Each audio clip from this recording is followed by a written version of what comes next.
you ready?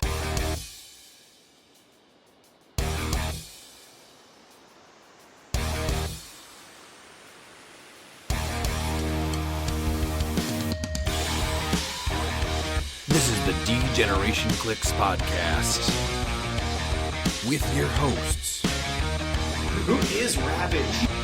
Ryan Ruffman, Ravage. Hand me that bottle cap. Miles Kane, Hand me that paperclip. Grab that twine. Gun wrapper. Daniel Schwab, We best friends, Asgard to mouth, and Pete. Cause I'm just me.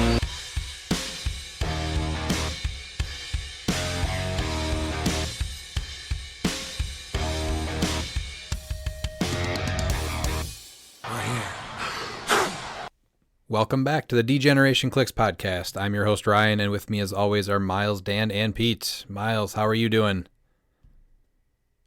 Doing pretty good. I kind of messed up my shoulder building a gazebo in California this weekend, so It's a good excuse. I wish I was playing CLIX. That would have been better.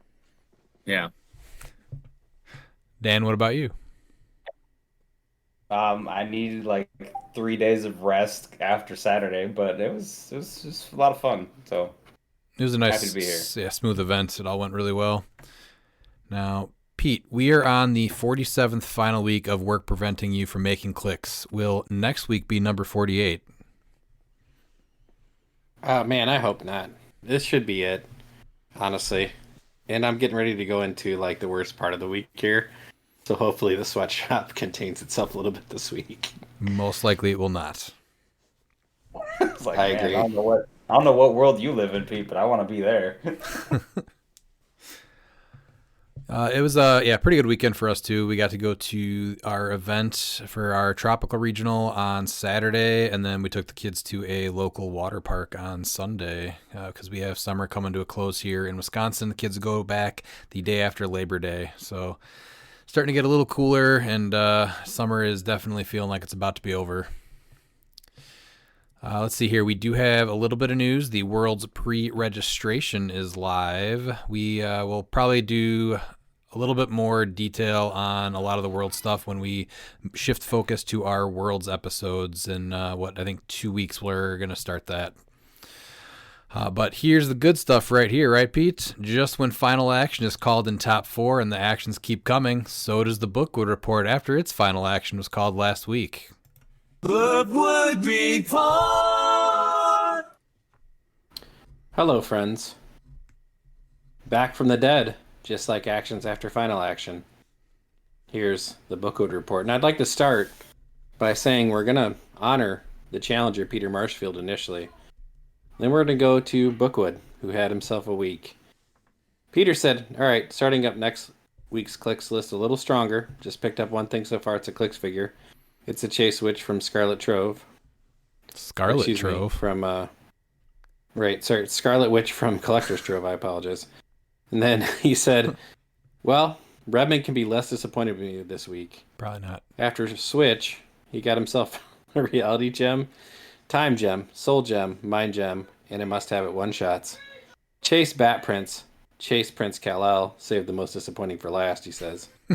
But hey, at least I moved from just talking clicks and buying clicks to actually playing clicks. Peter, I'm proud of you.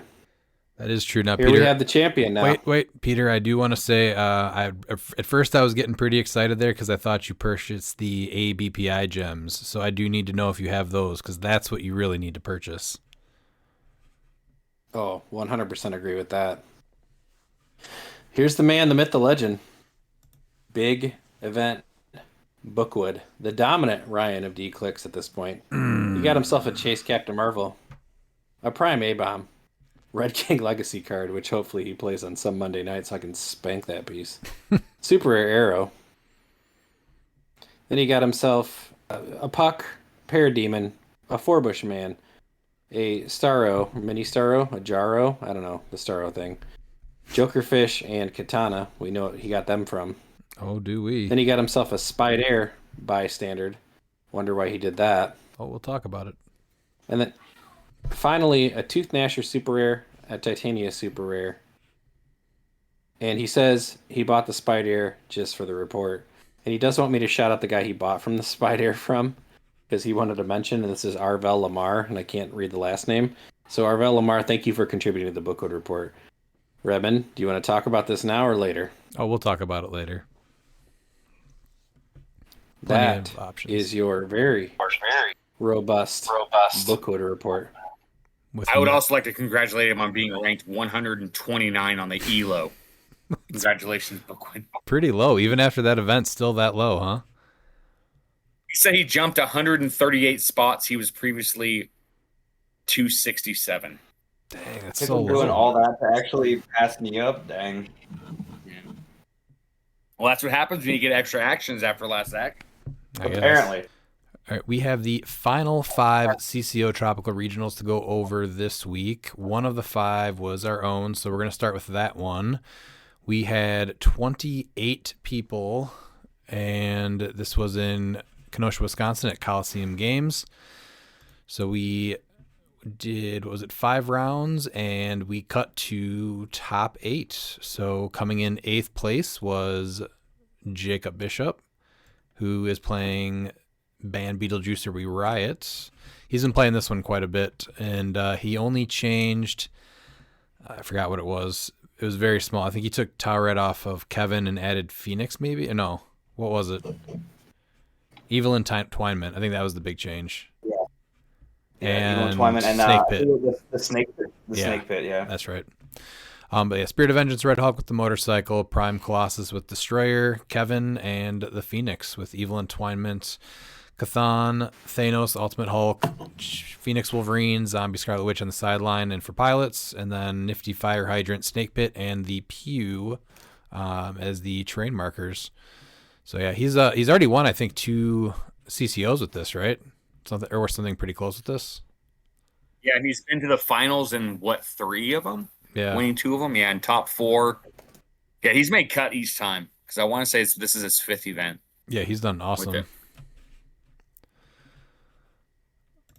All right, how about number 7? In 7, we have Alex Esquivel with Modern, scoring 1,230 points, going 3-3. You just made the list. You just bumped someone else away. We have the Collector. And we all know who he just passed. I don't even really think I need to say his name. You could, just for listeners at home. Now, Aaron. He just jumped Aaron. He's got Bucky's Arm, Destroyer, and Universal Weapon on the Collector with Kevin, Perdegaton, Legacy, Daredevil with Crimson Gem, Weasel, and Timebreaker. And his sideline was Fortify, Ares, Mimic, and Reverse Flash. I'm not a huge fan of Destroyer armor, but I mean, I just don't like making him a giant because you can tie him up with a standard character now. Yep. So yeah, I realize the +2 defense, but I think the glider would be better at that. Giving him that extra boost. You can either go ESD with the glider, or you can go reflexes if you need, depending on your matchup with the glider versus Destroyer. Motorcycle is, I would definitely recommend over this though, because you're gonna get the +2 speed, so it's gonna benefit from both range and close, and you also get the super senses. But yeah, making him a giant is just, I think it's counterintuitive because it just makes him easier to tie up. Yeah, and I think that's a problem because you want to be able to move away. Yeah. Well, also too, if you can get a motorcycle for the ESD, and motorcycle for the combat reflexes, and then for 5 more points, grab that Captain America Pog, and now you have ESD also for the 5, and you're still Colossal. Yeah, and Logan was wearing a Adepticon. Yeah, that was definitely scary. That's the route that you want to take for Collector. But I mean, overall, still strong options for him, right? Mm-hmm. And then the rest of it's pretty common. I think the only other thing is usually you'll see a Chair Panther on this. What's normally it looks like there was no Chair Panther instead of Daredevil, Crimson Gem, and Weasel. Yeah, okay. I was gonna say, it still works really well. Because No, there's not a ton of free action on here. Except for Collector.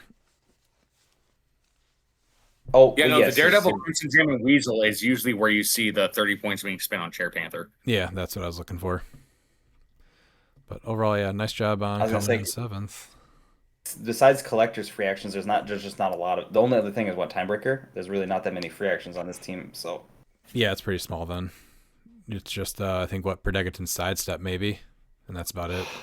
Outwit if you do Universal outwit. weapon if he's going to use range shot or something. no universal weapons at the beginning of the turns. You never. No, I'm you saying always if you have choose that. something that will be used with range shot, like energy explosion, pulse wave, etc. Yeah. So he's not hurt too much by Beetlejuice.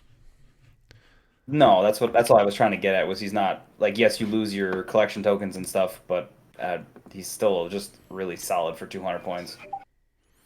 Do you want to take number 6 here, Dan? Yes, sir. We have Logan Prignano with Collect These Nuts. He's also playing Collector, but Captain America Shield, Motorcycle, Universal Weapon with Kevin with Tauret. Look at that Chair Panther with Avatar of a Tomb. Daredevil with Destroyer Armor and a Timebreaker. Sideline is Fortify, Ares, Atum, Beetlejuice, Reverse Flash, and Tauret. So kind of like what we were just talking about. Yeah. This is what he basically ran. So he, what did he swap? The Daredevil was new because I think he had Timebreakers on there before when he was at Adepticon. So that was the big change, and maybe Fortify was also a slot in, I think. So it's a very solid build. So. And if you ask Logan, depending on the time, it could be 5 minutes one thing, 5 minutes the next. Collector's the best piece and then the worst piece. But then again, he's the best piece. But then 5 minutes later, he's the worst piece. He's the worst piece, yeah, because Spirit of Vengeance is better than him somehow. Yeah. But then he's not. But then he is. But then he's not. But I can say that Logan is definitely a better collector player than Aaron Morgan. I mean, results don't lie. He at did least win this one. Adepticon. I was gonna say, at least this one he won Adepticon, so there's like grounds for that. Yeah. All right, Pete. How about number 5? Number 5, we have Mr. Joseph Ruffing with a great team name, Mike's 2026 Nationals team. He went 5-1 with 1385 points, and he played unthemed. It was Sandman, Dr. Octopus with the Destroyer Armor, Mysterio, Rhino with the Long Sword, Perdegaton, Timebreaker, and his sideline was Fortify, Soul Siphon, Ares, Beetlejuice, Mimic, and Reverse Flash. And I will point out that Joe did take Mike's team and placed slightly higher than Mike. Congrats, Joe. This is a pretty cool team. I played it in round 4, maybe. He did not enjoy playing against you, from what he. So we'll get into the rounds a little bit, like when we talk about the our games that we played. But yeah, I had some pretty hot Super Sense rolls that were just disgusting. I definitely should have looked at Dr. Octopus's card a little bit better. I really didn't know what I was doing against this team, so I had some really bad plays. Pretty good, huh? Oh yeah, with he put the nasty Destroyer. He put the Destroyer armor on him and instantly got better. Obviously, that makes him better, but I still think like what he offers is pretty solid. I was like, oh yeah, that's way better than you think it is with all the support now. Yeah, for 85, not knowing that he, I didn't even think that he would have like giant reach. So there was a lot of little things that I definitely should have considered, and actually probably even just looked at his card. Because I'm gonna tell you, I don't usually get to tell you this, but RTFC. I know that was on me. I played him a while ago, and I just remember him being against him. I just remember him being like frustrating to take down, so I just ignored him. But you could definitely not ignore this version. So he played him really well and easily, as he should be at for 85 points with the Destroyer armor. He should be the biggest threat on the team, and he definitely was. So there was a Rhino with the +1 longsword and a Sandman at 75 points, Mysterio, and still like it was just Dr. Octopus that was destroying my team with the Giant Reach 4 Precision Strike Quake. So I definitely should have looked at the card that was on me. Oh yeah, it hurt. And then so I took 4th place. I played Destroyer Blue Beetle. So I threw Destroyer armor on Prime Blue Beetle, and then played Chair Panther with the +1 longsword, and then I threw on Green Man. Finally, because usually he makes the team and then he ends up getting cut. He got the Avatar of Khonshu, Perdegaton, And then I really wanted that barrel back, so guess what I played? Plastic Man. And then I had 5 Daredevils, and then they were not equipped. And then I added a 6th Daredevil and equipped it with the Crimson I was Gem. like, wait, you have 6. Oh yeah, Wait, you have only 6 one was on here? equipped. Only one was equipped though. And then a Weasel Pog, and then 2 Time Breakers. And then I was looking for something to give me Spider-Man TA. And earlier I was looking at something to try to give me improved targeting. And I found a bystander from the the Spider-Man set called Spider-Verse, Spider-Air. And he actually not only has a Spider-Man TA for 15 points, so all my Daredevils were a 4 through 6 rollout then. He actually has, during your turn, lines of fire drawn to characters within Spider-Air's range can't be hindered. So I went up against a few stealth teams, and he actually came in kind of big in the game against Bookwood. I was able to one-shot his Sandman because of it, and I definitely could have used him more if he didn't get targeted, because some people did read what he did, but just giving all the Daredevils super senses on a 4 through 6 was big enough for 15 points. So definitely liked him. He's not nothing to shoot through though. Yes, he's 1 click, but he's shape change, reflexes, and Spider-Man senses. So like, yes, it's only a 6, but like 2 rollouts and a hard to hit from close. That's not bad. You would think that, but he got decimated every time he was targeted. He dropped. Well, and that's I would rather have them deal with him than deal with Blue Beetle. Oh yeah, that's also my thought. If they're dealing with him, they're not dealing with your big threat on the board. I think this is the perfect example of like what bystander should be from those sets. Where he's not utility, and I'm sure way more utility. And like I realized that he's probably gonna be skyrocketing. I have like 2 of them. I didn't realize. I was gonna say I'm gonna need one of those then, Miles. Okay, I'll bring it to Worlds then. Yeah, I've seen some people pick him up now. One guy did earlier. Just put him in the boosters. That's all I'm asking. Yep, that's exactly. Yeah. Or no, I'm fine with them if they're gonna be doing these battle royals that we have at Worlds. So. Yeah, but then they need to do those more often. You can't just have it at Worlds. Like that needs to be a more regular thing then. But I basically built the team the night before because I just was not motivated or excited to build for this event, just because where we're at right now. And so I started and scratched, I don't even know how many teams this week or last week. And then finally on the way home from work Friday night, I started kind of putting this together. And the idea is really just Blue Beetle gets his 3 through 6 willpower, and he's got the better targeting now because he can see over stuff.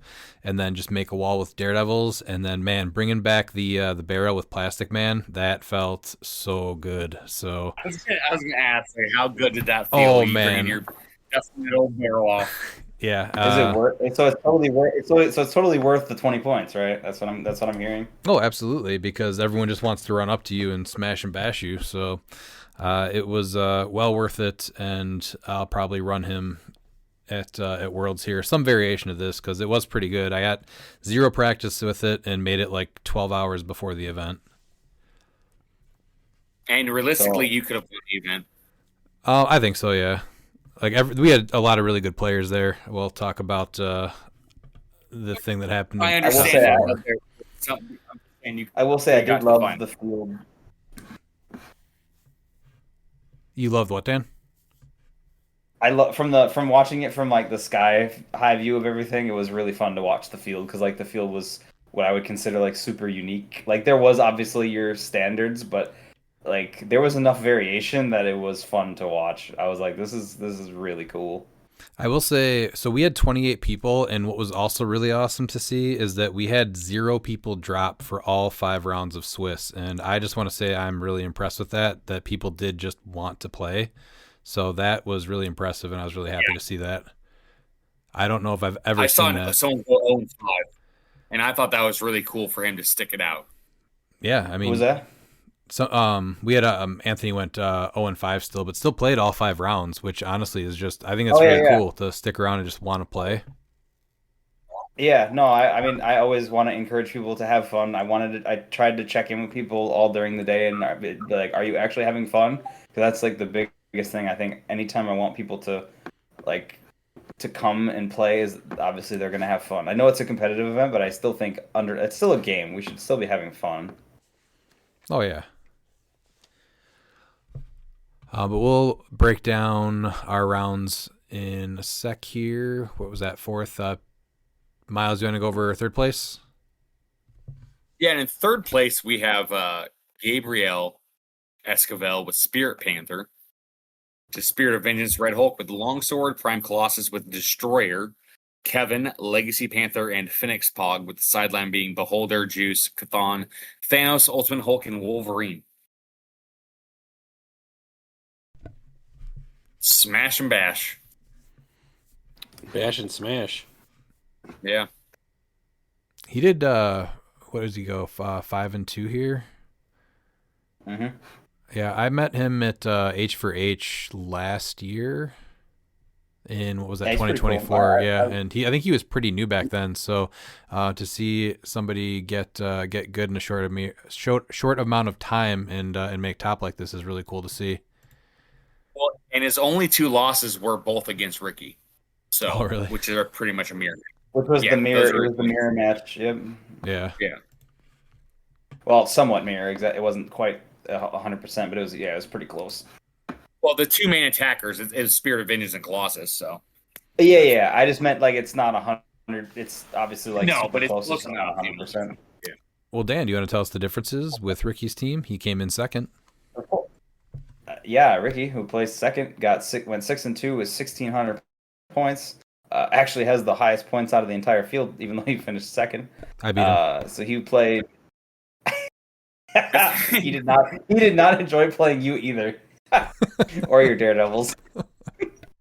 So he played SOV with Glider, up to his usual shenanigans. I'm assuming he parked him on 2 different elevations most of the time, and then Colossus with Destroyer, Kevin Perdegaton, and then no one-shots, no nothing, just pilots.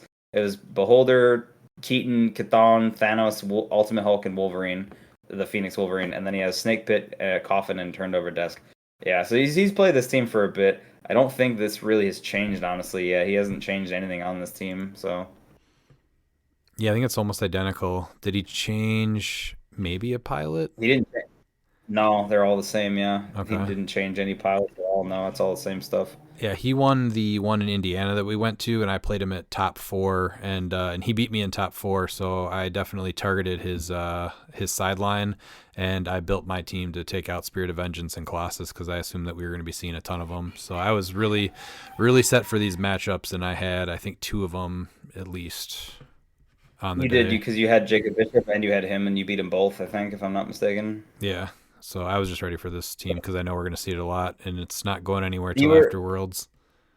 That was very impressive to watch you pick apart, just like surround him, and then he just can't generate pilots, and I'm sure you had to burn a bunch of attacks with Mystics, but it was probably worth it, and he just dies.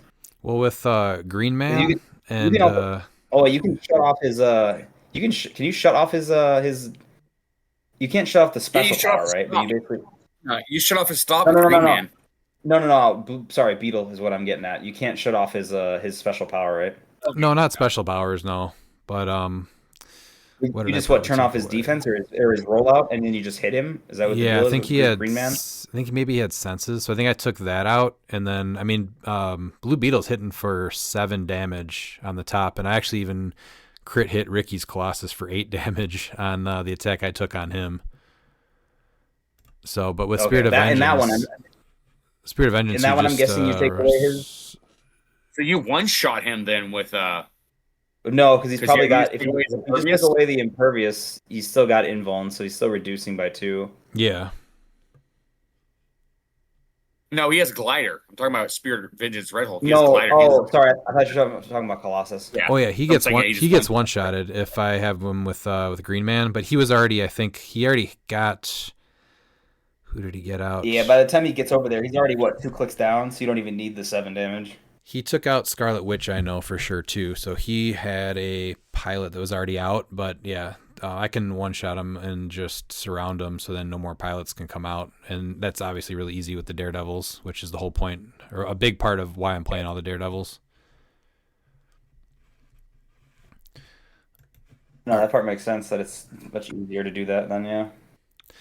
All right, and then we have Bookwood here coming in first. Pete, do you want to tell us about his team? I do. The man, the myth, the legend, Ryan Bookwood. His team name is Babe. I'm spotting, but we can if you want. He went 6-2, 1440 points. Redmond will go into one of their games. He played unthemed. Swamp Thing Prime with the Avatar of Khonshu. Spot with Hell Cycle. Mysterio, Sandman, Black Panther with the Avatar of Tomb. Per Degaton. Fortify, Atomb, Cathan, Khonshu, Mimic, and Treasure Chest on the sideline. Congratulations to Bookwood.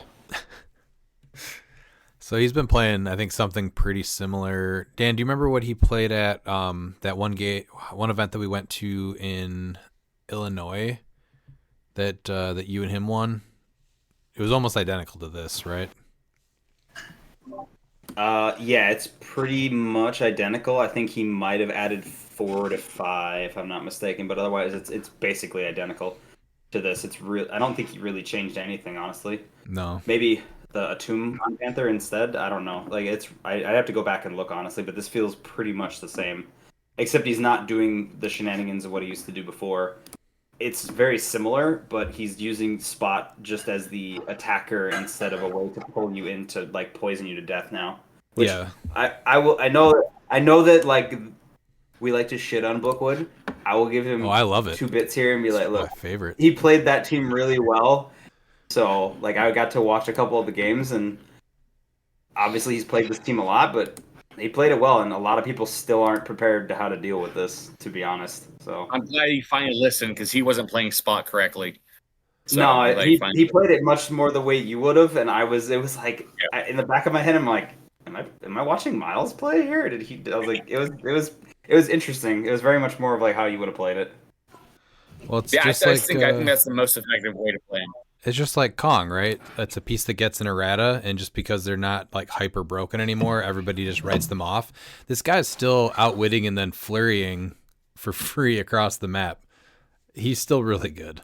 Yeah. No, I know, but it's just watching it.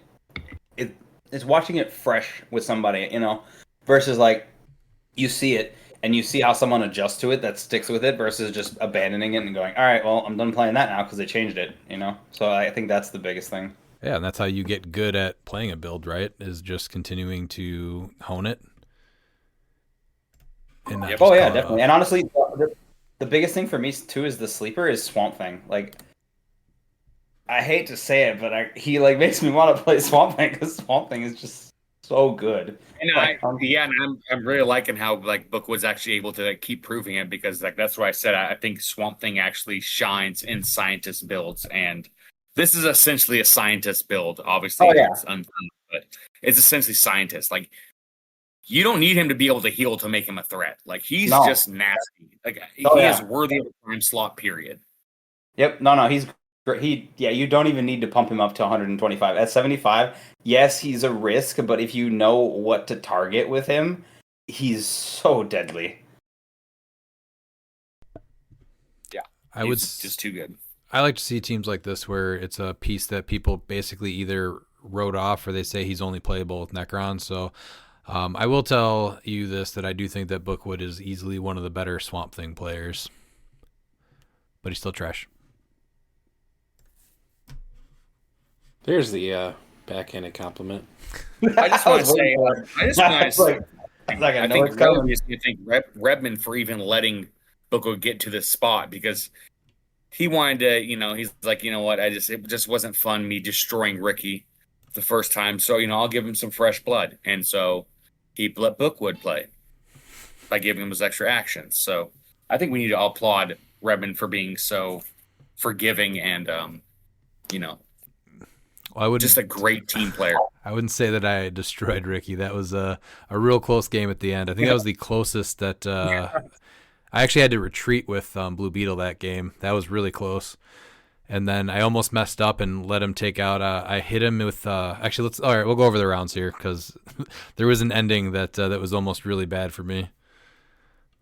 Let's see here, Pete. What did you do on your first round of the day? Well, I played the King's Collector. Thanks, King Brian. And just to go back to last week's question section, I did reach out to him and get approval and gave him props at the name of the King's Collector with the hashtag of GetWreckNerds. I played Collector with Bucky's Arm, Crimson Gen, Glider. I played Spider-Ham with the Destroyer Armor, Perdegaton. My sideline was Fortify. I must have it Web Swinging, which is amazing with Spider-Ham. Ares, Beetlejuice, and Mimic, just to give people with Chair Panther something to get rid of, and hopefully not my one-shots. Turns out they got rid of my one-shots most of the time. My first round, I played a Gavin Murray, who played his Adepticon 2025 team, which is essentially kind of unthemed, but Black Lanterns. It was Black Lantern Superman with Avatar Bast, Black Lantern Green Arrow, Lysa Drac, Black Lantern Batman, Necron with the Avatar Tara, and then a Timebreaker, which broke his theme. The sideline was Bass, Reverse Flash, and Towerette. So I was still, as usual, trying to figure out my team my first game. Ended up winning 90-25. Finally finding the key of just getting rid of Batman. So I was able to collect a couple of things that game. No, actually, I apologize. I just murdered Green Arrow because he left him out of a thing and then eventually killed Batman, and I think that was most of my points. So I won that matchup 90-25. Are we just going round by round? Yeah, I can go next. Okay. And then round one, I played David Pythion. So he played Supergirl at 100 points with the Universal Weapon, General Ross, Hal Jordan with the Broadsword Construct, Detective Chimp, Green Man, and the Wall. And his hope was to hit the leadership roles and with Ross, and he did not hit one against me. So I think in the end he just wasn't able to get anything really moving with his team, and I was able to just hit. And I think he had one big hit with Supergirl with a decent range, and I hit my super senses on it, and I think I needed a 6 because he had Precision Strike with the Universal Weapon, and I forgot to copy the Spider-Man TA first turn because I had not played the team yet.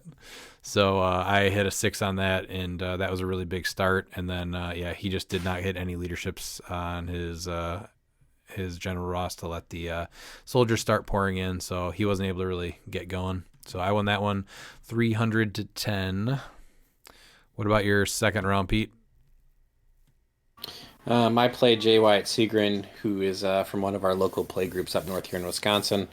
And I think we match up basically every time he comes down. But he played Kiss the Go-Goats, which was a Asgardian team.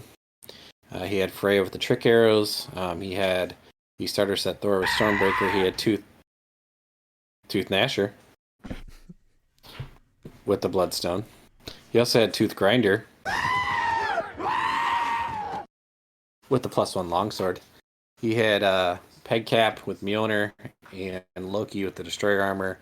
He had Diabolic Bardic, Fortify, Heimdall Sight, Beetlejuice, Chthon, and Mind Gem. And so he did call out Juice pretty early. I won first player. No, I did not. This is the one time I did win first player. So, no, I did. And I took map. I took him to Brock's Bunker. And then, no, I'm sorry, I did not. I apologize. So he went first. I took him to Brock's Bunker and went kind of down the side hallway and stacked my team up and made him kind of come to me. I ended up we figured out afterwards that he forgot that, and I forgot that I spun for once, so I should have had 95-10, but overall, it was a good game. His dice completely betrayed him. That starter set Thor crit missed on a 2 damage pulse wave, and then just flat missed on a second attack. So I ended up winning 80-10. And that was my sounds second like round. something that happened with Calder. That's called karma when you bring out Keaton. I mean, what goes around comes around, so... So I will say Keaton versus Collector does cause some problems. Like, obviously you're not collecting, but overall, the way Brian's team functions, it wasn't that big of a deal. So Well, no, dude, you just still hit stuff, right? That's what I would do in that case. Is you're still Collector with your stats and everything. Did you have Universal Weapon, right? Yeah, and at one point he did prob me into a crit hit on Loki and something else. I think Freya, which is what spun her. So it just was a case of Gem, Glider, and Buggy's Arm. No Universal. Oh, okay. Weapon. Okay. Yeah, no. It was just a case of my dice were like, I felt like Dan because my first couple rounds, like opening attacks against me, I just hit collector shape change like every time and ham shape change every time. And I was like, what is this power I have right now? We'll get to that. Miles cursed me. My round. Why you do that to Pete? Or why, Miles? Why'd you do that to Pete? I don't know. I was super stoked because I was, I wasn't able to watch any of the stream or anything. And I saw he was 3-0, and I was just super stoked to see it happen. Yeah, we'll get to it. We'll get to it. Then I played Jacob Bishop in round 2, so this was the first Spirit of Vengeance team I went up against of the day, and we just went in top, I think it was top 8 in Indiana, so I already knew kind of how the team works pretty well, and he got aggressive pretty quick, and so I was able to just surround Spirit of Vengeance. He got Scarlet Witch out, and that was actually the last piece that was alive. I was able to... I might have even deleted his Kevin, now that I think about it. That might have been the only piece that I got to delete on. And then Colossus, same thing, just able to take away the Impervious and hit him for 7. And then Spirit of Vengeance is pretty much pretty close to a one-shot then with the Green Man. So I was just ready for the team because I know we're going to see it. But it was a really fun game, just being able to play it. And I think he liked the Daredevils too, so... It was a really fun game. We had fun. What about your third round, Pete? Round 3, I played Jacob Hicks, who played All or Nothing. He's one of the Michigan guys. Came down with Austin and Jacob Bishop. It was a pretty fun game. My team just matched up really well, and my shape change rolls were on point. So he played Prime Rogue with the Destroyer Armor, Kevin with Avatar Tarek, Space Ghost Timebreaker, and a Timebreaker, and a sideline with Soul Gem Fortify Shield Throw. Ares, Beetlejuice, and Toweret. I was actually able to collect his Kevin pretty quick and then give Perplex to Collector, which is exactly what he needs, is more stat mods. And then was eventually able to collect Prime Rogue and kill Space Ghost and in the same turn, and that was pretty much it. But it was a very fun game. Dude, such a nice guy. Like, his dice were my dice normally. Like, he just could not do anything. Like, he would set up for an attack and I would hit my rollout, and I was like, man, dude, I'm sorry. And he's like, dude, this is just how the game goes. But overall, a fun thing. I think Prime Rogue has some legs, but I feel like there's just one thing missing for her right now to be really super meta heavy. What do you think that is? I don't honestly know what you would put on her to make her more effective. I mean, she just has to hit that first attack. Mm-hmm. If she hits that first attack, it's a completely different game. So I don't know how you get around the rollouts is the biggest thing, because her attack values are all very reasonable. And he also has Shield Throw, which on her is just pretty bonkers, because you can hit 3 targets then.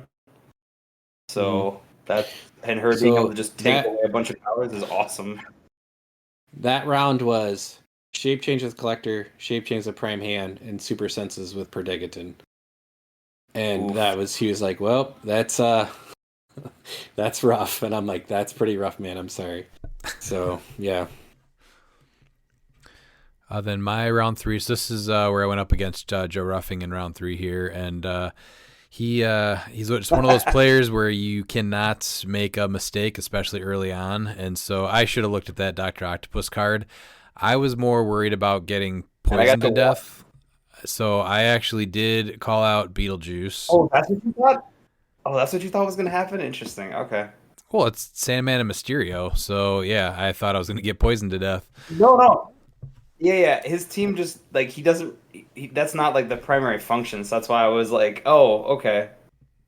So I brought out Beetlejuice just to not get poisoned, but yeah, if we played again, I definitely would have played that very differently and looked at Dr. Octopus's card a little bit better. I had the most crazy rollouts. So he has Destroyer Armor on Dr. Octopus, right? I had 4 through 6 senses on all my Daredevils, and then he had Precision Strike, Giant Reach 4, Quake, and then he's got the the site where you can see over everyone since he's a giant also. So he's hitting almost every single one of my Daredevils, and I had a round where I think I hit every single one of my rollouts, 5 or 6s, and then the next one I think I only missed one, including Perdegaton. So it was just, my rollouts were crazy this time. So the score was really low. I ended up only getting 10 because I did energy explosion on some time breakers just to get some points. But he was able to score 145 points for me, and it just took him so many attacks though, and finally was able to get some of the Daredevils. And what did he get? He got Chair Panther, Perdegaton finally went. I don't think I lost Beetle though. So it was really just all the other pieces just slowly over time, but he had to make a lot of attacks to get that. So yeah, he did good. It was a cool team. We'll talk about his Dr. Octopus I think a little bit later too. Pete, what about your round 4? Round 4, I played Jacob Bishop. He played Band Beetlejuice Array Riot, which is a Spirit of Vengeance team. I'd never actually played against Spirit of Vengeance, and I'm not going to say I would have won on this turn, but there was a turn which was very important where he essentially had his Ultimate Hulk out next to his Spirit of Vengeance. And Jacob's really a great guy to play. He'll kind of explain, what he's doing and like kind of talk through the strategy with you and be like, hey, in this situation, I would do this, or like, this, if you do this, like this is good. And so it was a good game. I had to hit both Hulk and Spirit of Vengeance, because if I had hit the pilot and Spirit of Vengeance would have died. So I hit Spirit of Vengeance, I missed the Hulk, and I got greedy, and then I probbed myself and then proceeded to miss. And then basically the next turn he just kind of went through Collector pretty effectively. He still would have had Colossus left, so it wasn't a guaranteed win, but it would have been a very different game because at that point it also collected as Kevin. So congratulations to him. Spirit of Vengeance is very cool. Honestly, I've never played against him, so seeing him in action, he had out at that point, he had Thanos, Ultimate Hulk, and Wolverine out, and so he still had a zombie Scarlet Witch, which I believe ended up coming out, which is what put the final nail in poor Collector's coffin. So congratulations to Jacob. Yeah, I was going to ask you what you thought about playing against him, or a Spirit of Vengeance team, I should say, because he's really good with him. Yeah, I think I probably should have ran off and peed it out, but just the chance to kill them both in one turn was too enticing, and it just didn't work out. And this was the round right before Miles had messaged that, oh, Pete's 3-0, and it's just like talking to a pitcher in the middle of a perfect game. Like, you don't do it, but Miles violated that rule. Well, but I just of my rollouts disappeared. Give you kudos that you scored 560 points, which was more than Aaron did at his event with Collector. So this moves you up the list. So even Pete is a better Collector player than Aaron?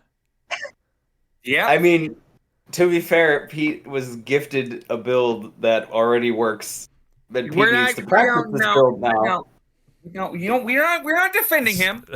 Okay? I did I defend anyone? That's a really good point. So Pete went into an event not really playing this figure or designing the build, and still did better than someone that's been honing their craft with the build. That's what you're saying, right, Dan? So that's your point? I'm saying that Pete needs to practice, is what I'm saying.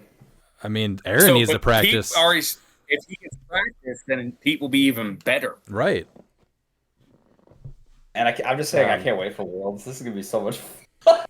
God. I'm just saying, I gave him the perfect opportunity to make me eat these words. And he didn't. I can't wait, too. I'm going to get Aaron, the worst Collector player, to sign my Collector's card. Yep, we're going to be getting stickers. So everyone that plays Collector, you're going to be getting a sticker that says, I'm a better Collector player than Uncle Aaron. So I encourage everyone to play. I will be having hopefully 100 stickers to hand out. So hopefully there is 100 Collector players. I just will say for the record that if you get me to play the same team at 2 competitive events in a row, that'll be the first time in HeroClix ever. Well, I don't see why you don't play this if you do play Modern Pete, because that's like very much a U team. It gives you everything you need, and it's fairly I mean, it's, a simple. king, it's the King of Washington, Brian. It's his build. It's a great team. It does a lot more than you think it does. As far Yes. as limiting people, like it's not the classic collector of like just hit big numbers. It's like you have to hit the numbers, but you also have to really place well, which can be difficult with how Spider Ham affects the board. And if you're hitting your rollouts, it's super frustrating to play against. My round 4 was against Ricky Prignano, so he also played that same Spirit of Vengeance Red Hulk Colossus build that we talked about earlier.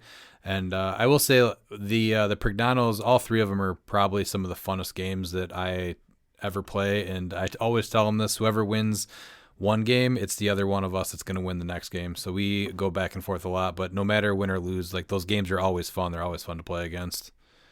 They're good. Yeah, they're awesome. I always happy when they show up. He threw up his Spirit of Vengeance and Colossus pretty early, and then his goal obviously is to get somebody out, one of his pilots for Spirit of Vengeance. So he got his Thanos out, and again, I probably should look at the card. He brought us to Brock's bunker, and I thought I was safe behind walls, but then Thanos is just shooting through walls. So he got 25 points. Oh, no. 2 of them were from Daredevils that he hit that I missed my rollouts on, and then the other one was from Fortify, and then my 80 points was from getting his Colossus. But basically, I was able to hit his Colossus. I crit hit him for 8 with Blue Beetle, and then what was the other thing? And then Did you take away the impervious too? Yeah, I took away the impervious so that I could at least do damage for sure, and he wouldn't be able to roll the impervious. And then and then I think I just 2-tapped him because he chose support with Kevin, and he rolled like I think a 1 or a 2, and then he did the Marvel reroll and rolled a 1 or a 2 again, so he didn't get a good heal off of him. And then there was a big play towards the end where I had already killed his Colossus, I believe, and my Blue Beetle was kind of in the middle, so I could do that. And so that's the only thing you killed then was Colossus. Okay. Yeah, it was 80, I think, right? Yeah, 25. So that was all I was able to get. This was the game where I was like, man, you did not score. Like, I know how you play, and I was really surprised to see you only score 80. I was like, oh, that's low. Well, we've played each other like enough too, where if one person messes up, that's pretty much the game. And so we were definitely very particular with like how we were placing and stuff. So, and we played each other enough too, to know that.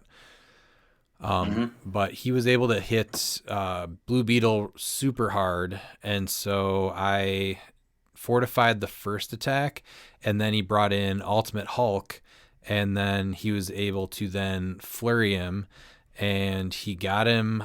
I want to say he missed one of his flurries and then hit him to his last click, my Blue Beetle, and then he had to pass turn, and so I got my Blue Beetle out of there behind a wall. And then I brought in, who did I bring in? It might have been just a Daredevil, and I think, and then I hit him, and then I realized that if I hit him, he's gonna, I should say, was it Thanos or Spirit of Red Vengeance? Whoever I hit, I was gonna KO, and if I did that, that would have brought in Beholder, and that would have ended my team or my turn, and then. Yep. Before I did that, I didn't get Blue Beetle out of there, I should say that. So I would have passed the turn immediately to him, and then he would have been able to KO my Blue Beetle and taken the game. So I hit, and that's when I realized that would happen. And so he probbed me, and I hit again, and then he probbed me, and then I missed.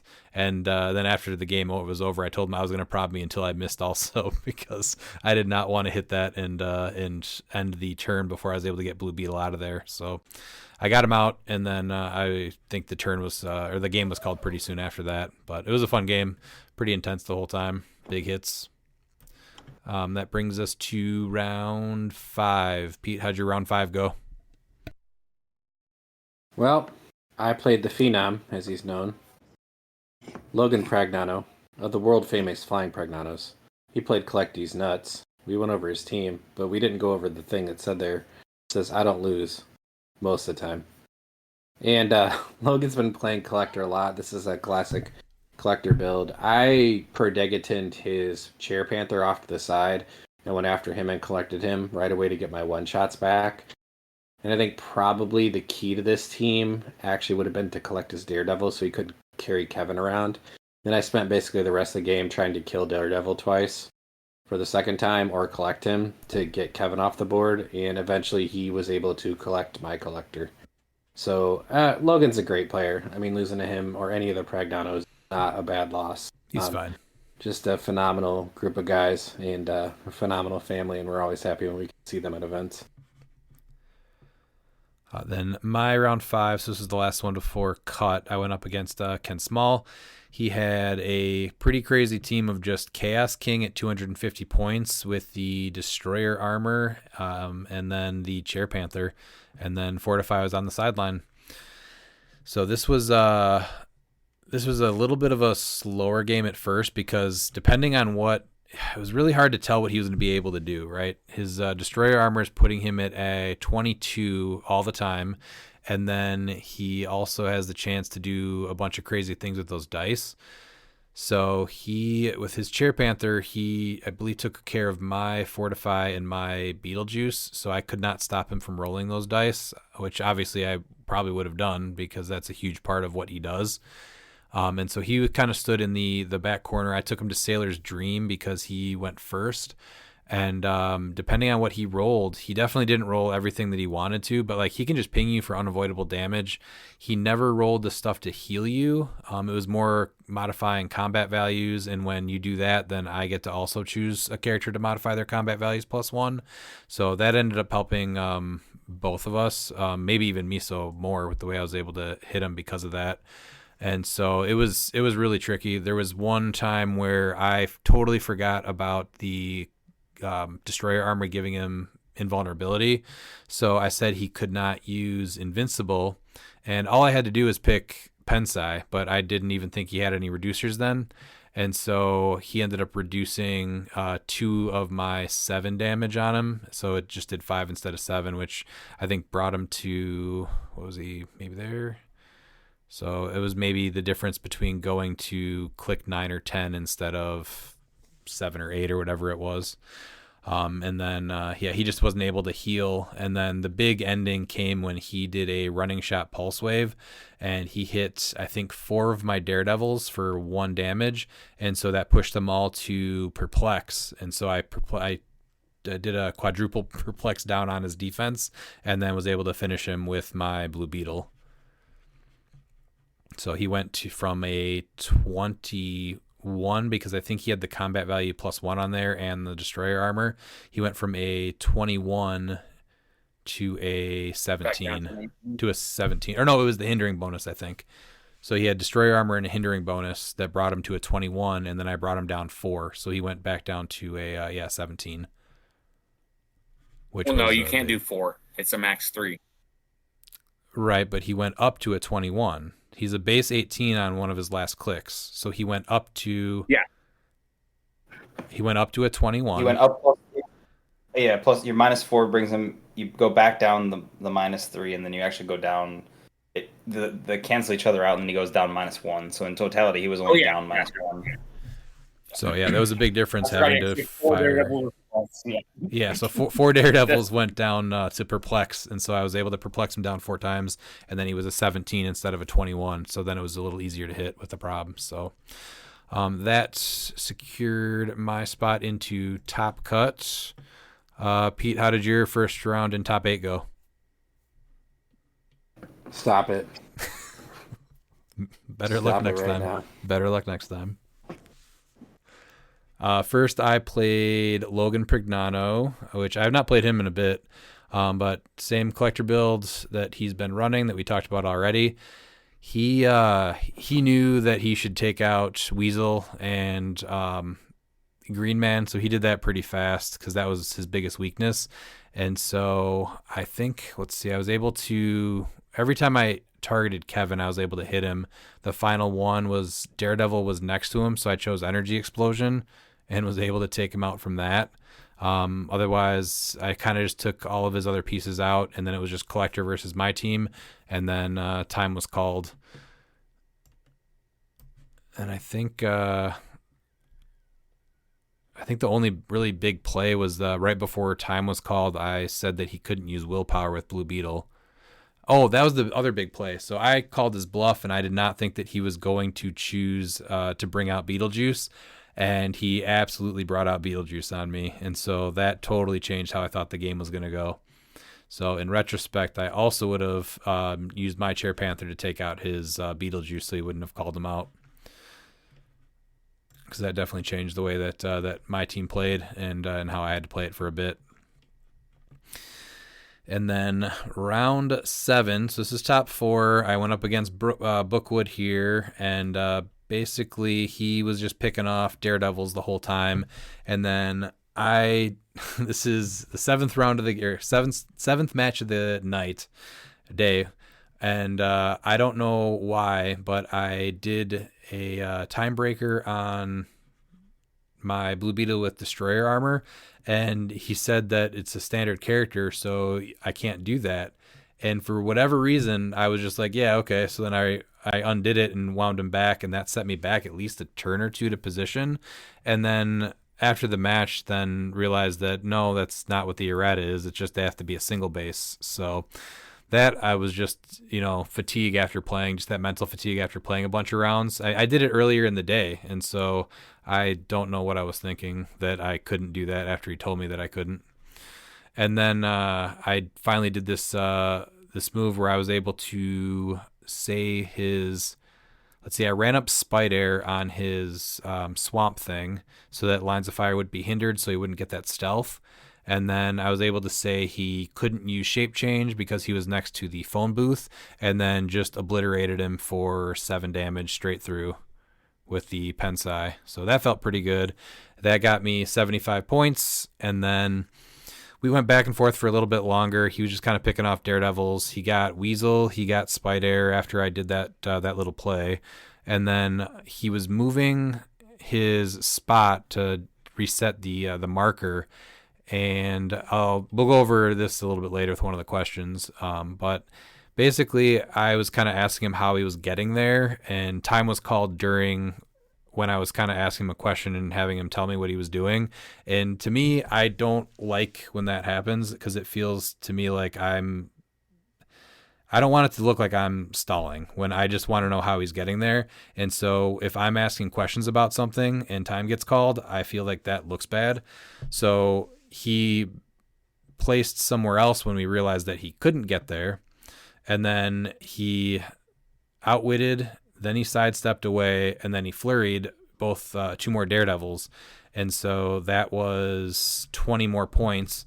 And then when we added everything up, ended up being tied. What was it? Tied 75-75. 75. Yeah. And so then we did a roll off, and I ended up losing. So and he rolled Did low. he ever use he rolled Fortify? like a 6 too. he rolled a 6, yeah, and I rolled I think a 4, a 3, and a 1. I think he had a 4 and a 2. So he never used Fortify then? I probably Chair Panthered it, and he never killed it. Okay. Oh, so yeah, he couldn't use Fortify then. Yeah, so that's why you're able to one-shot Swamp Thing. Okay. Yeah. This is another game where I was really surprised by the points, because I thought you two would have been out for blood, and honestly. I was like, oh, that was not what I expected. Like, I popped in and out a couple times, and I just was like, I don't see a lot of movement happening over there. Well, I mean, that's another thing, too. Like, if I move up on him too fast or too much, my whole team just gets poisoned by Sandman, right? Or it gets poisoned by a bunch of Mysterios. So because of that, it was really just him sending in... he built, like, a little fort around his... phone booth, and just sent out Spot over and over again. And so I kept trying to kind of reposition and get the right angle, because Swamp Thing was a giant too. I really wanted to take Spot out, and finally I just went for Swamp Thing for the points. But I still had to position specifically so I get close enough, get the probs and all that. And so the positioning took a while. And that's why I said when I did the time breaker thing, I think that set me back like a turn or two with the way that I had to position, because I ran it back and didn't do that then. So that hurt too. So yeah, that was the end of my day, which was disappointing, because I feel like I could have definitely taken this event. But Well, nonetheless, you'd already beat the second place in Ricky before, so you certainly definitely had a shot at it. yeah, I feel like my team was pretty good against the Spirit of Vengeance teams. 'Cause that's one of the bigger teams I played against, or like built it against. Yeah, oh, definitely. All right, but that overall really good event. That was our 28-person event and our CCO. Let's go over the next one here. So this one is at Game Castle in Austin, Texas. They had 24 people. They ran, let's see here, 5 rounds and then also cut to top 8. So in 8th place was Matt Donham with Doomaseum. It was Prime Colossus with the glider, Dr. Doom with the Serpent Crown, Captain America with Mjolnir, the Colosseum, Chair Panther with Avatar of a Tomb, and Perdegaton. So just is this? I think this is the same team he ran. I think it's pretty close for sure. Yeah, I don't know if he's changed anything, but realistically, it's get in the Colosseum, and then you're able to still do stuff with the Doombots from range. So it's a pretty solid team. Did he won that one in the other place, right? Yeah, he did. Yeah, I like how he left room potentially with Destroyer Armor if he wanted to play Mern. The Destroyer Armor could have win on Mern. Like, I do like that. Gliders definitely play. Yeah, I disagree with that. Say, he gets Colossus play, so he goes over it. Why do you think he did play the glider over Destroyer Armor? Flight. Yeah, that's. I mean the strike. Yeah, I don't honestly know, but I feel like the glider with how things are right now is not a bad choice because reflexes and precision strike is not bad because there's not a lot of precision strike out there, and I think it's a very underused power right now. But so it's going to be a weird call, but Ares Bomb. I mean, there's also that with close combat expert, but he's not even a No, giant. Then that's just power. You're only weird. giving it blades and +1 speed. So Colossus would be a 7 charge with blades. But I think the precision strike combat reflexes, because Colossus is going to be in their face. When he's a giant, he becomes a huge target. And so with glider, you're still going to get the benefits of ignoring elevated. You're going to get the +1 speed. You're going to get precision to help against the super senses, and then combat reflexes because he's going to be in their face anyway. Yeah, I'm not sure if that's still the play because the only reason that the flight is good on Spirit of Vengeance is because then he can hover over 2 elevations. He's only a one by one, so you're not getting that bonus. And I think that you don't need it though, because if you look at Bunker, if you destroy one of those walls, you have to stop on a different elevation. Why? He's a giant. You just keep moving. I understand if you're playing him with that, but that's what I'm saying with the glider. You're going to be giving him benefits because you're going to make it to where he's not an easy target because he's not a giant. You're giving him precision strike against rollouts. You're giving him combat reflexes because you're going to get in the face. So it's. But your whole point is you're getting him into the Colosseum. So if people are going to shoot you because you're a target, then they're going to be shooting you with a -2 defense at a 22. No, I understand. I do think the glider is a good call. I think it's different options. And because Destroyer Armor goes on Mern. It does not go on Mern. It definitely goes on Mern. All right, let's go about number 7, Miles. All right, and then 7th, we have Azael Campos with The Stage is Set 2.0, scoring 1,020 points. He also has Chase Cap with Destroyer Armor. Oh, man. This is why you only made top 8. Kong with Gaia. Mern with Bloodstone. Better call. Prime Spider-Ham. Dr. Kirk Connors. Copycat and Phoenix, with the sideline being Fortify, Ares, Gaia, Mimic, Poseidon, and the Lizard. I'm not sure I like Destroyer Armor on Captain America instead of Mjolnir. Points are so tight. No, that's what I mean, yeah. And to free up 15 points would have been huge. And then maybe put something on Spider... Man, even Spider-Ham with the Destroyer Armor, right?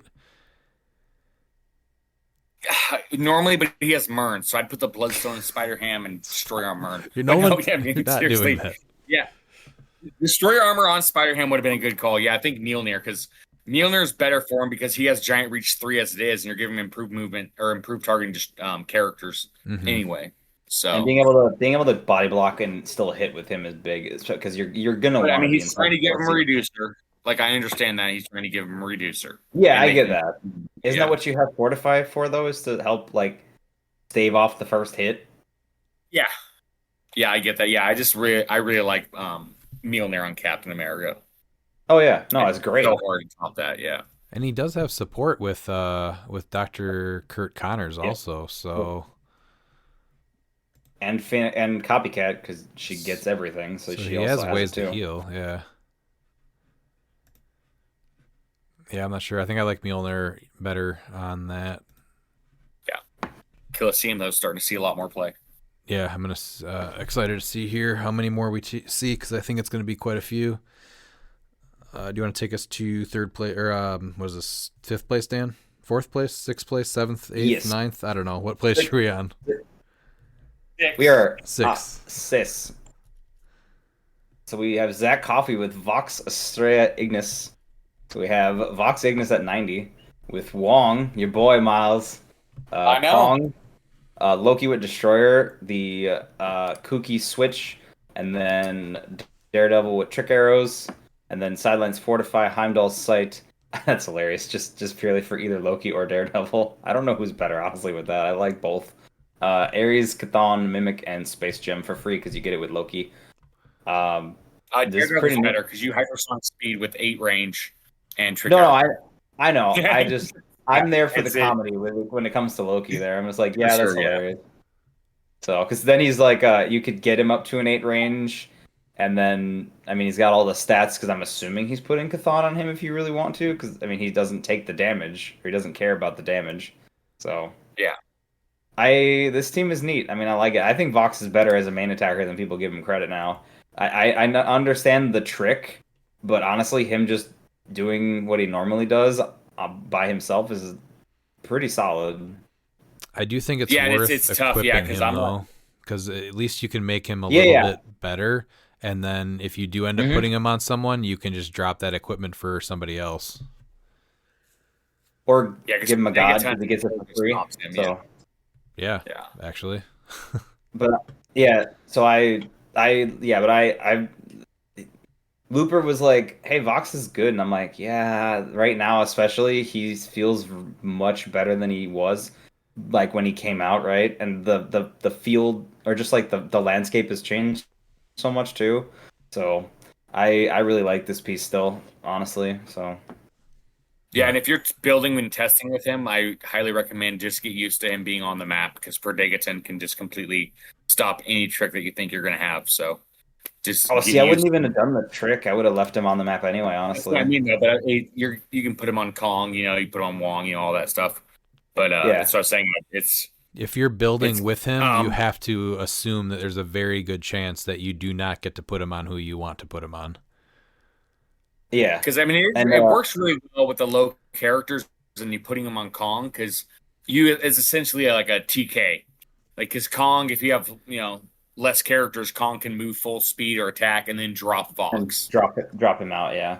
So, yeah. Also, the nice thing, there's a nice trick with the shield throw one shot with Vox, so that way you're upping his damage potential. Because I know the 11-3 doesn't look that nice, but with things like that, I've dabbled with trick arrows to make him more potent as an attacker. But yeah, the shield throw for 5 points as a one-time deal is really nice. You have to be equipped though, then, right? I believe you do, but it's still worth the thought. So I miss the power gem for pieces like this. Make him a nice 12 for 5. that's fair. But I do like Vox making some top cuts here. How about fifth place here, Pete? Yeah, we got in fifth place David Way with Modern Past Avengers mid-range. Are you taking a bath? No, Here, hold David. on. This is what happens when I know, it's your dog drinking water. My dog decides to drink. Good old Just Loki. like he's like, I have never seen water before. He's looking at his laptop and he's in like one of those, Those tubs, He's those feeding just gonna troughs, those do water this troughs. for Just shower 5 himself. minutes right now. Pete does the podcast like Thanks, Loki. Keenan did on All That when he played that French. What was he? The French guy in the bathtub on All That. Nothing. yeah. Nobody. No, I know what you're now, talking about. now my dog's gonna have to go outside and come inside 5 Yeah, times. that's definitely all that. That's the rest of the podcast now. Pierre Escargot. Yes. It is. That's good. I knew exactly who you're talking. Yeah, I couldn't remember his name. Yeah, Pierre Escargot. Good old Loki, the dog of mischief. Anyways, back to 5th place. We have David Way with Modern Past Avengers, mid-range 4-2 with 1045. My dog's a butthole. He played Avengers theme. She-Hulk with the +1 longsword, Nick Fury, Balls of Fury with the trick arrows, Zala Jor-El with the Crimson Gem, Captain America, Cookie Quartet with the team-up, Perdegaton, Timebreaker, Ares, Beetlejuice, Jen Walters, Mimic, Reverse Flash. Yeah, She-Hulk's definitely going to No, be Mjolnir's impressive. on who? Oh, Captain America? Yeah. Yeah. No, She-Hulk is, she's a thing. I don't like her with the longsword. I think her with the motorcycle is the way, but Just for a longer speed and senses. longer speed and give her a rollout. Yeah. Yeah. With that longsword, she is a 12 for 5, though. That potentially could do more. 13 for 5, yeah. Or yeah, that's what I meant. 13 for 5. That potentially could do more. She rolls 14? the thing, the 14 blades. with Avengers. Yeah, that's 14 with Avengers. Yeah. Oh, so 14 with Avengers. Pete, now you go. 14 with Avengers. All right, thanks. You're welcome. Yeah, I don't mind the longsword on her, actually. But this is definitely a piece to know how she works and that you have to kill her twice. Because what did we say? 14 with Avengers. For 5 damage, Flurry Precision Strike is not a piece you want in your face. No. Well, and when you're playing her 100, you just heal her equal to the result. So Yeah. You can potentially get her, is it back to click 2, I think, right? Mm-hmm. Yeah, that's nuts. So, and you can't ignore her either, because she moves through basically everything, and she's gonna get there. She's got really good values, so. Yeah, she makes a nasty fog the first time she dies, too. Yep. That Hulk is mean. I do like the drop off with Zala, and then you really can't ignore She-Hulk, and like Dan you said, and then having Nick Fury just be able to do what he does from range. This might be my favorite build with Nick Fury because we've seen a few now. At least the third build with him sniping you. I was gonna say him sniping you in the back while you have She-Hulk just in your face. Yeah, Like it's like I can't ignore this, but I need to shoot the guy in the back. So yeah, I think that's gonna be really He'll be annoying. at 12 with Avengers. I actually really like this build. Like this build's pretty neat. Yeah, I like it too. This is plays a little bit This differently. is probably my favorite past Avengers build, honestly. I think, as far as like pure utility and survivability goes, like because I don't know what to deal with first. Well, you don't have a choice, really, because it's really just She-Hulk No, in your I know. face, and then Nick Fury's No, I know. picking you off. So you have to try to deal with She-Hulk, or what are you really doing with a 9-range Nick Fury, right? So Yeah, I think like the this a only lot. unfortunate thing is they couldn't squeeze the 5 points in here to get Fortify. I think that's the only thing I'm a little bummed about is you can't squeeze the 5 point. Maybe the Timebreaker. Maybe do you drop do you even need the Timebreaker? I mean, the Timebreaker's nice. Don't get me wrong. Yeah, that's a hard call.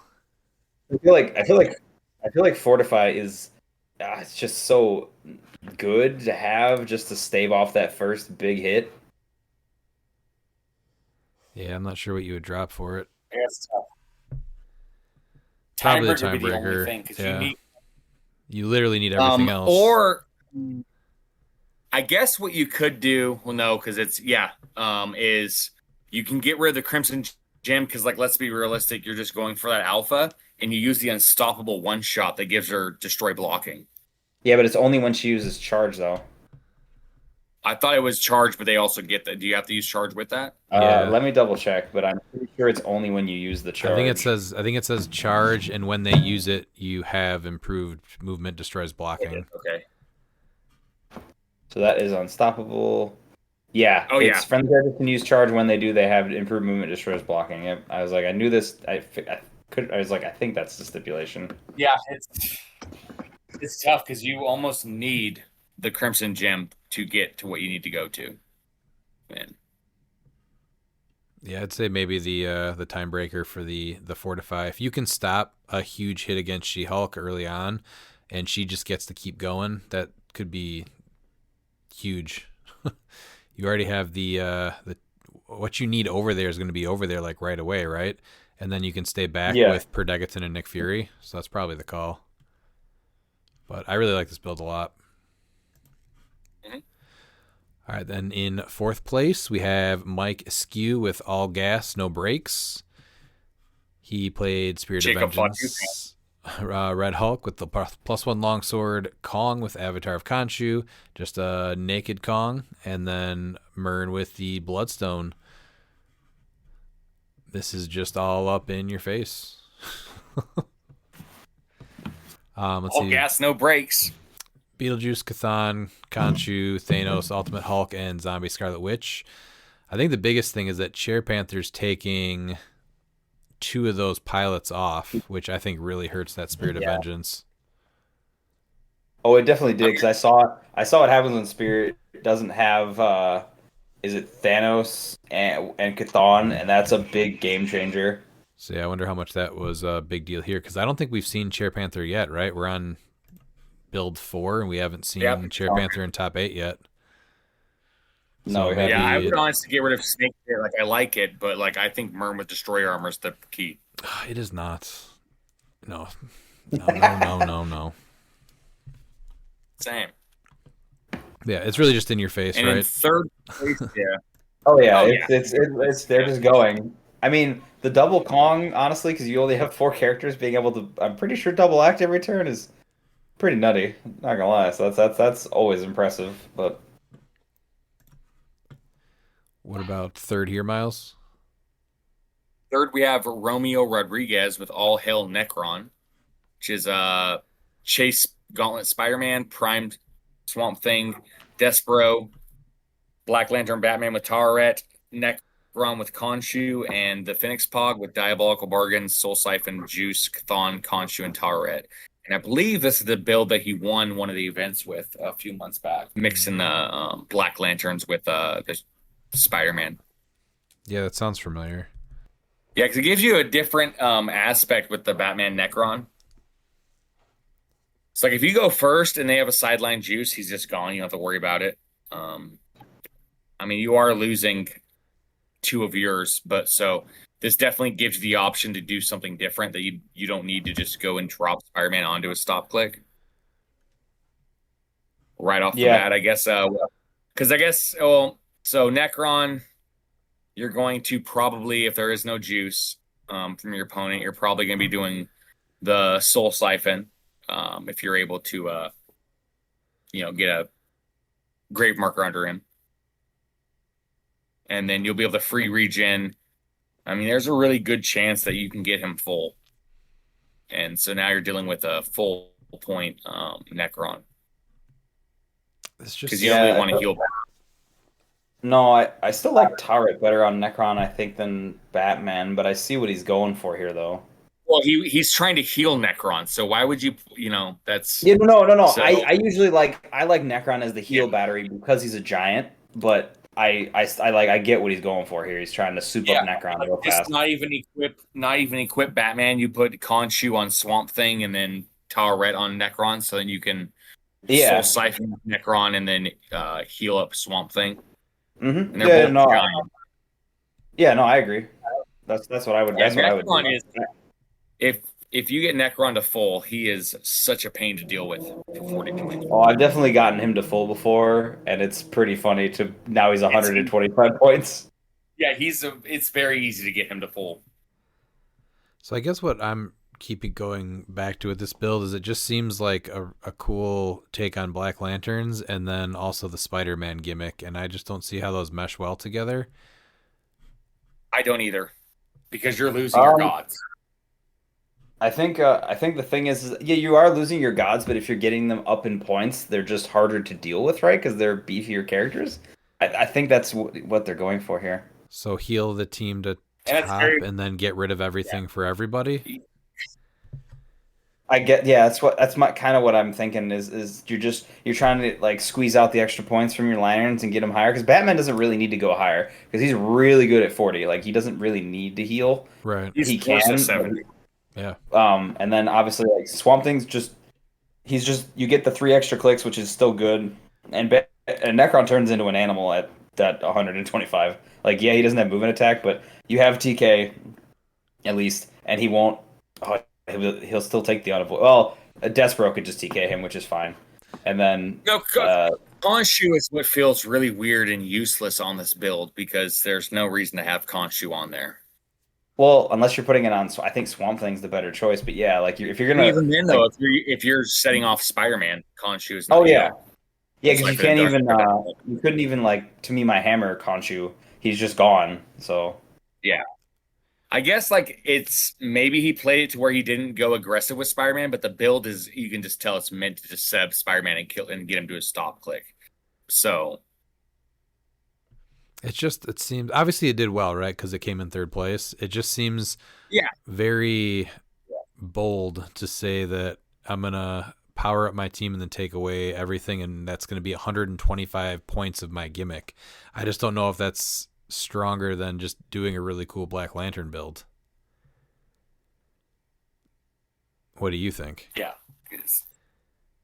I just think that Spider-Man's easier to kill than people like actually think. That's why I personally don't like the gimmick because it's well, you I'm think a very aggressive player myself personally, so it's whenever I see like that figure, I'm like he just dies, you know? yeah.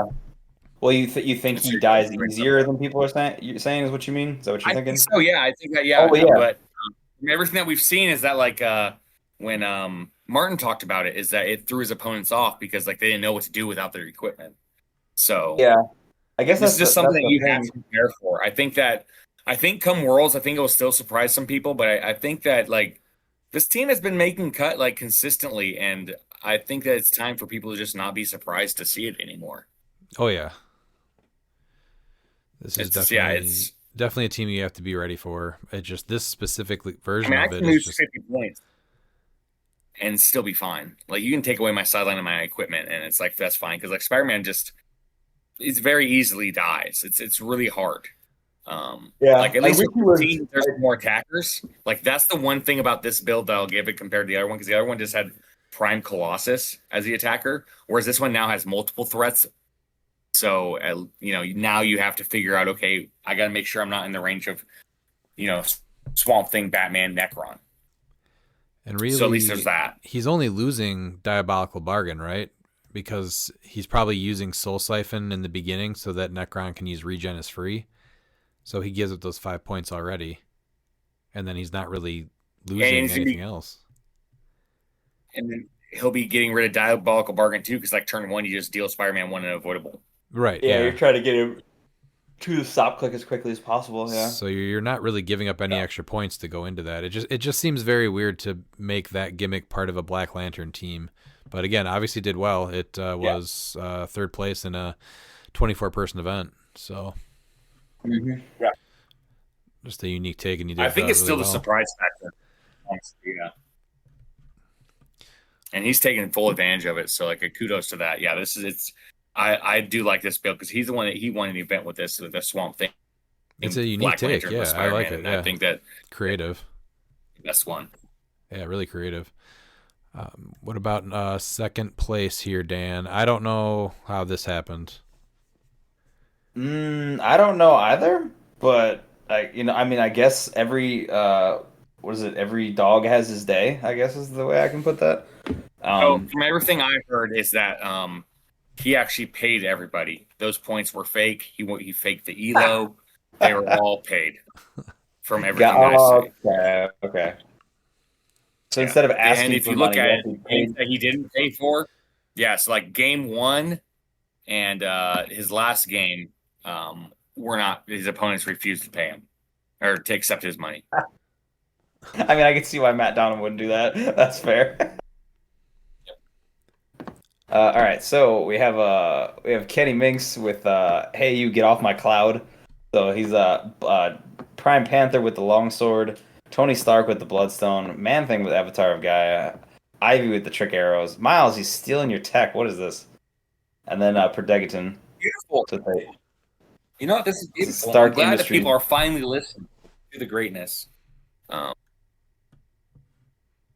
this team actually gets better when Lantern Legacy comes out, so I'm looking forward to that. Yeah, and then he's got sideline is Mind Gem, Fortify, Ares, Keaton, Gaia, Mimic, and this is cool. It's a really durable scientist build. I mean, you got obviously stuff with Ivy Man Thing is a solid combo. Like we know that exists. Degaton's just a great 20 points, and I mean, I like Prime Panther. I've thought was good since he's been out. He's just one of those that like I feel like he floats under the radar farther than he should. So. All right, but how did And Kenny I come think in this second Tony place? Stark is actually. I So don't know. I guess Don't it was ask a me. long time in the finals that I think it ended up being like 36 minutes to 14. Oh no, I heard about that. But how did he get to Right. the finals? I guess is my question. I guess he was going against people that didn't have let's look at him. I'm guessing attackers, and he just had tons of vibranium armor. Well, he played Right. Mike Eskew twice, which was tough. Yeah. He also played. Yeah, but he did Apparently, lost. he was no gas, all breaks in those 2 games. He was definitely that. He scored a decent amount of points too. So I'm not sure. Do you think maybe someone just played under Kenny's name? That's probably what it was. I mean, when I watched the stream, it didn't really sound like him. So, I mean, that could be. So he signed up and then maybe he got sick or something. Yeah, I think John Michael came in and played for him. That checks if I'm out. being honest. Yeah. Yeah. An amazing job, Kenny. Kenny impression. All right, Pete. How about first place? It was the Michael Love with Anybody Want a Peanut 1. Implying there was an Anybody Want a Peanut 1 we didn't see. He was 8-0. 695 points. Wow. Spirit of Vengeance, Red Hulk with the +1 longsword, Ghost Rider with the Dream Ruby, Kevin with the Avatar Turret, Daredevil Trick Arrow, Daredevil Destroyer Armor, Timebreaker Chthon, Ghost Rider Turret, Thanos Ultimate Hulk, and Zombie Scarlet Witch on the sideline. This is an effective build, but he did have a nifty fire hydrant, which I think is pretty cool. His points it's crazy to see his points. With this Yeah, build. that to me is so what he won. it's such a low scoring point total for being a win, like the top player on that event.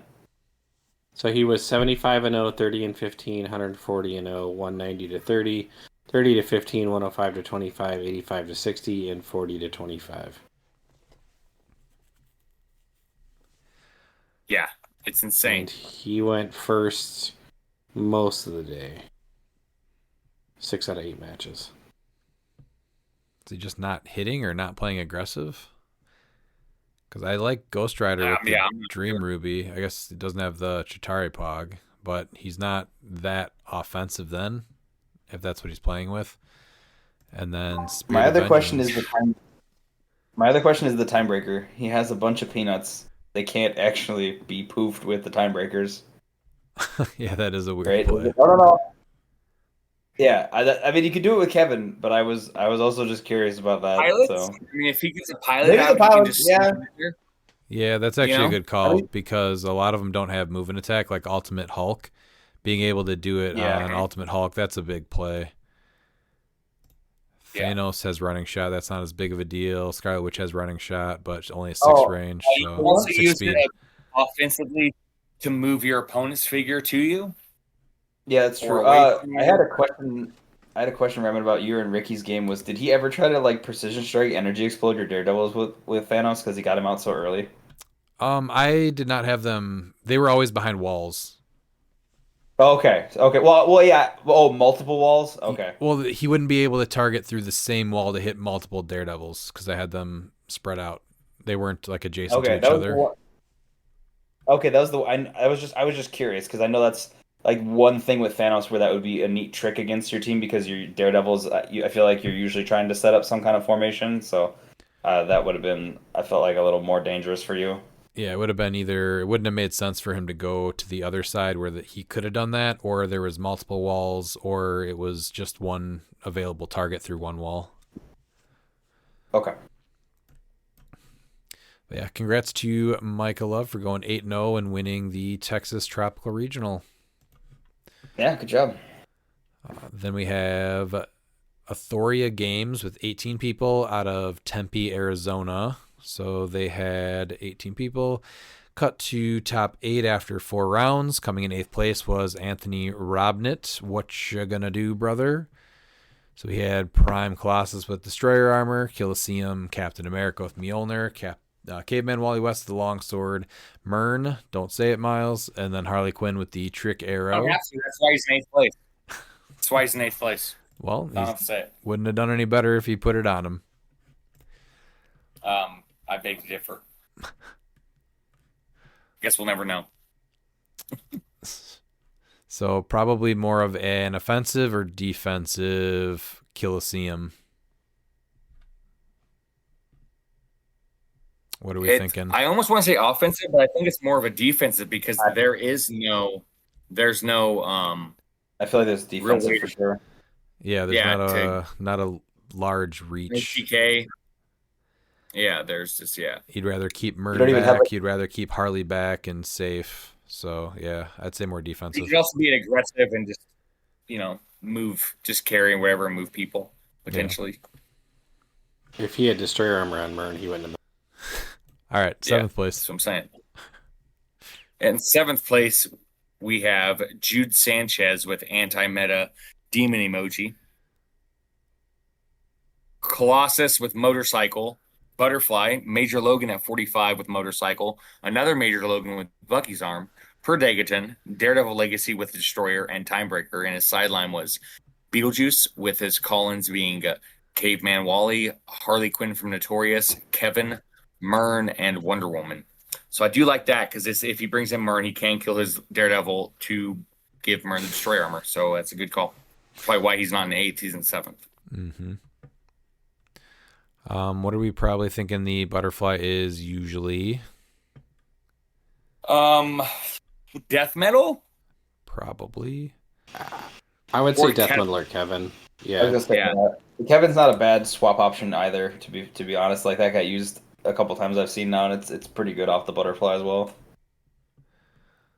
All right, now I do want to see, because this is definitely something that is stronger against builds that share pieces with him, right?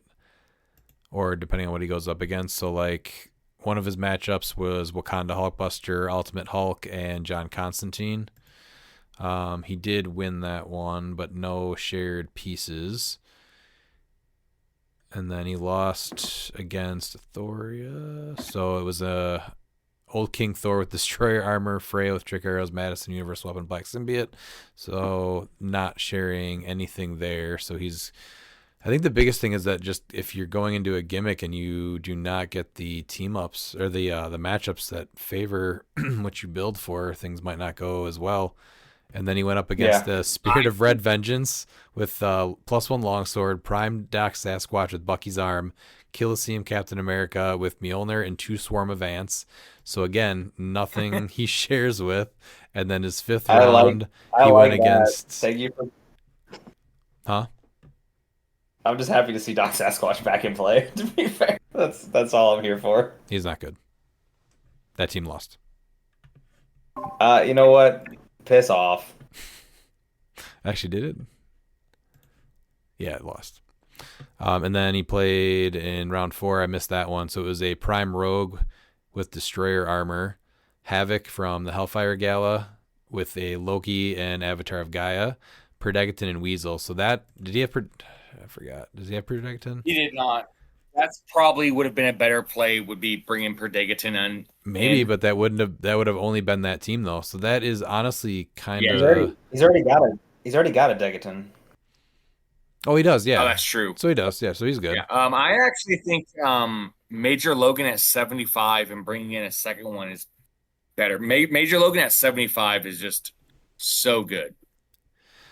Well, the thing is he obviously went into the roles, right? So, like, if he shares a piece, Colossus is going to have a but 3 through the 6 rollouts impervious.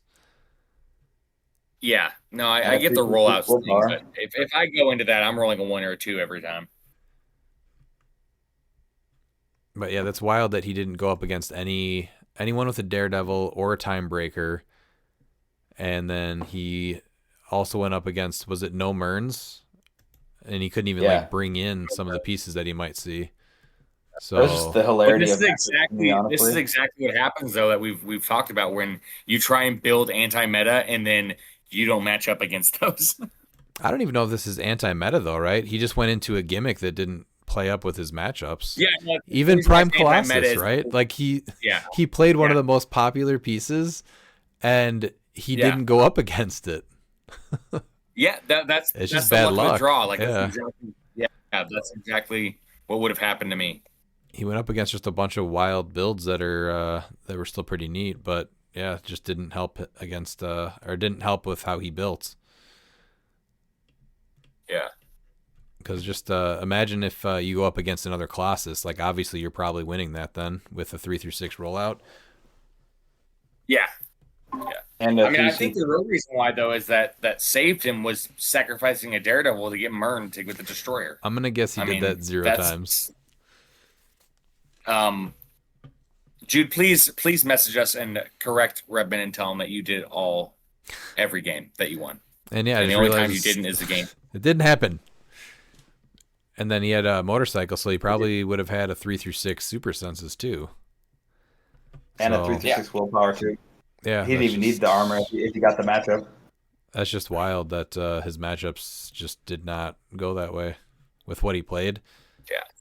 He had 5 games and no Daredevils, no Time Breakers, and no Prime Colossuses. Or he could have even brought in a Kevin. So he didn't even go up against the Kevin either, did he? No. No. I don't think so. Wow.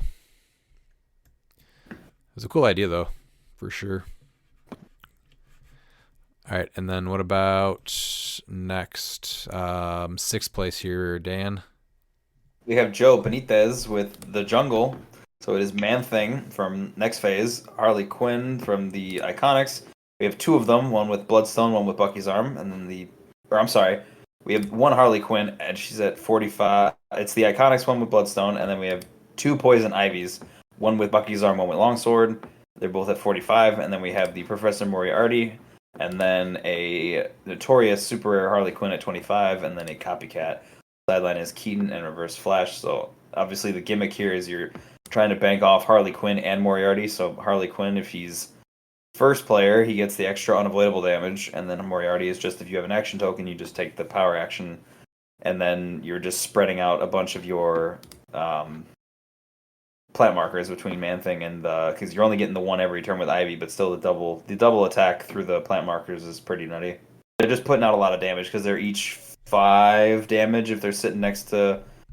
So they're a 12 attack from the 1 Harley, and then they're getting the Empower, plus they both have CCE, so they're 12 5s. 6. Oh no, I thought the other one had I thought both had Empower. No, it's just one. Copycat. Copycat will give them Oh Empower. yeah. They'll be hitting 13 for 6. That seems pretty good. What's your take on where plants are right now?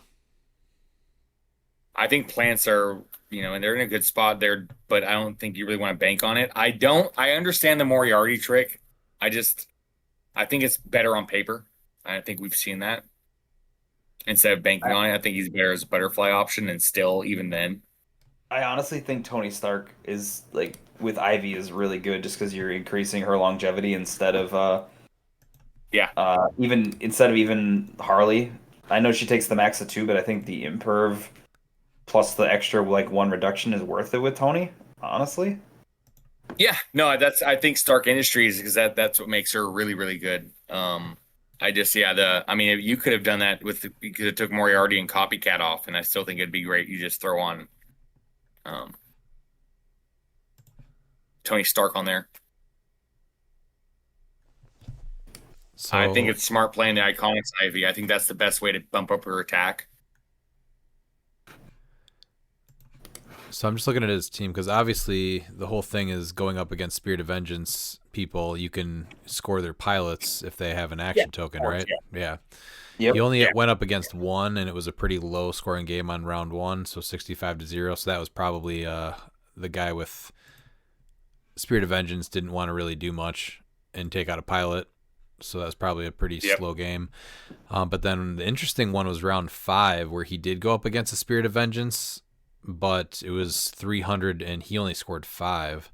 So I wonder if he had Kong. So maybe he just went up with Kong and just destroyed everybody. Or at least I think destroyed what's his face, Moriarty. because I think he's got 7 figures, so Kong could double act then too. So yeah, just run up there and then try to quake everybody so you can't mastermind it off either, and then just take out Moriarty that way. Yeah. Because it's similar to the build we just talked about. If you don't go up against the team like Spirit of Vengeance, I don't think is there really anything else that he's doing except against the Spirit of Vengeance team? I mean, it's still annoying. one unavoidable, which is rough. Yeah, he's also TK not for nothing, so you can TK out Man Thing to help him get out and do his thing too. But that's about it, right? Is what I'm seeing. Oh, he's also leadership. I think that's the only leadership on the team, right? Mm-hmm. Yeah, he's also leadership, so there's that. I feel like it's really good against Spirit of Vengeance teams, though. But I think it is. Kong probably just totally threw it off. If it was Colossus instead of Kong, I think this team would have taken it. Thoughts on that? Yeah, I would agree with that. Yeah, just a different type of Spirit of Vengeance build. There's some different stuff out here. Yeah. All right, 5th place, Peach. Valentine Perea, Stuntman, 4-1 with 1,110 points. They played on theme: Colossus with Destroyer Armor, Ghost Rider with Bucky's Arm, Death Metal Wonder Woman with the Longsword, Harley Quinn with the Bloodstone, Perdegaton, and a Daredevil with the Crimson Gem. Sideline was Ares, Beetlejuice, Blade, Chthon, Ghost Rider, and Mimic. So a variation of a Joe build. See, like, let's go back to Jude Sanchez's team that we talked about, right?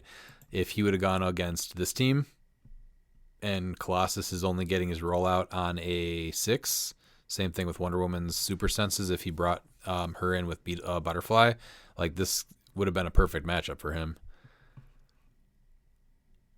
Yeah, and that's how it always is. Whenever you build something to like deal with something, you got lucky. Most of the time, you just will never see those builds that you prepare for. Yeah.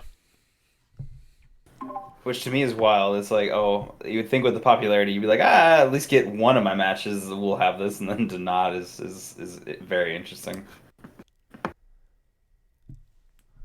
Yeah, this would have been a perfect one. But overall, he scored a decent amount of points with Ghost Rider, so with Bucky's Arm probably being a little bit more offensive with him. And that's the... Yeah, I mean, he was 4-0. Yeah, going losing in top 8. Yeah. So yeah, just solid smash and bash. Go get him with Ghost Rider and Colossus. Coming in 4th place was Wes Betschert with Blades, going 3-3. So he had awesome. So Wolverine and LCD with the glider. Wonder Woman, what is this? Death Metal, yeah, with the Bloodstone, and then the Wonder Woman from that trio pack with the universal weapon. This is the one with the big sword. This is the one that when she moves through everyone, then she can make an attack. But he's not on. But he's not on those. It's not. She's not on those clicks though. That's the move action for the speed power. Yeah, so she's doing it for just the fact that you can place. I'm guessing, right? When another friendly character with the Amazon keyword takes damage from an attack. Yeah, but it's also it's a reverse. What do you call it? A kill box. So she hits, and you may place. She places her adjacent, and makes a close stack. I thought she brought them in. Sorry, it's not what I thought it was. It's not. Yeah, it's she's a good piece. Oh yeah, not bad for 50 points for sure. And then Madison, the rare from the main set, and then Per Degaton. Man, I really love this Wolverine LCD, and I wish that they were just a little bit more playable. I liked him a lot. Yeah. The glider. You got top 4. Yeah, glider is interesting. So glider on probably combat reflexes, precision strike, which is a cool play. Yeah. Going for I definitely 105. I mean, you're getting the +1 speeds. You're a 6 charge, right? Mm-hmm. And I mean that's good. Plus the flight, and you got TK at least a singular perplex with Madison, and then or maybe a double. So I think that's pretty good. But bring him back with Wonder Woman, maybe. Yeah, I like this a lot.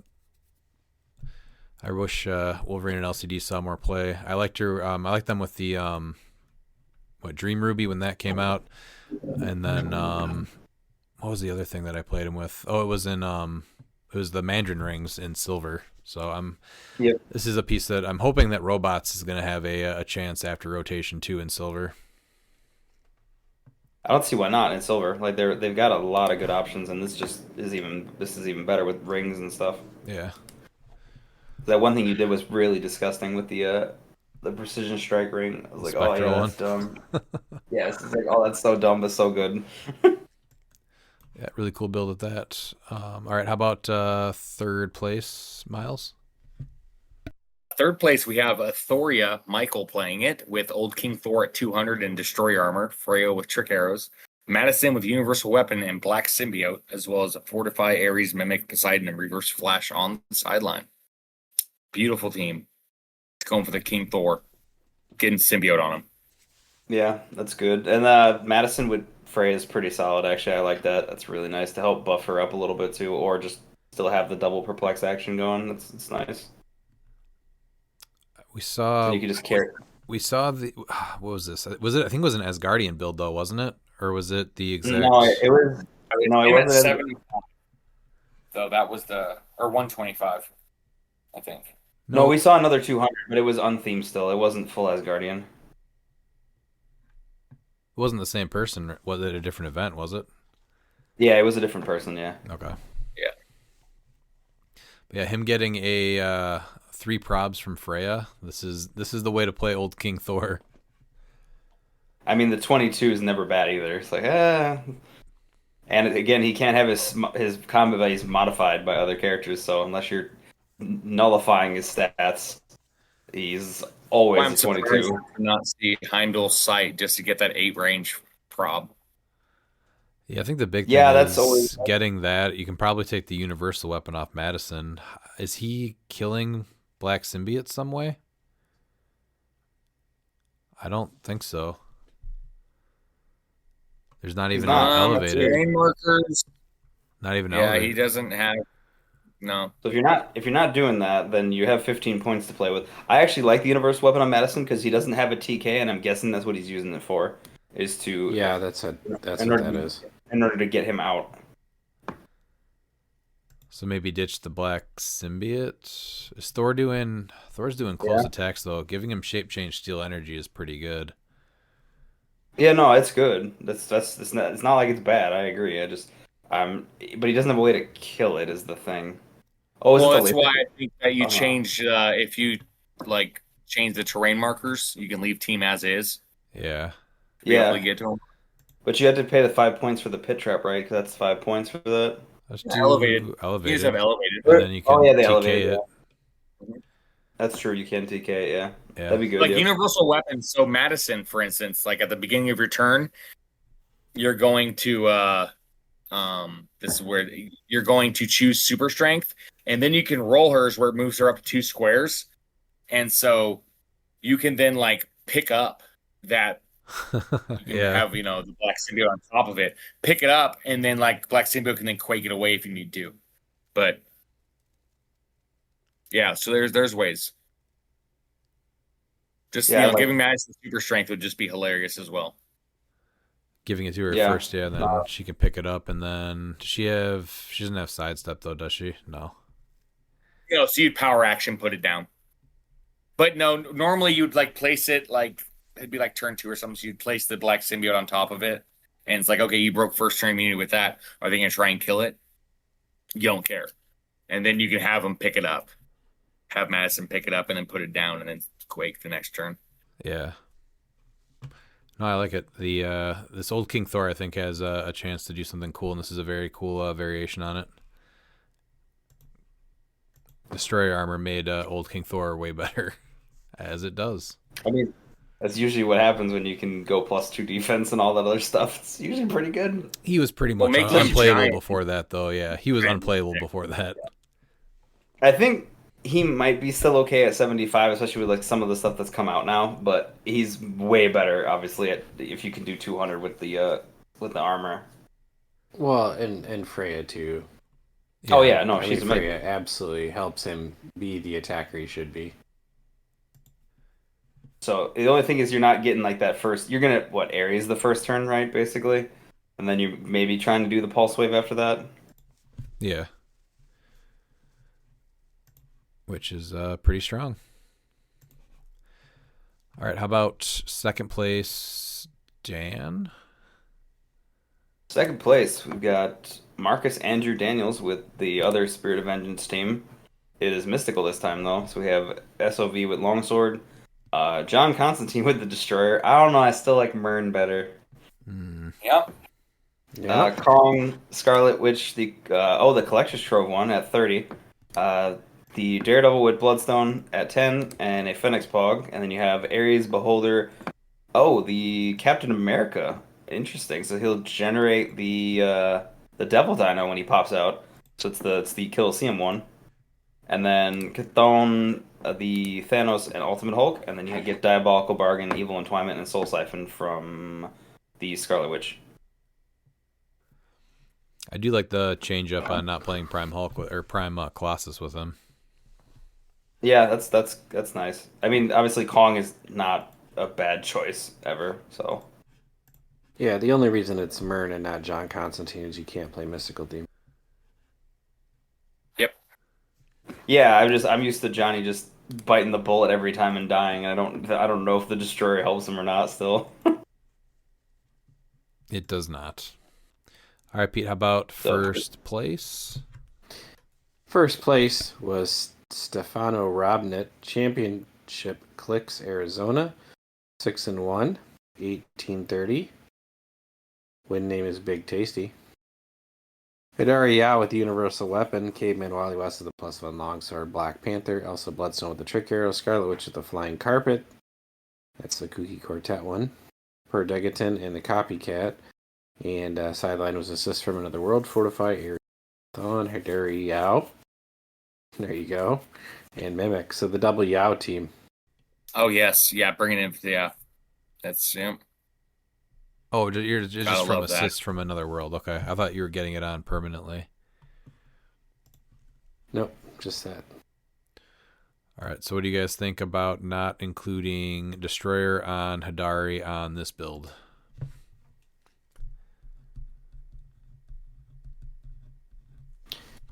And where I stand when you with look at it, there's with Chair Panther, and you're looking at it, you're going to be able to just shut down their juice, which is fine. So, but I still, yeah, I still like her, but I mean, this result doesn't lie. I mean, it's Arizona. Arizona's right up there with Oregon and Washington with the best of the best. So, Well, this was what originally everyone thought was going to just kill the game was Hidari Yao with Universal Weapon, and he won the event, so you can't say it's not good. no, absolutely not. Yeah, this thing, he won the event. Yeah, I'm guessing I can't. So the thing that I'm wondering about this team is like the rest of the team obviously wants to stick together to some extent, right? With her, I'm like, are you still just going for the 3 damage pulse wave then? I'm assuming you are. That's just all. That's the only thing I'm kind of wondering is that still like the thing you're picking with her? it's an option. I mean, you can guess. Yeah, Because you can just give her energy explosion. It's penetrating 3 energy explosion. There was nothing I don't think that we saw besides Spirit of Vengeance that's more points than her, right? At 100? Well, Yeah. there's Thor Oh, Thor too. at Okay. 200. Yeah. But yeah, not much now. No, I'm looking at the rest of the team and I'm curious because that team, it feels like it kind of wants to hug a little bit together because Caveman Wally's trying to shut off super senses, but he needs to be somewhat close to people. And then Elsa doesn't have that big of a range. So, but I mean, she can just walk up and hit something. So there is that. That's it. I mean, 3 damage energy explosion isn't bad. Triple target. No, especially that with it being penetrating, that's rough. Yeah. I think it gives it options. I think that's all it is. It's just very versatile because when I'm looking at it, it doesn't look like it meshes that well together. Because if you're doing the 3 damage pulse wave, why do you need Wally West to turn off the super senses, which is the big thing he does? Or why are you going to send him in? So I don't even know how often she's going to be doing pulse wave because the rest of the team doesn't really seem to do well with that. You have Copycat, Elsa Bloodstone. Are you keeping everybody back or avoiding that was pulse more wave? That was more or less my thought. That was really my thought about it was are you doing pulse wave or are you doing something else? That's more or less what I was thinking. So yeah, I don't think this team pulse wave that much.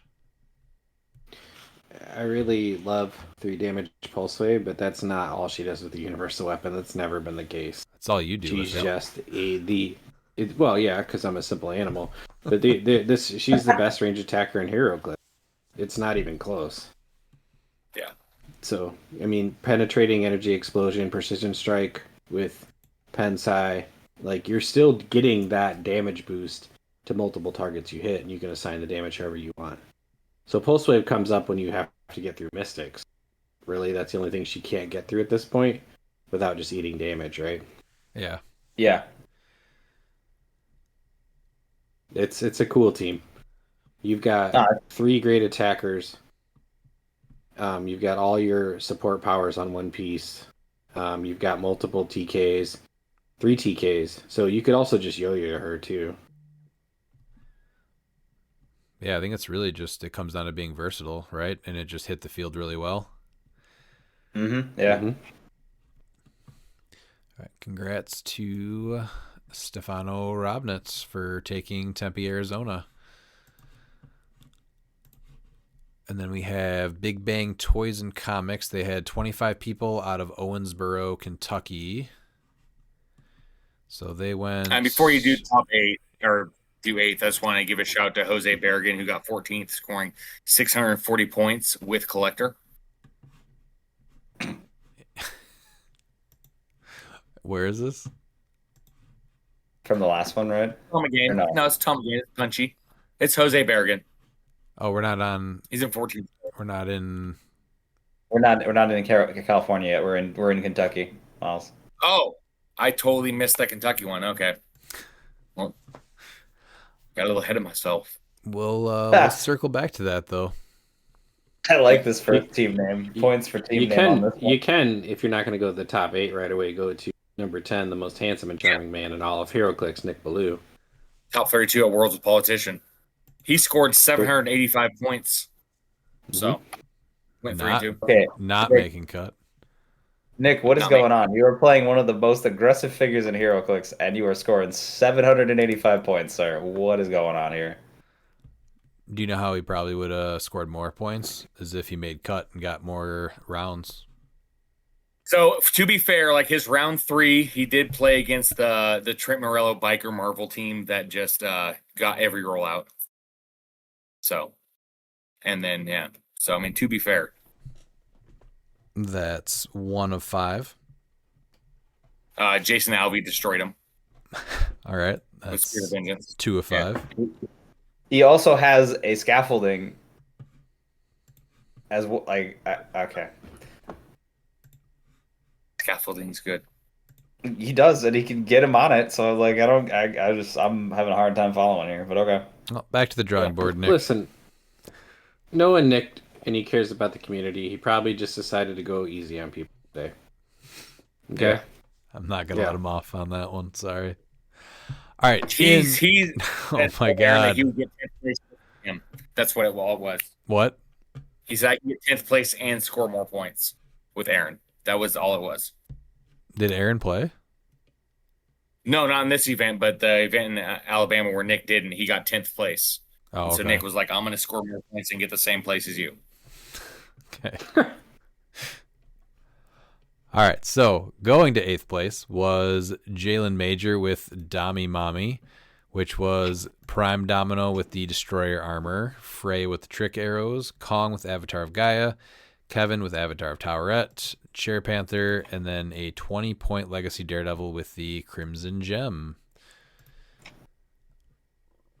So Domino with the Destroyer armor is interesting.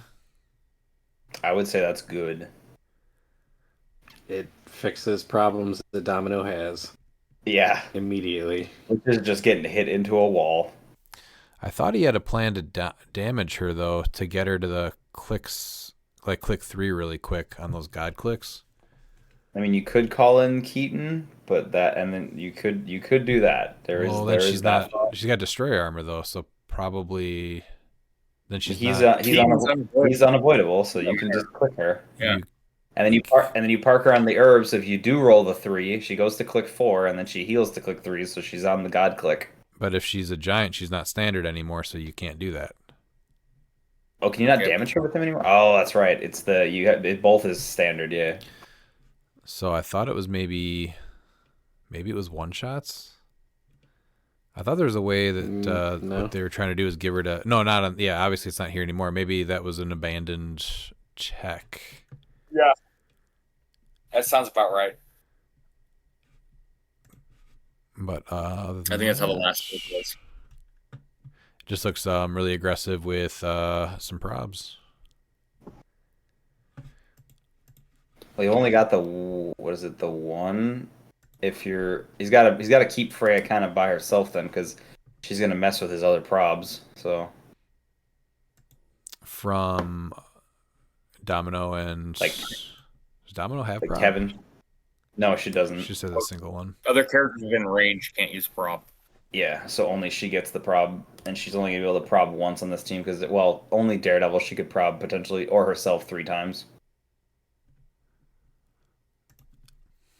I do like making Domino a main attacker if that's what was going on, because obviously you're not doing that with Freya, so it's probably just Kong and Domino going at it, right? Yeah. Man, I wish Domino had more time to see play in Modern. She was really cool when they Silver. first previewed her. There is. All right, how about 7th place, Miles? In 7th place, we have Zachary Brazier with Collector, 995 points. Collector with Bucky's Arm Destroyer Universal Weapon, Freya with Trick Arrow, Elsa Bloodstone Prime with Bloodstone, Phoenix, and then Fortify, I Must Have It, Ares, Juice, and Mimic. So you got World, Zach. You're getting a sticker. Man, Worlds is gonna be wild. It will not be. Hey, Dan, maybe you should play Collector, and I'll give you a sticker. Miles, do I get a sticker already? Yeah, you already proved it. Sweet. So is this the return of Elsa Bloodstone on Collector? We haven't been seeing her as much, right? Dude, Elsa Bloodstone's a menace for 30 points. She's That good. piece should never have fallen off. Well, Juice stops her. Yeah, that's the reason I stopped playing her. The big thing, but I think she's still good for third, like even just at 30. Well, she is, but she's taking up your prime slot, and so what you're paying for her to be a prime, you can't do. That's very true, but I honestly want to try her at 70 because I think with how many things are equipped nowadays, her at 70 is even more of a menace. Would you put Destroyer armor on her then? I would not. I'd still stick with the arrows. The arrows are just, with how she operates, they're just so good. No, you're fucking up, Dan. I'm okay. I can be because I need the destroyer on Mert. I don't need the destroyer on Elsa. Oh, you know what, Daniel? I apologize. That's a great point. One of the biggest things is she gets knocked back too easy. So I think if you're playing her at 70 points, make it 85, give her the destroyer armor, and now she's just attacking probably twice a turn and stealing all the equipment. Make it happen, Or Dan. for 135, you have her at 70 and you have Mern with destroyer armor. I hate you guys. All right, let's go to number 6. Dan. Number 6 is Brandon Hogan with Scientisk. We have Collector at 200 points with Destroyer, Universal Weapon, and the Vandarian Wand. Is that the one? Brandon Hogan, you just got a sticker. Also, he's Scientist themed. He's also got the Notorious Harley with the Joker fish for free. That's funny. Joker fish. I don't like the Destroyer on Collector because making him a giant, I do not like.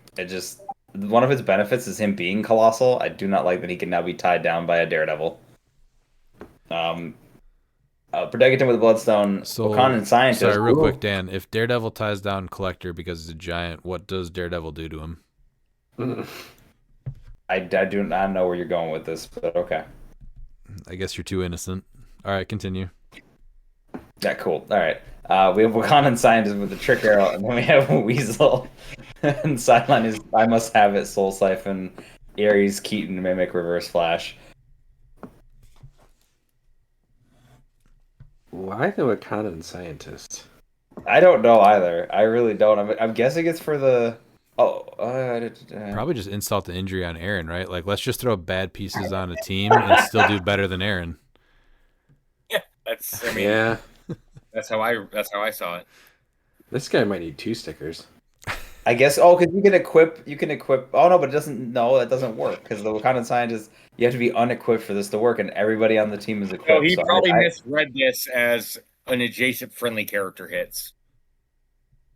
So this is rapidly getting to like grade school where like just people do better and they're just getting multiple stickers on their builds. Yeah, I mean the fact that he got Wakandan Scientist, as a fellow Wakandan Scientist player, kudos.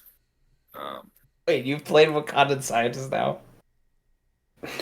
Yeah, because during one of the CLIX League West events. Okay, a lot of a booster during pre-release, and I needed 15 points. Yeah. Oh, is that one of those nights you had to buy some boosters because you forgot the team? Yeah, I remember that. Yeah. You know what? I wonder if he's honestly just there's no reducer on her. He's probably just killing her. He was able to keep a scientist build. Now he can just destroy her and get trick arrows on Collector. I bet you that's what he's doing. Yeah. Oh, with Soul Siphon? And the platform lift. So he's got elevated terrain too. He's got universal weapon with Collector. You could certainly do that, yeah. Yeah, I prefer to think that he turned the Wakanda Scientist into an attacker and quietly whispered, "Take that, Aaron Morgan," every time it happened. Just crit hitting with her. No, he's able to keep theme then. So kind of like what people are doing with Prime Elsa, just without losing theme, which is a good play.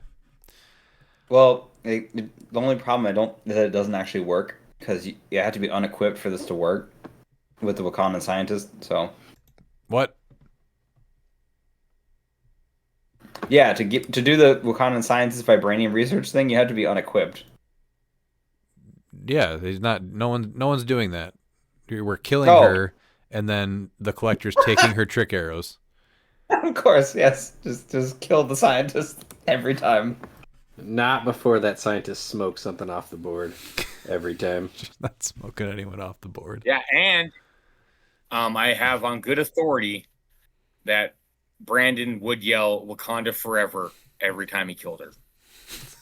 KO'd her. All right, going to number 5, Trent Morello. Pete?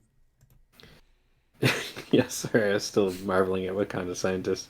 Trent Morello, Biker Marvel, 4-2, 960 points. It is the Captain Marvel build. Captain Marvel with a motorcycle, Captain Marvel with a motorcycle, Avatar of Tauret on Kevin, a Daredevil with a Destroyer armor, Assist from Another World with Ares, Keaton, Another Captain Marvel. Well, that's getting spicy. Reverse Flash and Towerette. But it's not the one you think. So that was a more It is recent not. change, That's a right? These good point. worlds. Yeah. I'm surprised he moved off the crit hit one, because I feel like the crit hit one with the double Marvel is pretty solid, because you get the two token or the 2 die. So yeah, I this really want Legacy, to go through our Legacy older Captain Marvel's episodes good too. where yeah, that's great. where we review this Hellfire Gala set, and I talk about how her at 100 points is top tier and will make cuts, potentially winning events. And we have Redmond telling me that I'm 100% wrong. We could go I back want to someone to just a lot of things where I tell you you're 100% wrong, and usually that does check out. There's the occasional Miles build where you make it work. I don't know. I feel like that's occasional happened more Miles is wrong. consistently. That's where it's at.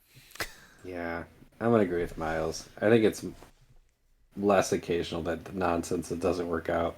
Yeah, like what Prime Swamp Thing, Captain Marvel. There's been quite a handful where he's like, yeah, this works.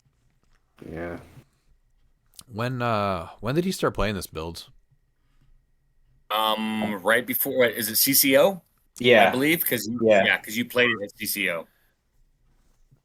And was there was some kind of event before that though? Because I know of it. What was around there? I knew of its existence.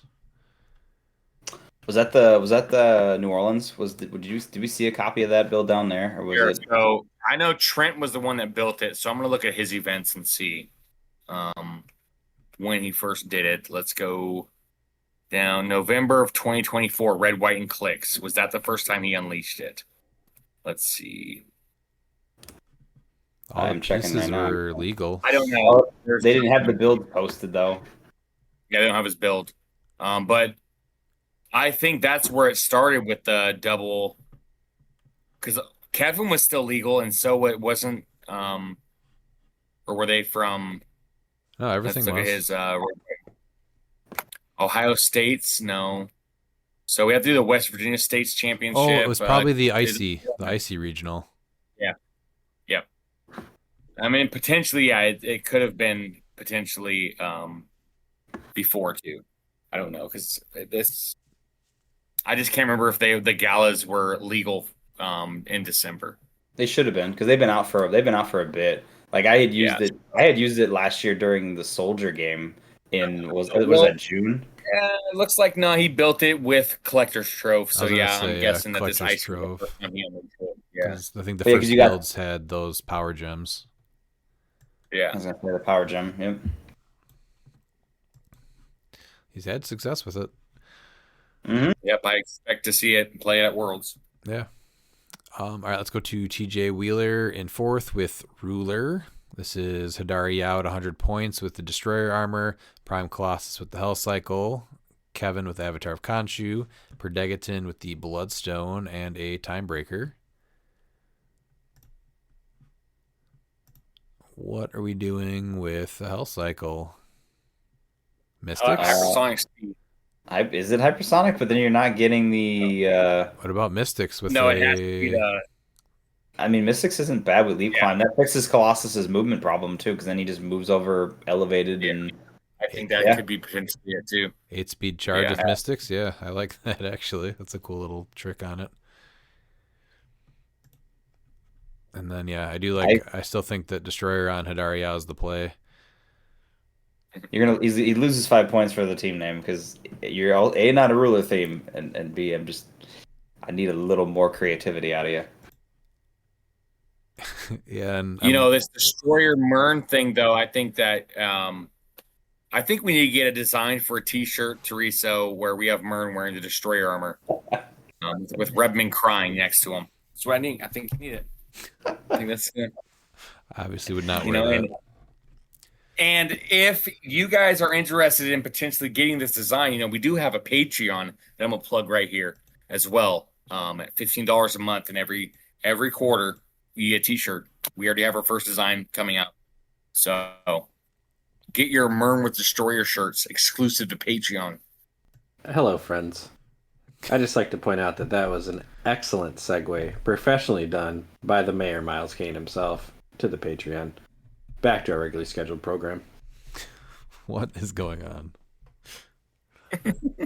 There's a method to the madness. I know. I saw where that was coming from.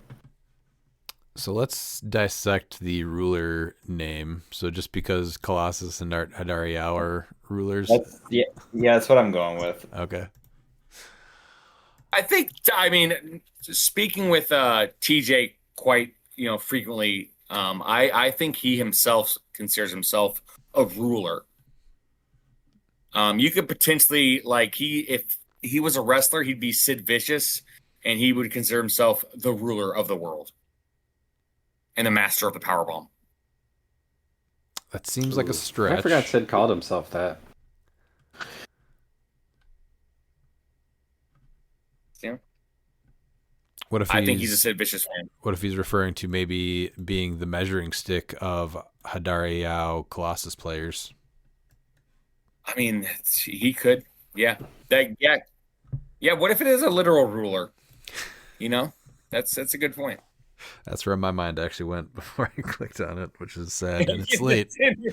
All right, number three. Nope. And number third, we have Josiah Garvizu. Coming in third. Coming in third. Coming in third. Feeling so fly like a D6. Like a D6. Like a D6. Yep. I knew Miles was going to do it. Yes. That was fantastic. It's a step above the G5. It's like 3 steps above. What are we talking about? Man. It potentially be. So we have we've lost control. We have Joe. It's similar to Joe, but Josiah's he puts his own spin on it. He's been playing this for the last few events. He has Prime Colossus with Destroyer, 048 Ghost Rider with Motorcycle, Kevin with Towerette, Madam Web with Khonshu, and Perdegaton with Trick Arrows, Diabolical Bargain and Occult Retribution with Chthon, Khonshu, Scarlet Witch, and Towerette. He was the first person I saw that really started doing really well with Madam Web. So he took a Joe build and made it into a Josiah build by throwing in this fun little Chthon, Khonshu, Madam Web trick.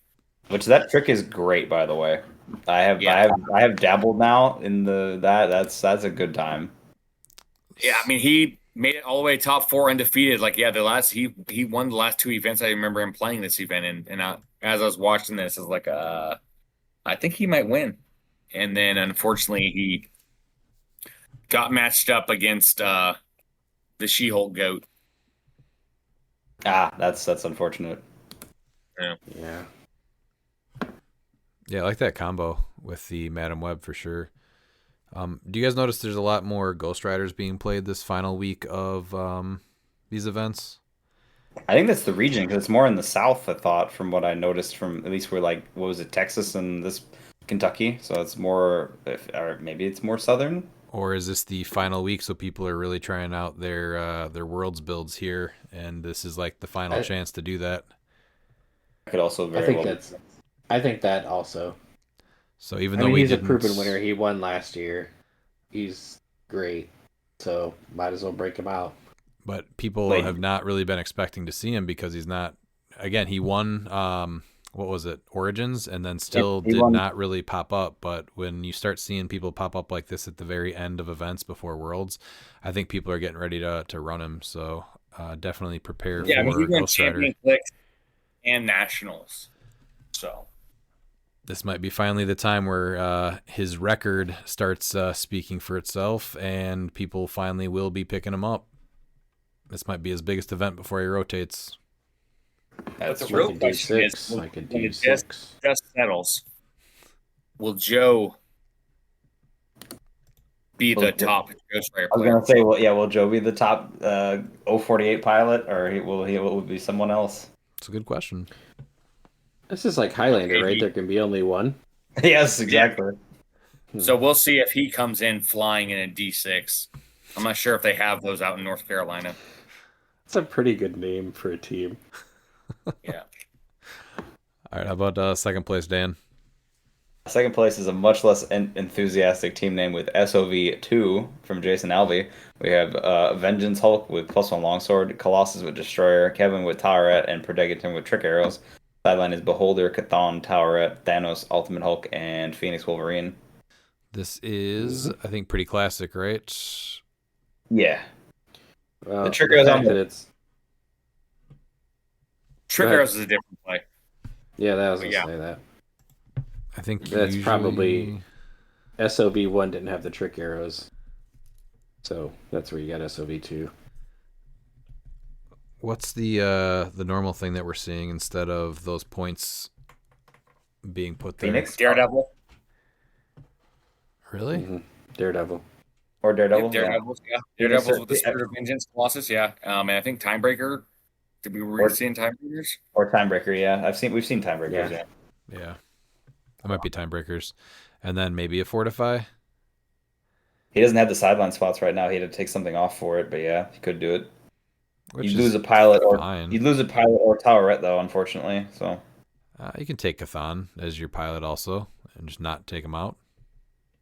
I guess that's true. But do you Or really want to Towerette. give up? I was gonna say, do you wanna give up Beholder, Thanos, Ultimate Hulk, Wolverine? Well, if you take away Cathan, he doesn't have any way to damage him, right? Yeah, But you don't have to take away Cathan. If you choose Cathan as your pilot, he can still just do his normal thing too. You can pick him to do both. yeah, you can. Right. I'm saying if you take him off the sideline. Oh no. Oh yeah, you don't have to bring him in too. It's a May. Do you mean not on the Yeah. build, or you put him on the board? Right. Not on the build. Yeah, no, yeah, you definitely Right. don't take him off. Mm-hmm. But if you take off one of the other three, like Beholder, Thanos, Ultimate Hulk, or Wolverine, then you can use Cathan or Towerette as a pilot as well as what they're doing on the Force already. It'll be really interesting to see how he evolves when he's not a stop clock anymore, with Cathan being out. He will see a lot less play Yeah. with being less abused. With two of his major pilots rotating. Or not one of his major pilots and then Cathan. Oh, it's weird. Or even the Snake Pit, which was a really good way to damage yourself too, even opening up the points for that if it's not for Fortify. A time Yeah, breaker. That's not Timebreaker and Snake rotating Pit. though. What's that? No, that's the snake pit thing. Snake pit. Yeah, it's thing. Yeah, so it'll still be around. He'll stop getting play when people get fatigued of him. He just does a lot. All right, what took first beat? Mr. Azarus Strife. I didn't hear no bell. Go! Round 2. Azareth played unthemed. He went 7-1, 1280 for the day. He had She-Hulk with the motorcycle, Kevin with Avatar of Khonshu, Spider-Man 034 with Mjolnir, that is Miles, Elsa Bloodstone with the Trick Arrows, Perdegaton with Bloodstone, Copycat, Daredevil with the Destroyer Armor, Timebreaker, and his sideline was Fortify, Keaton, Cathan, Jen Walters, Khonshu, and Mimic. Congrats. Good stuff. Again, showing that. I was talking about this, what was it, last episode or the episode before, about how this is one team. Obviously, he changed it up a little bit from the Red, White, and CLIX that I was surprised that he moved on from so fast because of how good he was doing. I was gonna say, yeah, I was really surprised by that too. I mean, I get why he did, but I also like She-Hulk's amazing. Like, she's so good. Yeah. I asked him too. She never died once. So That seems right, considering you. Oh, did she ever get spun once where she comes back? No, she never. No, she never generated Hulk. Man, that's wild. I thought at least they would have at least tried to get her down once. Well, yeah, having that She-Hulk in your face and then that Spider-Man with Mjolnir running around. You still got to be careful with Elsa Bloodstone. Yep. Potentially 4 through 6 super senses on She-Hulk too. Potentially, I feel like that's, unless you're pulse waving, she's got it all the time. Well, I'm also like with precision strikes brought up and all that stuff. So Oh yeah, that's fair. Yeah, I'm guessing Cathan is going on Elsa just so she can get carried around by Degaton and then free attack people. I think, or Daredevil, one or the other. Daredevil carrying her You too. You can push Daredevil to perplex then. Because Daredevil can do what? He can carry, I think, everyone, right? Because he's got Destroyer Armor. Yeah. And who's Cathan going on? Elsa? You Either said Elsa, Elsa- probably, and then she either- just does her free, and then she never takes damage. Yeah, basically, yeah, that's my thought. Or it was either that or Daredevil, but Daredevil you don't really want Yeah, I to. think it goes on to Elsa, and then you just have Daredevil carry her around. Yeah. Yeah, that's my Daredevil's thought. gonna be, moving 8 and dropping her off. So I mean, she's gonna be getting a decent map reach.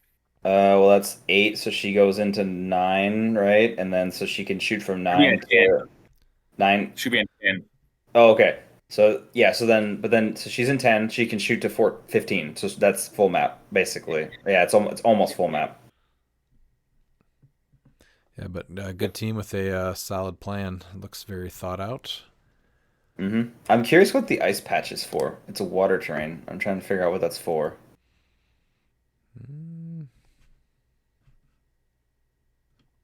Is it worth covering anything? Yeah, I mean, yeah, you can cover up something and they can't destroy it. They have to waste a TK. So I mean, that's really good. Like on certain maps, you can get rid of some hindering terrain, get rid of some elevated potentially as well. Okay. I usually really wouldn't get rid of elevated. It would still be like the different elevation, but yeah, I mean, getting rid of hindering terrain would be huge. Like especially plant markers. I'll have to ask him though, because I'm they curious can't destroy it. on why. Because he doesn't interact with water in any way, right? No. No. Yeah. All right. Well, yeah. Congrats to Az for taking Owensboro, Kentucky. All right, and then the last one that we have is Atomic Comics out of Artesia, California. They had 22 people. Coming in 8th place was Anthony Berrigan, and his team name is Should Have Had Destroyer Armor on Mern. Love it. Hard disagree. All right, so he did have Mern without the Oh, so Destroyer Armor. wait. You need to read the second line of the team name. All right, so the second line is, what's Redmond got against making Mern harder to kill? All right, so at least I now know that that's why it was on there. It just makes him harder to kill. I might have had a slight meltdown on why it was on there. Good to know, though. Thanks. We tried telling you that's why. That's literally what we said. We said it makes him harder to kill. That's Slight meltdown, only slightly. All right, so it was Mern without the Destroyer Armor, Zala Jarrell with the Crimson Gem, the Pegasus Captain America with Mjolnir, Chair Panther with Bloodstone, Prime Elsa Bloodstone with Trick Arrows, the Perdegaton at 20 points, Zenzi, Daredevil at 10 points with the Destroyer Armor, Phoenix Pog, and then 2 Timebreakers. And then sideline was Assemble the Team, Fortify, Heimdall Sight, Ares, Beetlejuice, and Cathan. So big drop off with Zala for the Captain America Alpha. Who's he following up with then? You don't really need if you use Heimdall Sight, you don't necessarily need that, so Zala can drop off pretty much whoever. Who is she dropping off though? I mean, Elsa's Elsa? never a bad choice. Yeah, because then you could technically give her Zenzi, so then she could have Battle Fury and Precision Strike, so she's hitting through most rollouts. And then Captain America can come through and do his thing. All right. I think the obvious question is what are we taking off the team Destroyer Armor on Mern? So Phoenix makes it so Split that team and 2 Timebreakers. yeah, I go for that. Yeah, What did you Yeah, suggest? we're doing. assemble the team and the 2 Timebreakers. To put on that. I don't Destroyer think that's the on play. Mern. Or Bloodstone. I think so. He's Or 3-3. I think he would have been. I think he would have at least made top 4, potentially the finals, if he would have had Destroyer on Mern. I was gonna say, or take Bloodstone off of Panther, one or the other. I don't know if he needs Bloodstone with what his team is doing. Your team is all about going over there and trying to. Every build from now on, Anthony, needs to start and end with Mern and Destroyer Armor. Period. So what about instead of adding Destroyer Armor to Mern, we just take Mern off and then he gets another attacker? I don't know. I like to play with Mern because you're stopping people from positively modifying. Like that's what the entire point is. So if you're like in a mirror match, against another Captain America, against like I guess not a mirror match because he's using Pegasus cap, but like the chase cap with the Colosseum, like you don't want to get screwed with the -2. I mean, I honestly think the biggest thing is it's going to really go hard against anything that you're like potentially going to see large numbers of. So, taking away the impervious from Colossus, taking away the impervious and stop clicks from Kong, taking away the combat reflexes and stop clicks from Captain America and the Colosseum. What else? that's pretty big. Oh, yeah, exactly, yeah. I mean, well, and I think so. He may be dropping off Mern because that's what he's got Fenix for. So everybody has they get the Phoenix Nest keyword. So that might be what he's drop shipping. Honestly, I'm not 100%, but that's my thought. Like to shut down all the values. I think it's be Pegasus cap majority of the time. Is it okay? I'm not 100% sure. So. There's so many pieces on this team, I would lose track of what I was doing turn 1. That happens with 5 pieces on your team.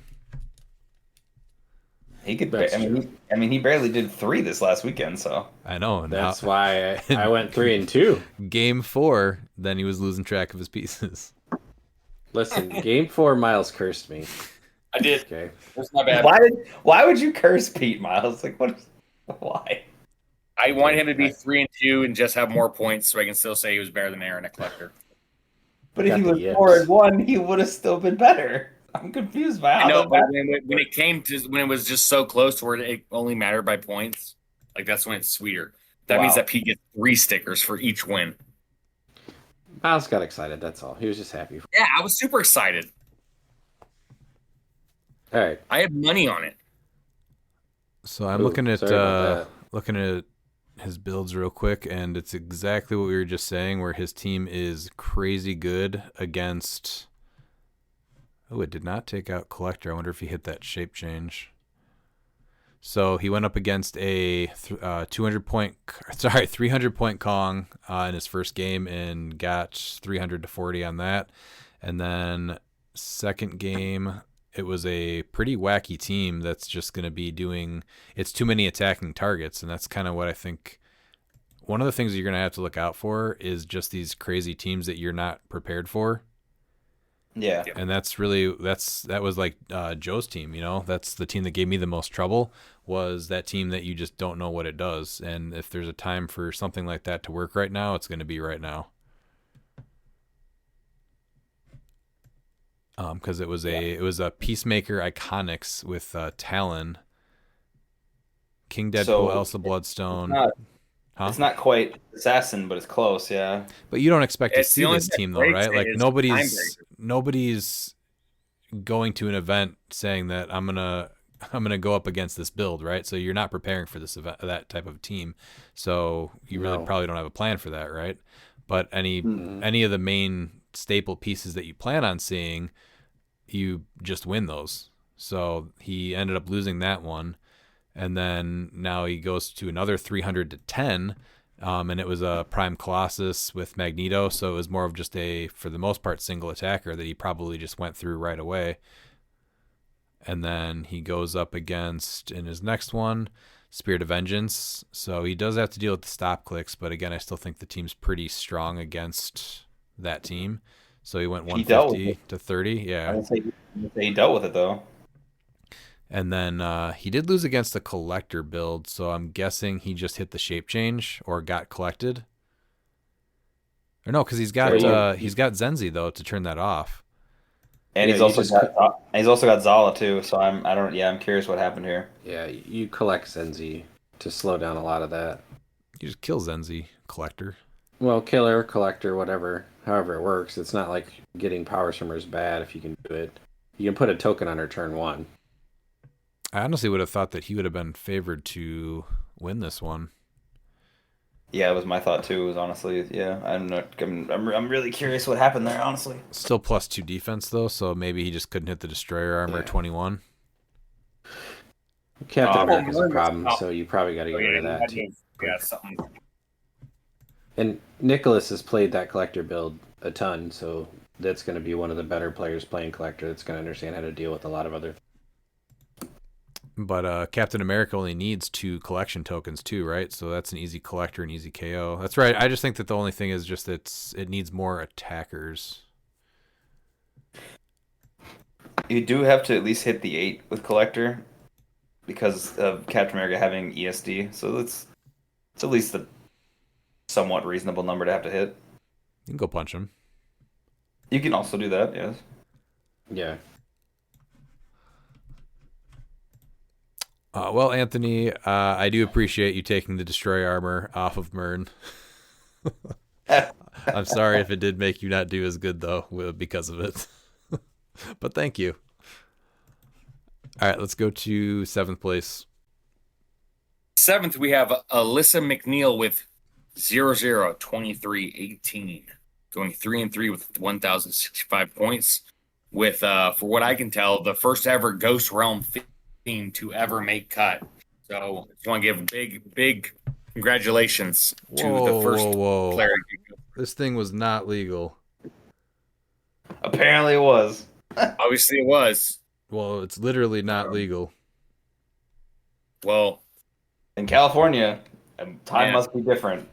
Yeah, California does things different. Not how time works. Well, it's how California works. Did I say how time works? Did I say that was how time works? I did not.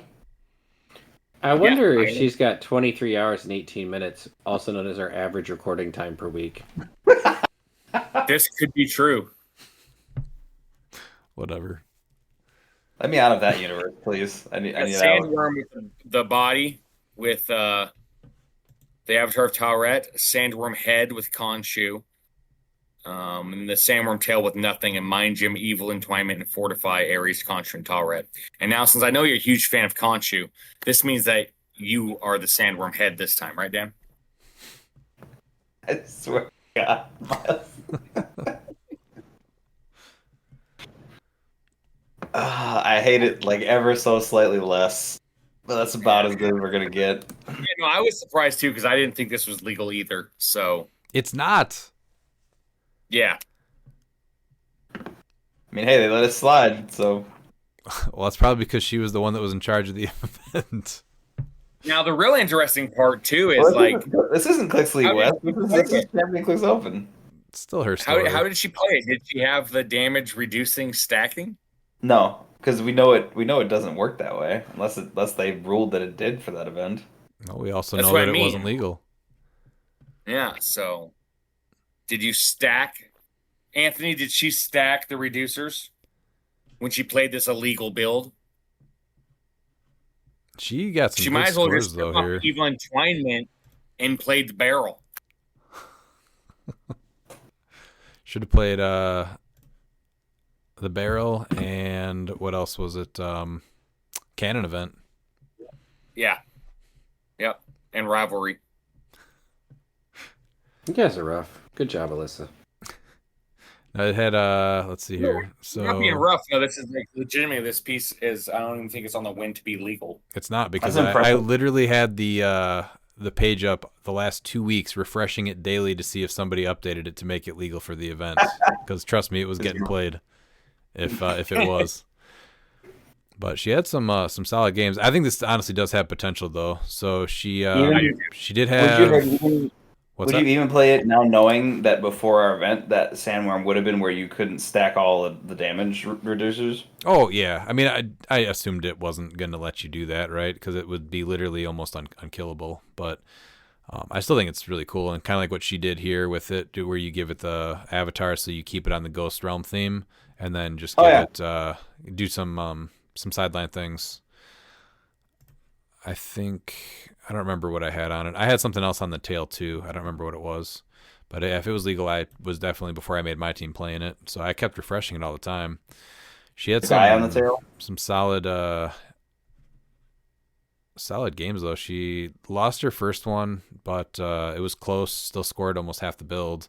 And then she went up against Nicholas Madison for a rough one, 0-300.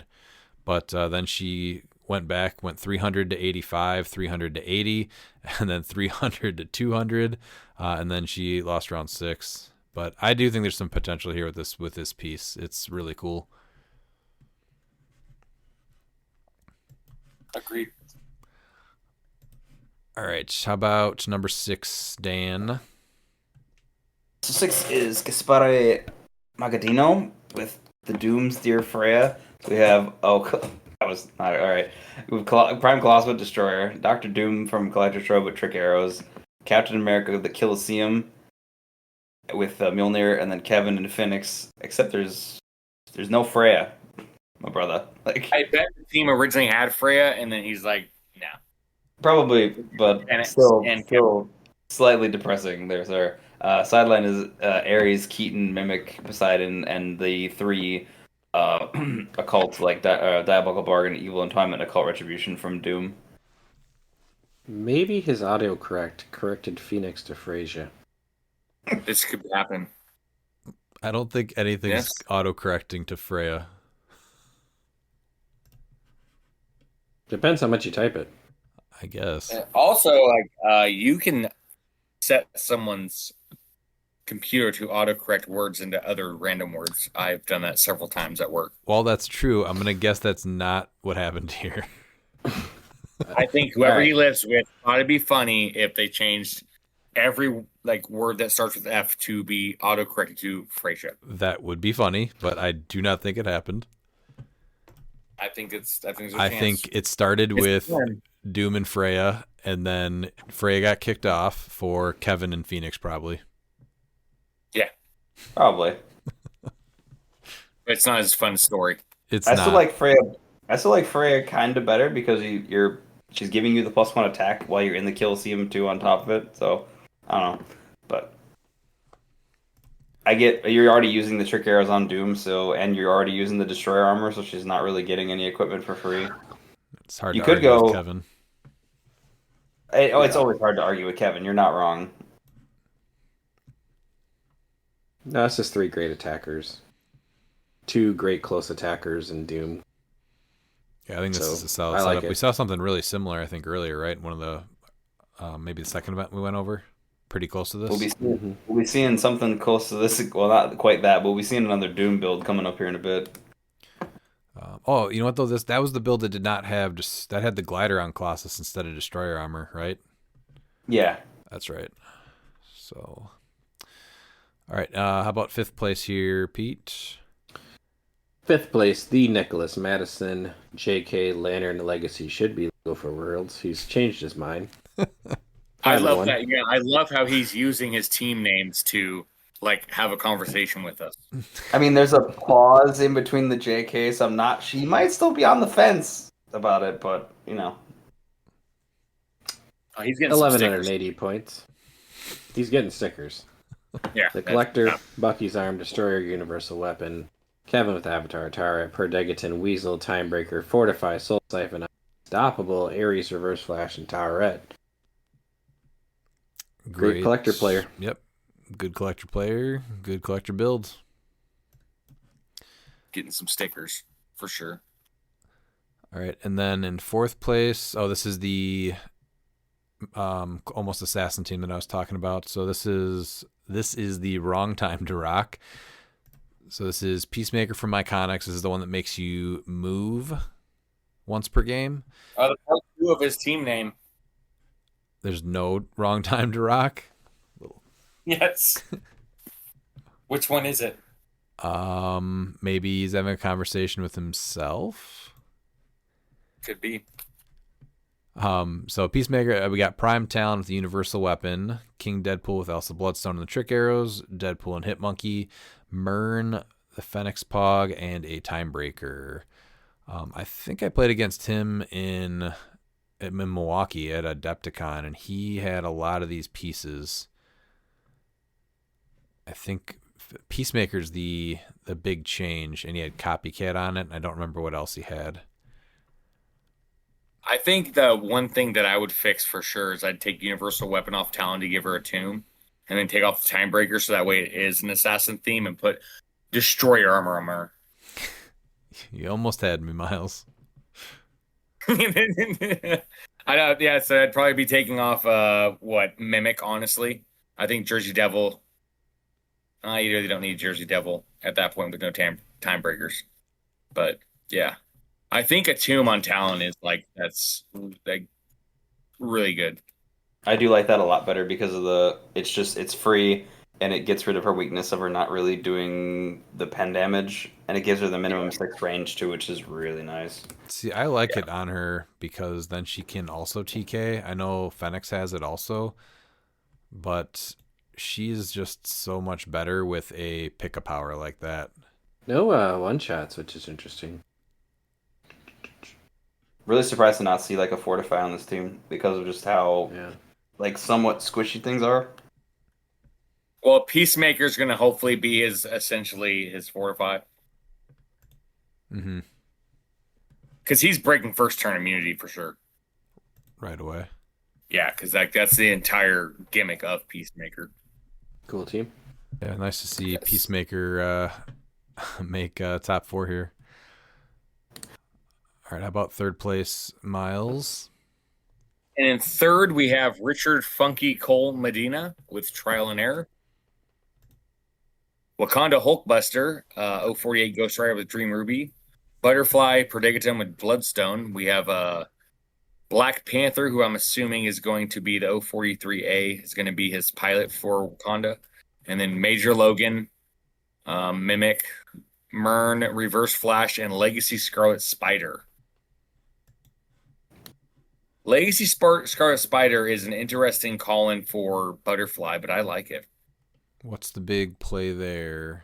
Never mind. No, it doesn't work because it's free. Choose a standard power that another friendly character that has Spider-Man within 4 can use. So never mind. You can't pick anything there. Is it just unless he assumed it was used? So he thought he could use like powers from Ghost Rider, but I don't know what to play. What's the current ruling with like Freya and Butterfly? Freya will go back out and Butterfly will come in because Butterfly is mandatory. Freya is not. So that's the only I've heard that, and then there's no official ruling. Exactly. That's the problem. I don't know. It's been ruled differently. Oh, that's how it works in the comp. So that's how I would go off of it. But yeah.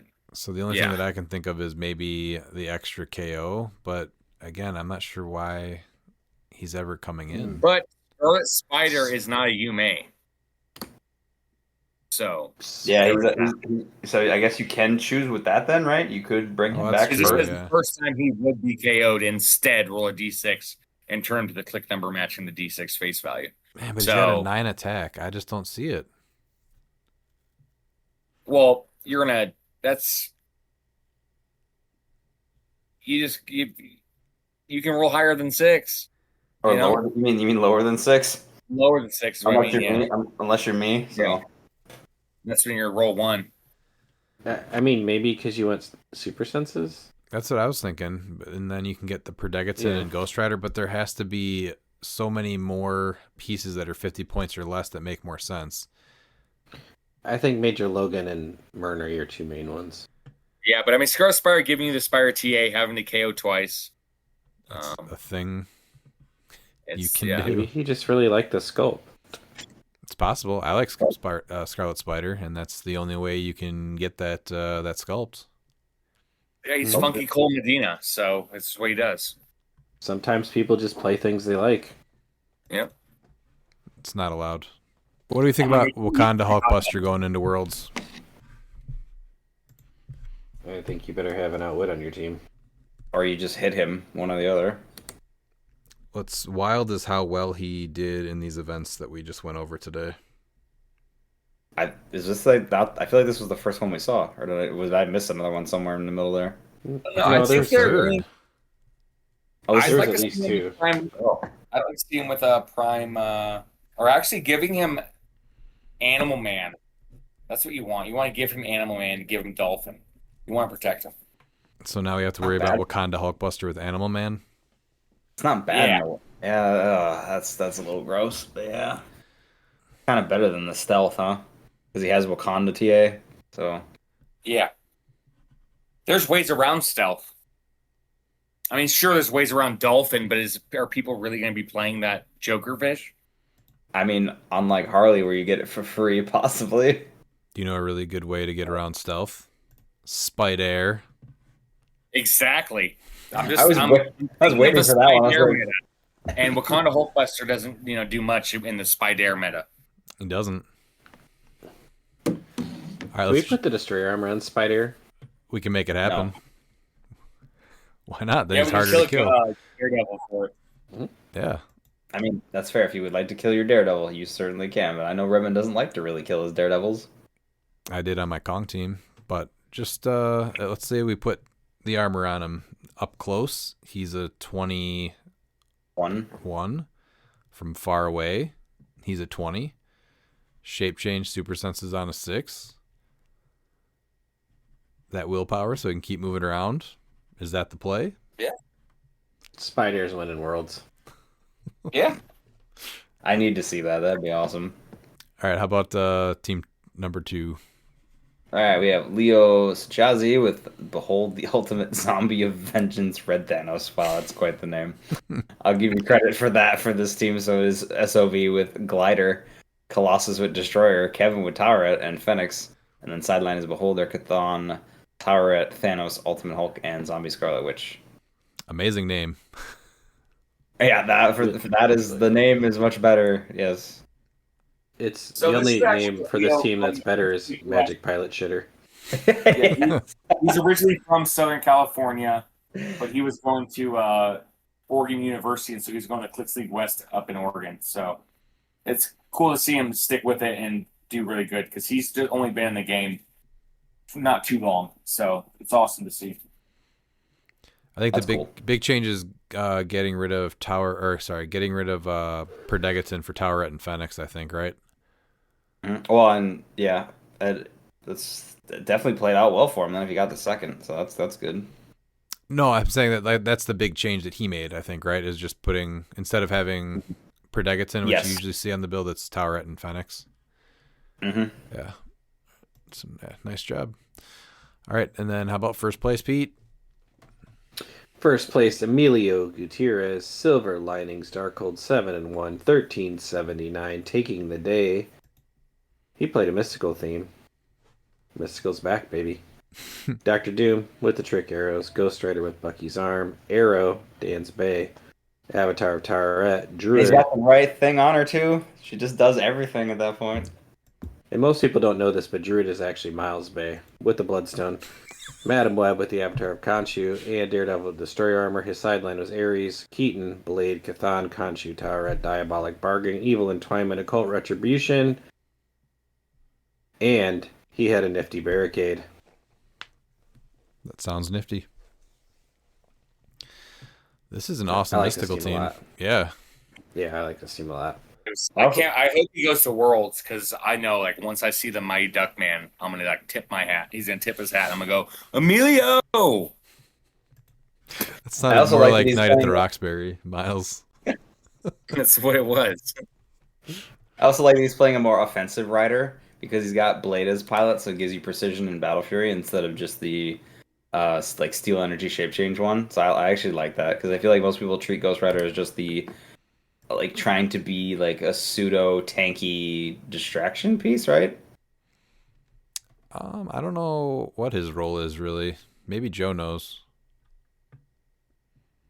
Well, I'm just thinking on this team, he's actually used his offense, so I like it. Yeah, with Bucky's arm, he's Revan. definitely more of an offensive piece. Yes, Pete. How can we get Spider on this team? Ooh. That's a hard drop. Like you gotta really finagle points for that.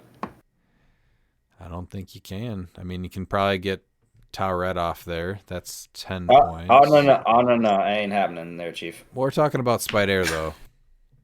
Yeah, you drop Bloodstone and the Nifty Barricade. There's your 15. That's probably the right choice. Is what? No, it's not. Nope, you need a Nifty. The Barricade? Yeah. Oh, You because drop of the because of- Barricade and Daredevil because anything with the Destroyer armor that isn't Mern does not belong on the build. Daredevil's pretty good with the nifty barricade, though, so I think that's fine. What do you drop, Madam Web? What do you drop, Madam Web? Then I think would be We're the other not thing. dropping Madam Web. That's also Zap true. it. That's Yeah, also this true. is this going to become the new Madam Webman? She's great. Like she's real good. Yeah. I mean, but he went 7-1 with almost 1,400 points. Like I don't really Because think. Adam Webb is going to see so much less play after Cthulhu rotates. I still think even the one die load is still really good. Yeah, and you have to with Doom having something to heal Doom is amazing. Because once Doom gets hit once, he changes quite a bit. He's still great, and it's hard to hit him because of the Doom bots and that, but it's still a little bit of a danger once he loses that damage power initially. So, and he's only able to mastermind to the Doom bots because they're the only thing on this team that get the minions of Doom TA. Ghost Rider can borrow it. You can't. Well, no, he has mastermind mastermind. Yeah, he has mastermind. No, I know. Period. I just think with how much multi-target there is, like your best option is to be able to mastermind to the Doombot because they can be a non-adjacent. Yeah. He did a really good job of building it's obviously Doom is your main attacker here. He can keep him super safe. He's pretty mobile, and then you don't have to be aggressive with Ghost Rider. It can still be defensive, but that's the first thing you can send out if someone gets close. Oh yeah, Ghost Rider is just your bodyguard, right, for Doom? Yeah. But I am thinking we get rid of Towerette and maybe what? We need to get Spider on the team. Spider stays. You get support and another outwit. Now I will say that Dr. Doom does not have improved targeting hindering. So do you know what would help him? Spider. Yeah. I do. Bloodstone and Towerette maybe. Then we get him on and you get 5 more points. That sounds pretty good. Well, Spider, if I remember correctly, I believe that her win percentage in competitive is 70-something%. Oh, it's amazing. So I mean, it's worth putting her on the bill. Yeah. I mean, as a People whole, don't know this, but Spider is actually a citizen of Latveria, so we can make it happen. A good point, Miles. Let's see here. Spider is currently sitting for the entire Champion Clix Open Regionals. Gotta be high. Oh, yeah. Main force win percentage. She's in 12th place right now. So might want to rethink not adding her to the team. Yeah, she actually has a higher win percentage than the Gala Captain Marvel. And Perdegaton. So, I mean, and if you look at the Sandman Mysterio Bookwood team, then Spider has a higher win percentage than that as well. So, I mean, and so I think that's something. She's actually tied with Titania, Ace, and Ghost Rider. So there's only 8 pieces that have a higher win percentage than she does. Yeah, she's top 10. Why aren't we playing? And you know what? One of them is that has a higher win percentage than Spider. What? Legacy Doc Ock. Yeah. Yeah. He did Makes good. sense because Legacy Doc Ock beat him. Yeah. One of the few.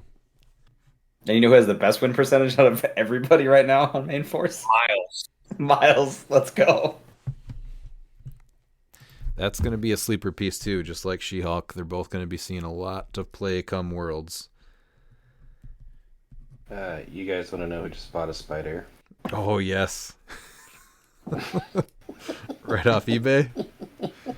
Oh, yeah. Yeah. That's the old interwebs there with Pete. How much? That's the real question. 15? That's nothing. Steal. That's $1 a point. That's a steal. I'm just, she's already going up $2. So get your Spider now before she skyrockets. Mm-hmm. All right. Congrats to Emilio, though, for taking that one. That's going to wrap up all of the Champion Clix Open Tropical Regionals. When's the Clix League West? That's next week, right? I believe so, yes. Yeah, yes. So we'll go over all those builds and the finals for that next week, and then that's really the last of the modern that we're going to see before Worlds. So we'll do just a quick note. Yep. Spider is a male, by the way, not a female. No, well, I was just saying that because Miles said that. Yeah. Congrats to Emilio for doing a fantastic job with Dr. Doom again. I think this is the second time he's won with him. Hey, it's Earth 91. That's before 92. Just wanted to throw it out there. All right, let's get at it. You've got questions. We've got answers. First, we have Marley Spliff. Do you think Lantern Legacy or the Ancient Labyrinth rival Do you think Lantern Legacy or the Ancient Labyrinth or Rivals respawn maps should be legal for Worlds? In 2024, WizKids said Masters of Time won't be legal because the 6 international players couldn't get it. They also said Major Brock's Bunker won't be legal due to availability. So far in 2025, all 3 are looking to be legal for Worlds 2025. If you didn't have access to either of the 3, what would be your take on it? Let's start with the Ancient Labyrinth. So without the fact that that's already going to be a problem map just because of how restricted it is, and it might not be the best thing to even have in competitive play, just with how much it can mess with your startups and setups and all that. Availability-wise, it's only been available at Origins. So unless it's going to be available at Worlds that weekend so people can pick it up and then add it to their build sheets for the event, I do not think that this one should be legal. And that's coming from me who has 2 of them. Did they ever set it up? Because it's supposed to be for print and play. Did they ever set it up? I don't know if they walked that back because it hasn't even been mentioned since it was originally announced that way. Yeah. Which, I mean, honestly, I right don't there want with that you. to happen, though, because what's going to happen is people are going to print it out on normal, 8x11 sheets of paper and then come and place them down on the map or on the table, and you have to play on that. I'm going to print it out on lined paper. Yes. With cheap Scotch tape holding it together. Oh my When I'm god! at See, it. I was gonna try to be You fancy better and want to pick go to a a print We're shop and playing get on it a printed. lined paper ancient labyrinth. You want to watch one man have a rage quit Oh yeah, before that's- dice even hit the table? Somebody does that to Redmond. Yep. Hold on a second. Yeah. I got to line up all my 8x11 pieces of paper. I will say that people do now both either apologize to put from if they put me on a paper map instead of a neoprene map, or they use it as a strategy to distract me. People apologize for that? Oh yeah. They're like, oh my bad for not bringing a neoprene map because you don't like to play on anything that's I'm not sorry, I that. can't afford everything. I know. What's your take on it, though, Miles? Should it be legal for Worlds? No, now it's not print and play, but I don't, unless, like you said, everyone's there and they give it to everybody that's going to be competing for Worlds. Since it's a handout map. I don't think Rivals Respawn should be. Well, we haven't gotten to Rivals No, even with Respawn. the So let's not skip through that real quick. We got Dan's opinion on the Ancient Labyrinth. Dan? It's just a bad map. It should not be it just should not be played for the point that it's a bad map in the first place. I don't even care that it's about the legality thing or the exclusivity of it. It's just a bad map. It should not be played. Like when you have less than 6 squares on one side and I can stuff you in a corner and make you expand your starting area 2 or 3 times. Yeah, that's not good. I mean, it's a great D&D map for sure, but not a CLIX map. It looks cool. Yes, exactly. Yeah, but that was my point, was that it's not a good CLIX map. Pete, what's your take on Ancient Labyrinth? Have you ever even heard of this map? Honestly, I'm looking at it right now. Yeah, that's a problem. It's indoor, But too, if that helps it's gonna you. be on. Yeah, if it's gonna be on my build sheet just in case I match up with Redmond in the first round and I get to set out my 8x11 pieces of paper and make him play on it. Listen, And I'm gonna make sure my printer's half running out of ink by the last page, so it just looks even extra trashy. So you need to host a monthly at your house one of these days and just say, yeah, we're using all the Ancient Labyrinth. And just go, yeah. And they're all just 8x11 lined paper that's printed on or hand drawn. that would drive me Just crazy hand all drawn. day. Do you want to see me by the end of that day?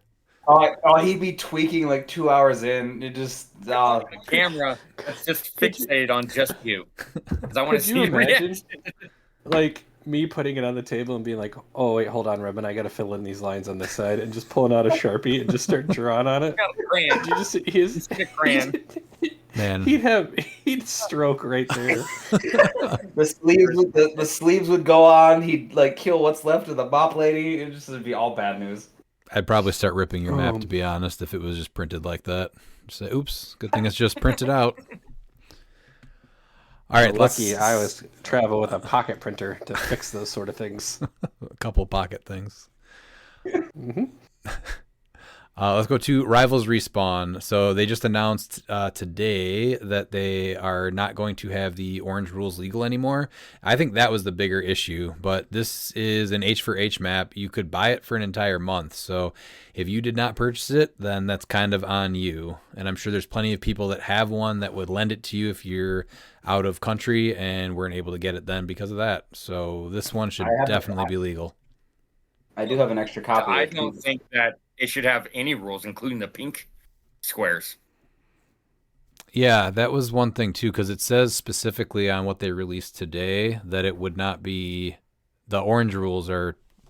They worded it really weird. Wait, is the pink squares? Is that I don't have the map? Is the pink squares covered in the orange rules, the special rules for the map? I have the map in front of me. Hold on a second. It sounds like you're going there, so it is not in front of you. Well, excuse me if I don't have my entire box of maps above my head in my office. You said it in front of you. Yeah. Yeah, I know. So I just think So the pink squares are the pink squares are the respawn zones. That's what, but is it covered in the orange? No, in the special rules. No, it's not. It's separate. Yeah. So, yeah, I think that's a miss. I don't think those should be allowed either. I think that's just as abusable. Yeah. No, I know because when you would take 3 more damage. Yeah, I agree with that.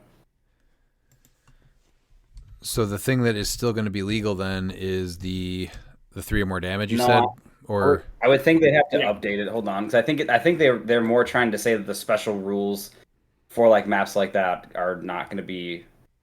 Wait, available. are you saying that they made an announcement without fully thinking it through? No, I don't know exactly what they were doing here. I'm sorry to tell you. They would never.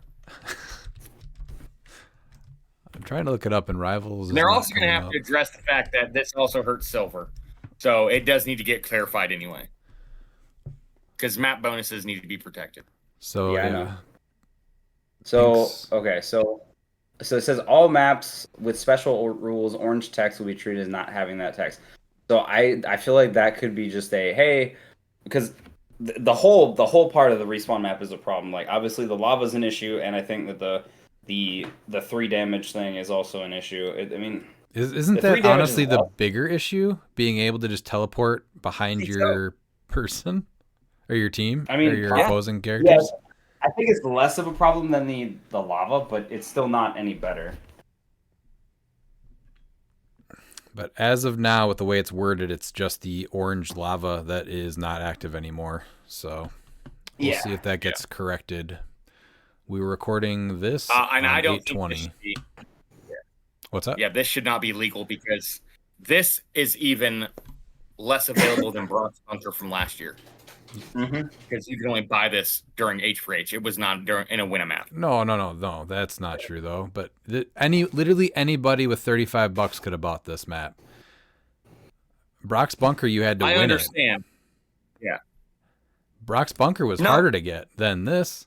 All you had to do was buy it for $35. I bought 3 of them. I know. I'm just saying it's some people, don't honestly know that. I don't know what the internet. You're really the what I would consider the whale of the CLIX community, or one of them. So you're not everybody can hold your Paul Bearer standard there, sir. Well, not everyone has a whole family that plays competitively or goes to events, right? So it's not that I just buy 3 of everything, but that's the general idea is that I would still have bought 1 of them if it was just me. At least that's understandable. Yeah, I know a lot of people that don't buy the rock maps. That's why a lot of people don't think rock maps should be legal for modern. Well, if they don't buy them, then they shouldn't have opinion on them being legal. Guess what? I'm not going to buy any chases, and then I'm going to say no chases should be legal for Worlds because I'm not going to buy any. I'm not going to buy any. I'm not buying power batteries on the second market, and I think that they should not be legal for Worlds. Same. And I'm sticking to that. Yeah. If I don't want to buy it, then they shouldn't be legal. I was going to say, WizKids actually printed neoprene maps, I'd buy them, but they don't print neoprene I think you just need an option. Have those maps, you just print on demand while the sets are in modern. If that I could print it you mean I could print it as a neoprene? Yeah. Well, yeah, I would gladly do that. I'd even pay the extra money. I'd be like, here's $30. Give me my map, please. I'd pay $30 for a map to be neoprene. Yeah, Like, I'd love to have. I'm talking with a local printer right now. I'm trying to get actual good scans of the maps, and I plan on getting some neoprenes. And I know Redmond's going to want some. I'm getting one, and it's just my butt with a grid on it. That's Since what I'm hoping we're- for. since And we're I'm on the- going to have it since on we're on lined the- paper. It's gonna look like Since we're on Extinct the topic- Can you draw Volcano. that? It's gonna look like Extinct Volcano. Can you draw Redmond's butt on lined paper? I'm just looking right now online where all the Kinkos are and all the FedExes are in Memphis, so I can just take all my neoprene maps and then go and basically photocopy them into 8x11 pieces of paper that I can tape together prior to the tournament. Yeah, and then you bring the original map like Brock's bunker. Like, I Yeah, have people- here, I use this map. People will and be white. like, well, why aren't we playing on that? I'm like, dude, I don't want to screw up my neoprene map. Here's my trashy paper I one. used to rip my maps. Can't have your dice hitting it. Yeah. That's also fair. On the topic of maps, though, there was some issue with the bonuses for the old maps when you had the map bonus itself, but that has been corrected, so that will be legal for Worlds for Silver. So your map bonuses are safe. Yeah, are you reading what I'm reading right now? I read that like 5 minutes ago, but yes. It came through like 5 minutes ago, so yes. All right. You heard it here first. You know, our good old friend, the Silver Savior, again, like, stepped up to the plate there. All right, Pete, do you know what map Rivals Respawn is? Yes, I actually have that one. Well, you probably have it. I don't doubt that, but do you know what it is? Yeah, it's the one that Scott Porter put out Okay. for Hero Clicks for Huntingtons. I know all that stuff. I'm on a big time podcast. Can you guys hear my dog snoring through the mic? I can now, yeah. Yeah, thank you. Oh, Yeah, you can hear it through my headphones. Yeah, I He's thought you were rather having than a just problem. rather than just drinking 10 gallons of water, he's decided to lay right next to me and snore as loud as possible. Oh, God. So what are your guys' takes on Lantern Legacy then? Should that be legal for Worlds or no? I don't want it to be. I do not want I it to don't be think legal so. for World. There's not enough time to like practice and prep with it. Let alone even if I wanted to adjust my team, there's what we have a month. I mean, that's not a whole lot of time. Maybe Like- a month and a week. And the set does get play tested, but like not as thoroughly with. So there's going to be like these crazy judge interactions that's going to happen. That's going to be answered on the spot. I think that it's more of a culmination of the year prior, and so having a set that came out a month before just doesn't feel like the culmination of the last year. I don't think it should be legal. So I was leaning towards it honestly just mattering how fast it's going to rotate. I want things to be legal as fast as possible. So if it meant that we were going to lose it after next Worlds, I still would not want it legal then. But if it would be allowed to have 3 Worlds technically, then I would be fine with it. But I actually kind of like the idea of like kind of like what Miles is saying, where we're going to just end the season and then all of a sudden we're just totally turning into this new season. Lanterns are there, we got batteries, and it just is going to feel super fresh. Yeah, but it's weird. It's weird going to be trying to play against that in Worlds with what I would consider not a lot of time to be ready for a lot of that stuff. I just think there's going to be interactions that are problematic that should be addressed before Worlds, not at Worlds. You know, like that's the entire point of having. That's why we get erratas leading up to Worlds to fix these problems. They're And gonna I think there's a ton of potential interactions in Lantern Legacy. They're going to be problematic with pieces that are rotating. they're gonna have to be really fast with it after release day. Yeah, they're going to have to fix some things before. Pete, have you heard of Lantern Legacy? I have. I'm actually excited about it. I'm excited about our set review, which will be another 25 hours of recording at some point. Stop it. And but I don't think it. I don't have a problem with it being legal with Worlds. I don't want it rotating in 13 months if that's the case. Yes. Okay.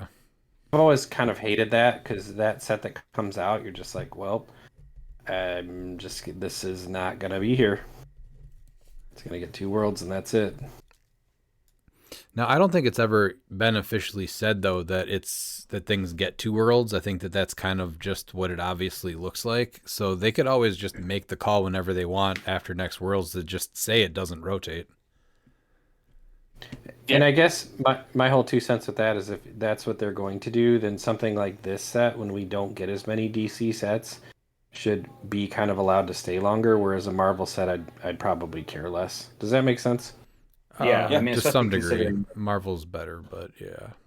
If it's an X-Men set, I say the X-Men set should always come out in the summer, so they're just going in 15 months. That's going to be a hard 15 disagree. days if it's got a gambit. Yeah. Yeah. All right. Second question is, what do you do to stay awake during the marathon podcast recordings? Red Bull or Monster, coffees, Coke, slaps to the face, or just raw dogging it? Thank you for being a full service podcast. I'm usually recharging on caffeine numerous times a day, but I usually down a soda right before we record, and the only reason it's not more is so that I can actually get some sleep when we finish. I drink a ton of caffeine. I'm drinking some Mountain Dew Voltage. I'm also in my extremely hot CLIX cave, just like a sweat lodge, just sweating. So, and then raw dogging. But that's always raw dog. Always. Yeah. Yeah, and only in underwear. That's the secret to recording long podcasts. Dan? That's got a lot sexier than I thought it was going to be. It's only the beginning. I'm just talking about being comfortable. Considering I can't actually have caffeine, I just raw dog it because I don't thought have you a were saying choice. considering I can't wear underwear and I was about to die. Oh, That's what I God. thought you were going to say. Yeah, no Before- caffeine's got to be rough for you. Oh, yeah. Are you able to take like similar things to like kratom, Can you, like, or just nothing smell a related to soda? caffeine? Well, it's always Smell a uncaffeinated. soda. You can make uncaffeinated. coffee just to smell it. Yeah, that has No, to it's do like I something. could drink like Sprite or anything that doesn't have caffeine in it. I just can't have any caffeinated. So that doesn't beverage. Well, count. we're not doing that at World Stand. Hike everyone up. I'm gonna have a cup of coffee. I'm gonna pop open the lid, and you're just gonna take a huge whiff every morning in front of everyone. I start my day with a caffeine pill. That is the first thing that I have. Oh, that sounds like a you problem. That's Wow. a parenting problem. Yeah. Pete, what's your I caffeine couldn't answer? think about that. Oh, caffeine at any time of the day. I could drink a cup of coffee and go right to sleep. It wouldn't bother me at all. So, as far as how do I get ready for this podcast, I just waterboard myself for a good 20 minutes. This is about the same level of torture some days. That sounds like a great video. Pete's pre-podcasting waterboard routine. In his underwear. In his underwear with his underwear. Yes. I actually just wear Dan. I just actually wear Dan's underwear. That's extra. Well, we're gonna have the green door Dan underwear, and that's what we're gonna be waterboarding you with. That's gonna be holding your face down. I think I'm literally the only person that owns a pair of those, and they're fantastic. You are not. I also own a pair, and they are Nice. amazing. Yeah. All right, going to Paul Cote. Would you rather have a well-done steak at a restaurant or a steak delivered by DoorDash? Man, those are both terrible options. Maybe I mean, the first one is the superior choice, if anything. a So- well-done steak. Well done steak. Just toss that in the garbage. He said well done. I took it as like, oh, it's done the way I want it. No. Those are both terrible. No, that's That means it's just yeah. So yeah. which is the No. lesser of two evils? Maybe DoorDash. It's I'll still take gonna steak suck, but delivered at by least it's DoorDash. good. Yeah, I mean, as long as my bag is still stapled, and hasn't been No, because you know. remember what happened when we went to what was that Chili's and I asked for medium rare. Remember what happened there? It turned into a hockey puck. So I don't know. Like I don't that's really exactly that's your well-done steak right there. So would you rather have that or take a chance at something better delivered by DoorDash? Probably DoorDash. I guess yeah. In this instance, I'd probably just risk it for the biscuit on that one. Miles. Yeah, no, DoorDash 100%. Well done steak, I will chuck it at the waitress. It wasn't her fault. No, it definitely wasn't her Fair. fault. You should know. She should be able to look at this, see it's a well done steak. Like, yeah, I'm not giving this to my customer. Make it again. And then she comes to me and apologizes that it took so long. She saw the steak was well done and it wasn't worthy of being delivered to the customer. And I would say, thank you. You're getting a nice tip for that. It's called do your job. Not Oh. just the tip, huh? Half full. Swivel. Pete, well done or DoorDash? If those are my only two options, I'm gonna chance it with DoorDash. I just want to go back to the fact that Dan's ordering steaks at Chili's and complaining that they're coming out cooked poorly. No, what I are you didn't. doing? I don't.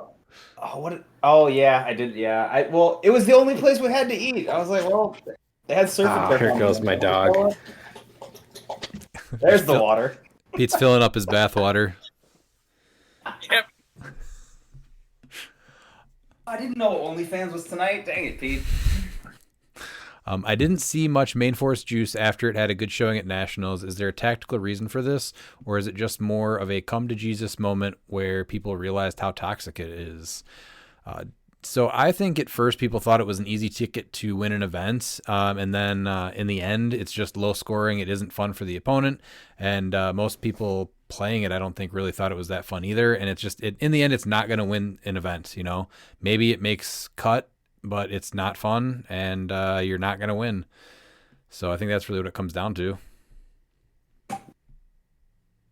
Normally I would say yes. I think Worlds, we're going to see an uptick in play with them because people are going to go to win and they're going to be, they're not prepared for juice. And you always have those people that, like, they literally build their team, like, just to make sure that other people don't have fun. It's sad that we have that people. When we have 200 players in an event, like, you know that we're bound to have those players if you do every Worlds. Oh, I agree with that. So I'm yeah. expecting an uptick in them. But as long as you score points and win, you shouldn't match up. Unless it's the first game. The worst part is those teams usually end up at the bottom, and then they make the other people that came there to like have a good time just have an even worse time, and it's just not a great. Yeah. Like, I can see if that happens, I can actually see a lot of people drop, like So- after round 2. This is something that kind of happened too with the Thanos Apocalypse Worlds.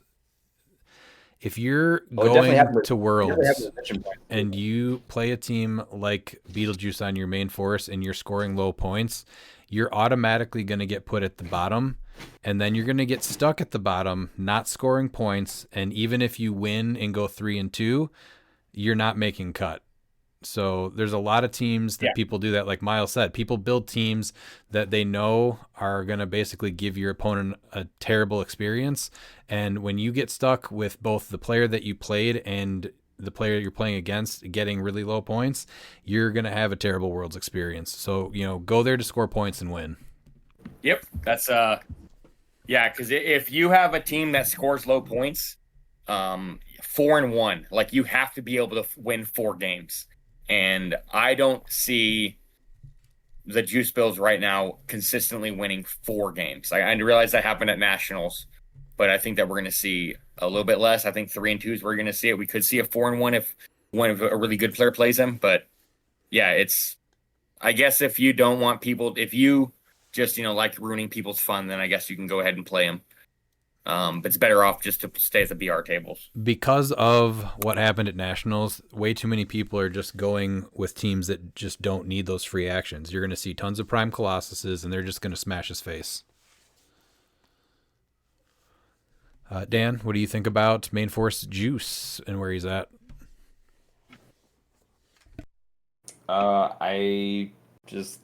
It's one of those where you saw the good players play it and they did well, but again, they were already good players and they could win with pretty much anything.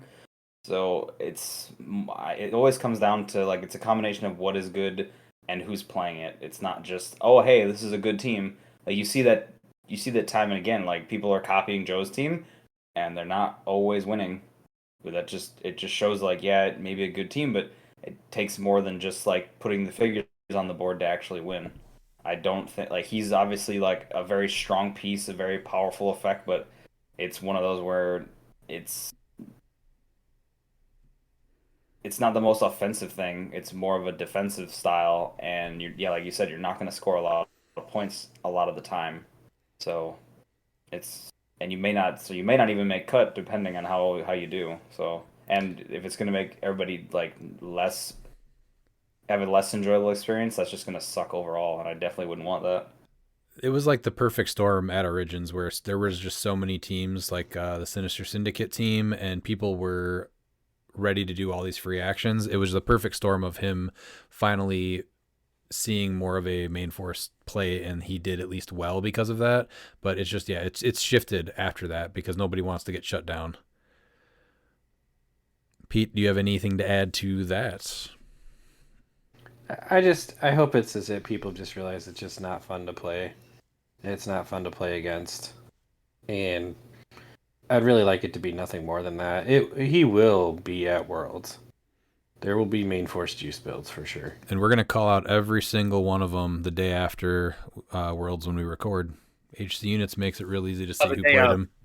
The day of. Didn't realize we were So if recording- you got a sticker for playing Collector and saying you're a better Collector player than Aaron, those stickers are going right back to me, and you're now worse. So, go ahead. Lose your Collector sticker. Then Maybe we just need another sticker that says I went to Worlds and decided to play Beetlejuice. I hate fun. Yeah. All right, then we got Mark Bird. I know we may lose the Bookwood report, we may lose the Marshfield report, but can we ensure there is always a segment that Pete can introduce with "Hello, friends"? Mork, I think the demise of the Bookwood report, much to one man's chagrin, might have been early reported. I think you'll be pleasantly surprised, or you've already heard it by the time you get to this part of the podcast. But the thing is that stuff always evolves. The Bookwood report got to the Marshfield report, so I'm sure there'll be something else new in the future. I'll kill it whenever I want to. Question number 2. That's true. You do have editing power, so I do. I'll kill the one that started this one, or we started this episode with. Dead. I don't know. This one was pretty good. This last one. Yeah, we'll leave it. But next time, dead. On site. Will anyone rise to the call to run a spectacular sandworm soiree? 300 modern, where all teams must have at least 200 points of sandworm. Winner gets a bag of gummy worms or sour worms. I think that might actually be a fun thing to do at Colosseum one Monday. This is definitely worth doing. Just having a sandworm battle royale. Kenosha. We're going to be the king of the worms. Dan, do you think you would be able to play in that battle royale, or would you be too excited you have to just watch it? No self-control. Oh, that's getting clipped. Yeah, I know that's getting clipped. All right. Well, the team. No, I'll give it that. I'll give it that. That would be fun, especially with the clarification where he doesn't just stack up all of the defensive powers like the reducers. Like that's like, oh yeah, cool. You can actually do damage to this stupid thing. Well, then they're all the the Ghost Realm theme. So I think that's definitely worth an event. Yeah, I love this idea. Then As long as I can put dots on them, I'm down. I'll be like, yeah, I'll do that. Well, I think that's where the creativity goes, right? So you have 260 points, 200 points that you have to build with. So the rest of it, you can kind of decide what you want to do. So I like this idea a lot. That's a game worth streaming for sure. So let's talk to Jeremy about setting that up on a Monday. Will the team dare to do an episode recorded on YouTube utilizing the Degeneration CLIX drinking game? Perhaps Aquamiles and Rebgorn could do the episode with Pete and Dan calling out any time a drink must be consumed. Man, I feel like people are going to get hurt with that one. Pete, do we bring out the goats for that? Like, So I was actually thinking, Hollywood Miles. We can just live stream on YouTube watching old wrestling matches, and then we can get, we can play the drinking game to that. Because the one thing we need is more wrestling content. Took that in a completely different direction. Yeah. I want to say, Mark, thank you for putting together that drinking game. That's when you really know you've made an impact in society, is when somebody makes a drinking game after what you're putting out. But I don't think anybody's surviving that drinking game. No, definitely not. like the poor ER doctor that night is given a lot of activated charcoal.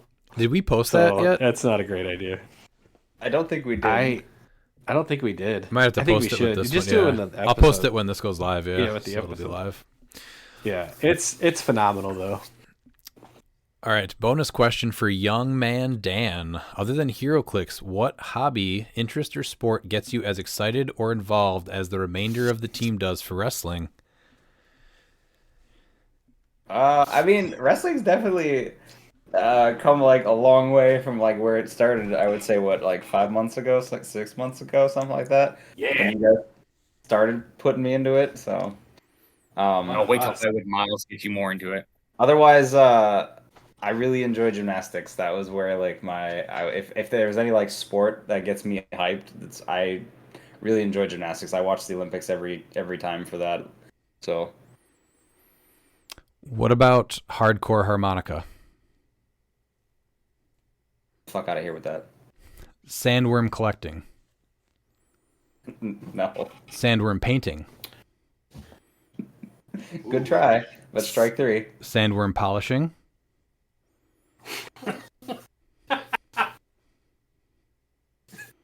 I swear. You do want a good shiny clean sandworm, don't you? Starting a sandworm farm?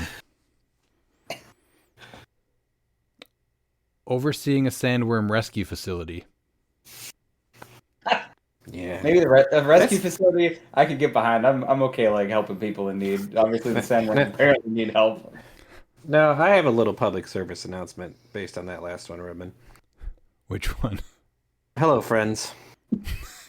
As we go into the holiday season, please remember that sandworms aren't just holiday gifts. They're a lifetime commitment. Thank you. I do have one more here. Gourmet sandworm chef. That can either be a chef that makes gourmet food for sandworms or gourmet food with sandworms. Oh, we can even teach him. Wait, We have two chefs. What's the new movie Wait a about? second. Hold on a second. So we have a chef that makes gourmet food from sandworms and gourmet food for sandworms. Yeah. What about a gourmet chef that is a sandworm? Ooh, That's that'd be Dan. good. Yeah. If Dan was an anamorph, he would be a sandworm. Yeah, that checks out. And How does that out? competitive I don't know tiddlywinks. if you remember anamorphs, Dan. Competitive tiddlywinks. Dan, Full competitive contact tiddlywinks. full contact tiddlywinks. None of those? Or the only one that got you was overseeing a sandworm rescue facility? Yeah, you hit the like let me like help people in need note there. So yeah, that one. Oh, man. So I'm Miles, did you know that Dan wore his Outrunner sweatband during the whole event? That is amazing. That is Well, amazing. I'm proud of you. I can't rock the gear, so I had to have something, Miles. I was like, all right, I guess I'm just gonna cut it. You do something, so I'm glad you're rocking it. All right, we got Joe Ruffing. Looking at the complete tropical circuit meta, what are your thoughts on, say, the top 5 or so main force figures by win percentage? So I went ahead and took a look at that, and really, since no bad players played Legacy Doc Ock to bring him down, Joe was actually personally able to bring him to number 4 on that list for the entire event. Something similar happened to Spider, though. Yeah, but Spider's unfortunately a bit down the list there, Chief. Like he's 18. Doc Ock's number 4. Let's By not. win percentage? Yeah, by win percentage. I'm just saying by quotient of magnitude, that's pretty good difference. So There's a huge difference between main attacker Legacy Doc Ock with Destroyer armor and what 10 point or 15 point Spider. 15. yeah. Both How the impressive. heck was there a cinch ID card on what the heck for What? the Champion Clicks Open 2025? Where? What? The, Where did you see that? that's weird. Oh, I hit Champion Clicks Open 2025, and I thought it was a tropical, but it wasn't. But when I went to Main Force, it says it has Oh. cinch at. Oh, okay. I was like, wait. I'm surprised makes that I'm surprised that Moondragon was the top thing at win percentage. I'm very curious what one team this. I don't even know whose team this was on, but that's pretty... Bobbledick. Oh, He was that played, I it? believe. Okay. That's the only person I can think of that played him. Yeah, I don't think That played her. anybody else did. That's the only team I saw her on. Okay, I was gonna say because Falcon and Red Wing have the same win percentage at 87.5, which is really high. They had more teams that's though. one team. Yeah, that's the same one. No, he was No, only on one Yeah, team. so I'm not sure. The same person played him in 2 events though. Oh, okay, fair. I have a business idea. Great. I'd like to offer it to the CLIX community. So we always talk about pilots, right? And how people are good pilots, and there's some pilots that they just borrow teams and win. Well, there's also people like me who are the crash test dummy of pilots. So we all can't be good pilots. So if your buddy's playing a piece and talking it up about win percentage, and you want to watch that go into the ground, just shoot me a DM. I got you, because that's going at best 3-2. That is a good business Hey, at least venture. at least you got to Thank 3 you. and 2. Wait, did you get to 3 and 2, Pete? You did, right? Yeah, it was 3-2. Okay. First All right, time at least ever. you got to 3 and 2. Let's stop it. It's not the first time ever. It might be. Oh boy, here we go. Then we're going to go to John Michael DeGiulio. Given the shift in the meta towards more defensive builds as a result of the removal of barrel, what value remains in building for theme? Should there be more benefits for building for theme, or is it fine as is? I think for most people, it's just about going first now, and I don't think defensive builds really exist anymore, since usually anyone can get anywhere, and it's so easy to get that full map reach. So people might be building these to just have a better chance at going first. I'd like to see either more benefits for building theme or better figures with more keywords. Since we're going back to sideline Beetlejuice being the most likely issue for people, and then Fortify obviously being so annoying, Chair Panther again is reason enough to not play theme. And then if you're not playing theme, like Perdegaton, or even Perdegaton is a reason to not play theme with everything that he offers. So if you look at like the top 8 builds, they're still usually relatively limited and repetitive because those pieces are just so much better. So even if I think I would rather see just better figures with more keywords, more figures that do things. They don't have to be as strong as Perdegaton, obviously, but you need pieces that have similar effects that fit on more theme teams. Does that make sense what I'm trying to say, I guess? Yeah, no, and I think team up cards is a great way, and I still think they're still trying to figure out Yeah, how team to up do cards. a card. I love team up cards. It's one of those where they haven't hit all the right notes with those quite yet to have them like where I want to build. Where I want to build. We with also have that players that are still trying that tactic from a few years ago of hide and cower, and they're not realizing that going 3-2 at low points doesn't win against smash and bash.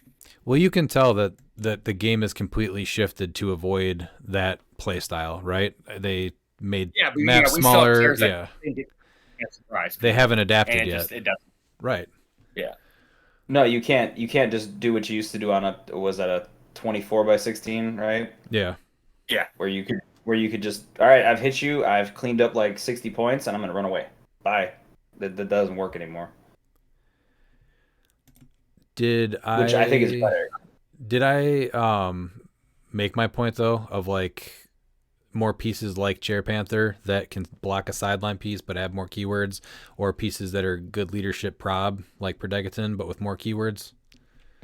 Did that make sense? Are or you no? looking for Okay. pieces with more keywords or more keyword cheating? Because that would fix too. I'm not a big fan No, of keyword cheating. I'd rather see think more keyword- options.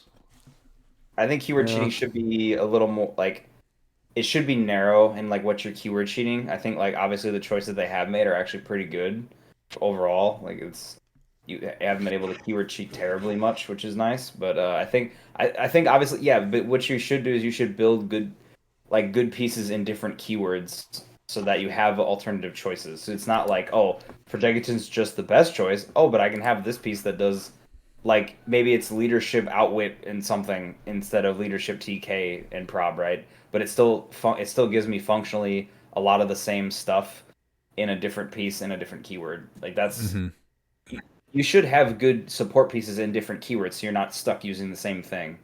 I think a good example is I if you think- look at like Assassins when they came out in Notorious versus what Brutes did for what happened with Brutes and Smash and Destroy. Like they have crazy strong attackers and they have a bunch of really good support pieces and they combine with a lot of synergy. Assassins never got that support to make them super viable without having porters legal. Yeah, like that's you definitely need that for sure. And obviously the big keywords are always going to have like the good support stuff. Like Mystical's always going to be good, Monster's always going to be good. What's another one of my what was it Cosmic? I feel like Cosmic rotates in and out of being like really dominant for a while. What were you gonna say, Pete? I just think with the prevalence of the sideline, there needs to be more things that interact. Yeah. Yeah. Like I want to just think like you 6 wanna to be able to- 8 slots based on your whatever format you're in, and dude, the sideline's a huge linchpin for a lot of teams. Yeah, I want to be able to kill a sideline piece. Like I would take a power action for a figure on my force to kill a sideline piece if I had the option to do it. I'd like to be able to break anyone that has Beetlejuice on their sideline. Just break that piece. Throw it Oh, out. they said break. I thought you meant like break the person. I'm like, you're gonna do what Bane did to Batman? I was like, oh, that's gonna be rough. First them and then their Listen. Beetlejuice. If Redmond ever puts on a Bane mask, get out of the facility. Yes, absolutely leave. Yeah, that's not a good time. Miles, did you have anything to add to that or no? I think you pretty much hit the nail on the head right there. Like when we have figures like Perdegaton that like you have 20 points left and your theme, like if you're trying to play competitive, like it comes to a point where like I want to win, so you're just gonna put Perdegaton on there. Having options is good. Having team up cards actually be required to be theme, I think, is a good thing as well. They still need to work on it. There is a few team up cards that have been playable, so I think they're still trying to work on that. I think that there is a few that's overpowered, but I think they're getting hopefully close. I prefer theme. I run theme. Same. I think Adepticon was the only time I didn't play theme this year. Oh, I haven't played it for a bit now. It just happened at what was it, CLIX Camp, because I didn't have a very large team, so I think I was able to pull off monsters. But I am mad I cannot play the themes that I want to because I need those pieces, like Chair Panther. Yeah, and then people say, "Oh, you don't need Chair Panther if you have Gauntlet Spider-Man." I would want diversity in like the amount of support pieces or attack. Like obviously, I think on the attacking side, we have variety, right, of different things we can pull from. That's a good attacker. I think it's more the support is very limited right now. Like keyword variety. Yeah, that's they need to broaden, like legit playable, viable support pieces with more keywords. Like if I just look at because what is Perdegaton? He's TK leadership, right? So if I look at that, like what options do we even have in that same space, right? As of right now. He's TK leadership, carry a piece, and probability control traded for 20 points. I understand. No, I know. I understand what you're getting at. So the closest thing to him is the Phoenix Pog, which was a very limited like player designed game element.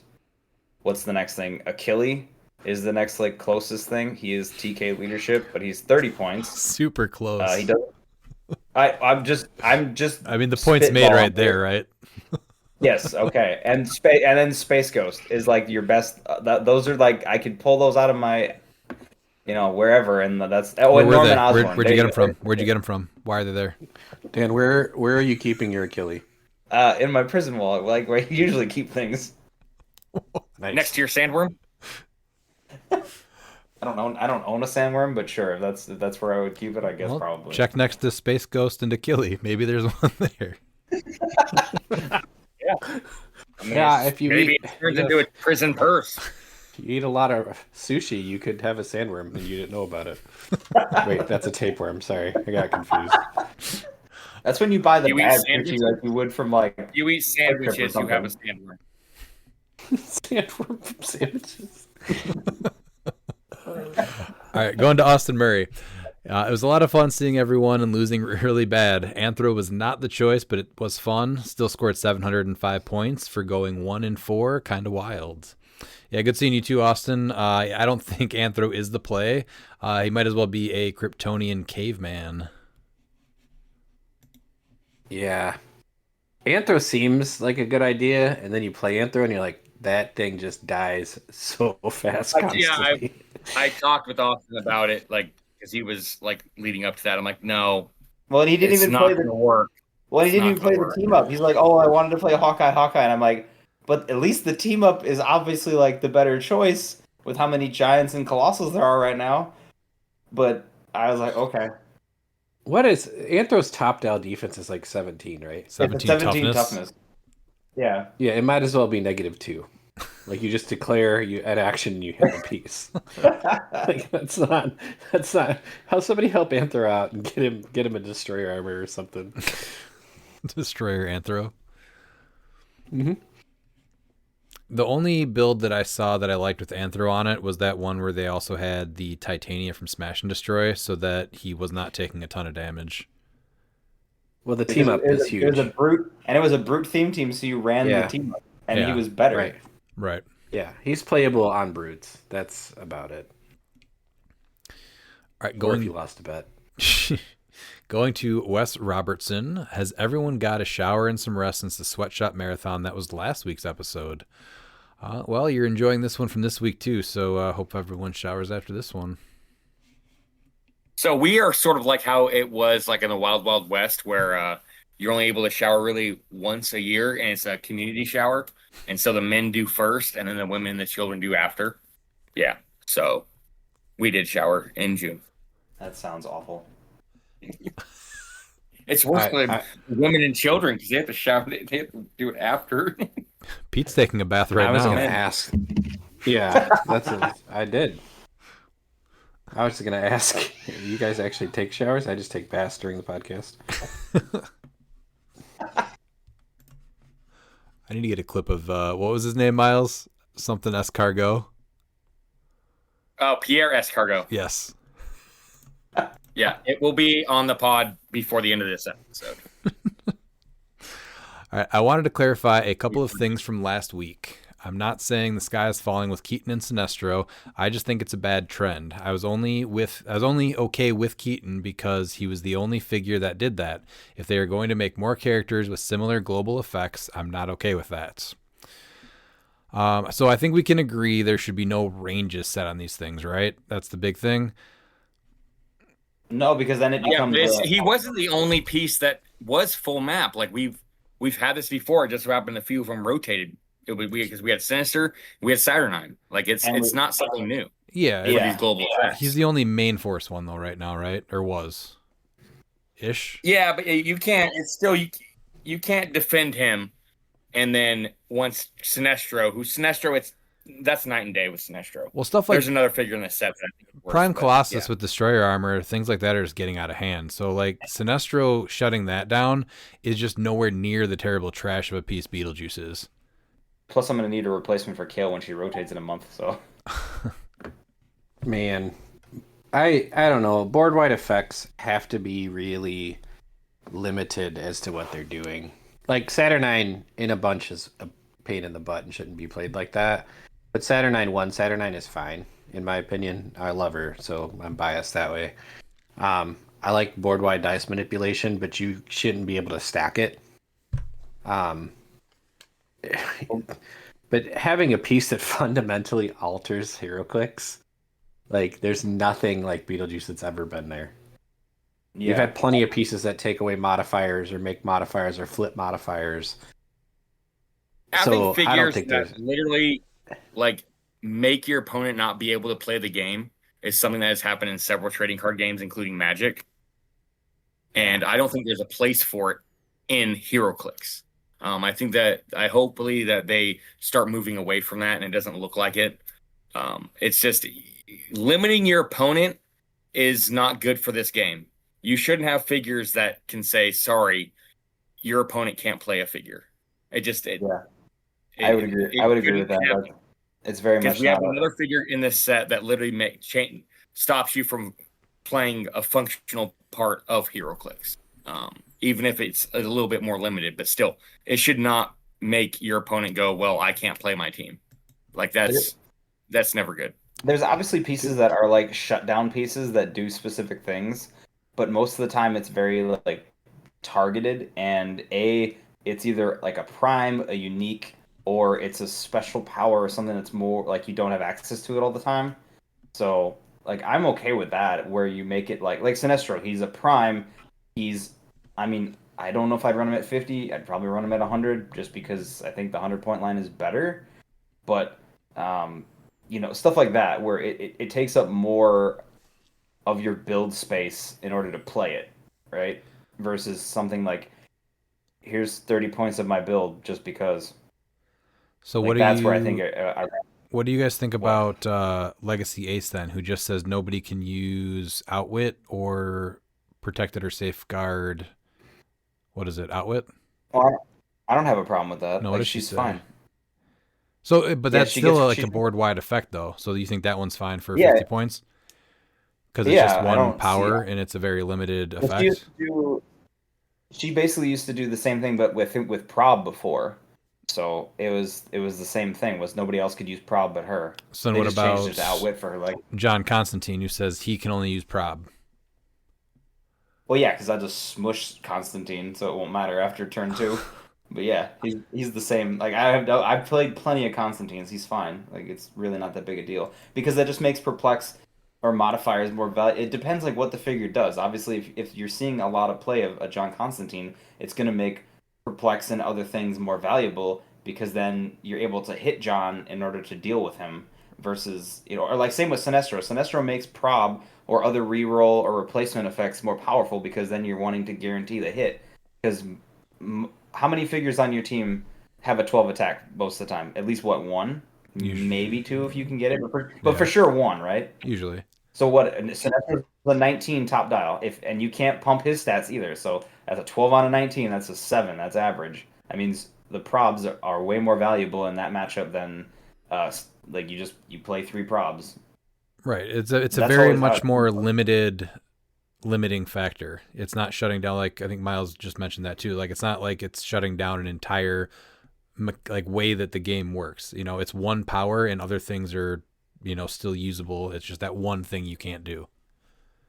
Yeah, I mean it's the same. It's no different than Chair Panther. Chair Panther's like, all right, 2 sideline gone, but then as soon as he's off the board, you get him back. Yeah. It's like, and he's cheap. He's 10% of your build, but he functions and offers a ton. So I don't necessarily, because I would consider Panther's thing global because it just happens. So I don't really see a problem with it, honestly. It's like the global effects are there and they're useful, and I think that they're niche and they require like some kind of setup or you're making your build more restrictive to play it. I think that's okay. Pete, what's your take on Sinestro? Sky is Falling? No. He's a prime. He affects certain powers, that's it. I mean, he affects modifiers, sure, and that's a big part, but he's infinitely killable at either line. At 100 points, he's a third of your build. And your prime slot, so you're missing out on a bunch of other stuff. I just think he's a really powerful prime. I think that's what you want in a prime. Yeah. I have no problem with it. All right, let's go to question number 2. Red, White, and CLIX Hot CLIX game will be with boneless wings eaten with a fork. Nobody will be touching food with their hands. Well, I did not know that it was hot chicken tenders, but I will say I'm still going to stand by my suggestion of having 2 teammates there with you. One feeds you the hot nuggets with the fork, and the other one has a glass of milk ready to hold to your mouth so you can drink it. I'm still going to stand by that. I love that idea, like a NASCAR pit crew. Yeah, exactly. Like, in between your turns, somebody's stuffing a chicken wing in your mouth and throwing milk down your gullet. Yeah. Dabbing you. You have off your... of the I would corner. only do that if I have Pete, Redman, and Dan all with a 1 and a fork, and they just give me 1 at a time. Or you You know, could have sort like of like a Stand By Me. like a napkin or something During too, a right? party, Like like that. if you're sweating, you can Yeah, have I'll have a napkin somebody in my shirt. drying off Yeah. your forehead. Other person's feeding you Yeah. the wings. Yeah. What? Absolutely. Make it a team event. Yeah, you have Yeah. somebody feeding Miles, giving him milk, somebody fanning him, and somebody Yeah. dabbing his face and brow. Yeah. Yeah. Let's make a couple tweaks to it I and got really it make ready this a for ya. new format. So I got it ready for you, Rebin. What's that? You ready? What? Oh no! C'est macaroni es un poison! Oh no! The macaroni is infected! Oh! Thank you. Yes. Those were so stupid. All right, number 3. After considering the group's insights last week and crunching the numbers, I decided to reduce the cost of events at Red, White, and CLIX. I will almost be breaking even, but my goal is to get as many players to come and have fun as possible. The prizes will remain the same with participation, con LEs, and custom dice, and the top 16 will get a brick. The prices are as follows. 300 Modern is $30 per player. Team Sealed is $210 per team, or $70 per player. Supercharged Sealed is $50 per player. Battle Royales are $20 per player. Team Roulette is $60 per team, $20 per player. And then Hot Clicks, you win a brick, win or lose. I think those changes alone will see a much bigger turnout than the original plan. Like, those are way more manageable, I think, for a lot more people. Yeah. I mean, yeah, it's a bad time of year, so unfortunately I'll never be able to make it that time of year. But yeah, the prices are definitely a little bit more manageable. I just think 50 for Modern is just a tad bit. And yeah, when you go into an event, it's hard to. You just got to figure that you're going to take a loss. That's just the name of the game. How much do you love the new Deadpool con LEs? Would you like them more if you didn't enjoy trolling me so much? I think trolling you about Deadpool makes new Deadpool figures more fun. Right? Oh, 100%. Yeah, so Deadpool is sort of like how the Raiders are to me. I can't stand them because of the fan base. And that doesn't just include US. I literally just, yeah. The fan base just makes me not enjoy the character. I just hate Deadpool. I think the figures are okay. I do expect the 2 known chefs in CLIX to be playing them. Nick and Chef Nano. I expect you to be playing with them to see who the number 1 chef in CLIX is, which means that whoever places higher with the Chef Deadpool. That would be a good match. We'll get a sticker. Number 1 chef in HeroClix. Yeah. Maybe I'll make it a Patreon shirt where it has the winner cheering and the loser crying. And we already have an AI image of Nick crying, getting yelled at by his boss because he messed up the noodles. So I'm sure we can add a happy Chef Nano. I forgot about that picture. I printed that out as a canvas, and I gave it to my brother for his birthday. And he has it hanging up in his kitchen, and his wife hates it. And he refuses to take it down. And I'm like, that's right. Have you noticed how many former guests of Talkin' Clicks have placed in the top 10 of almost every CCO event or have won? Is there a correlation of being a guest on the show and then placing well in events? There is not. It is a simple coincidence. But I can tell you... It's not a coincidence. I'll tell you why. Okay. Because you're picking your guests after they've already been placing them most. So you just pick your guests to create this false narrative. Now, I can tell you who hasn't made the top 10 of an event, and that's the host of Talkin' Clicks. Has he even made top 20? I think there was a 20-person event that he was in top 20. I haven't seen it. Rough out here in these streets. I mean, Would that be top 20 or bottom 3? Bottom 4? I guess you can, just like controlling the narrative with picking your guests, I guess you can kind of say it however you want to. So, top 20, bottom 3. I think he doesn't have any excuse anymore because we now have playable Deadpools with these new con LEs. So I think you better win with that Chef Deadpool and prove that you're the best chef in HeroClix. Wes, pick a Deadpool and just let it rip. Yep. Just play it for a year. Play it for a year. Favorite ice cream flavor? Really, it's usually just chocolate for me, but then as much chocolate as you can load into it.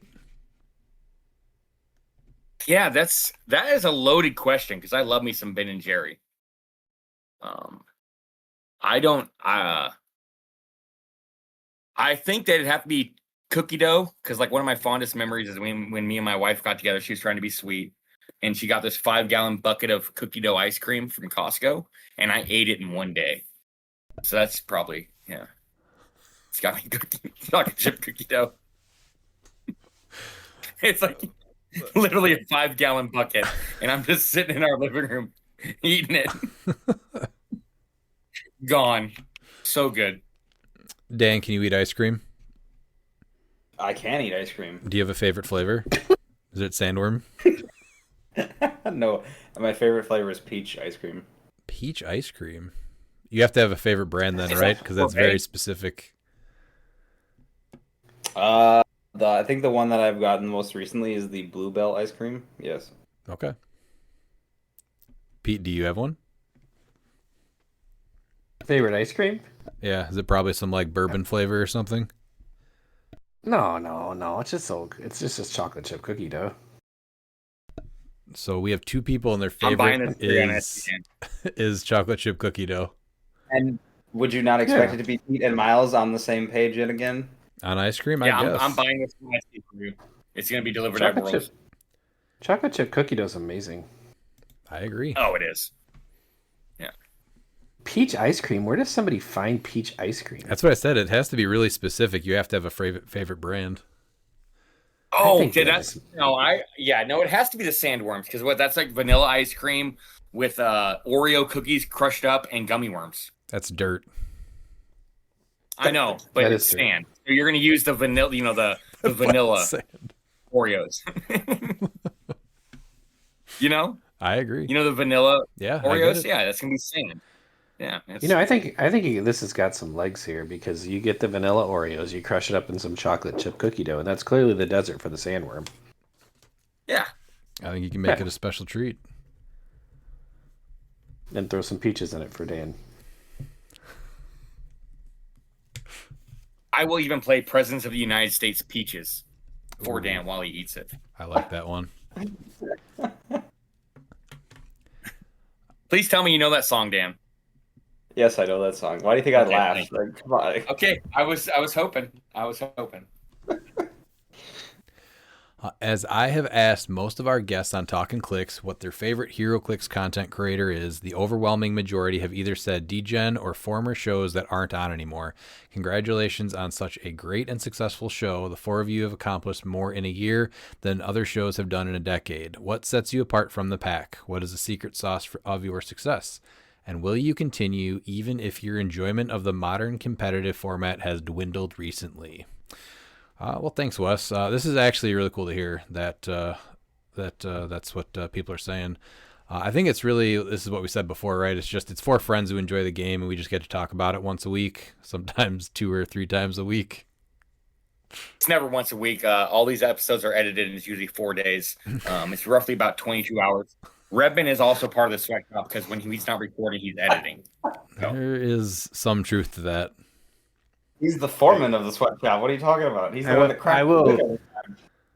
I don't want to give Redman a ton of credit, mostly because I don't like to do those sort of things. But he does a tremendous amount of work that nobody knows about to make this stuff happen.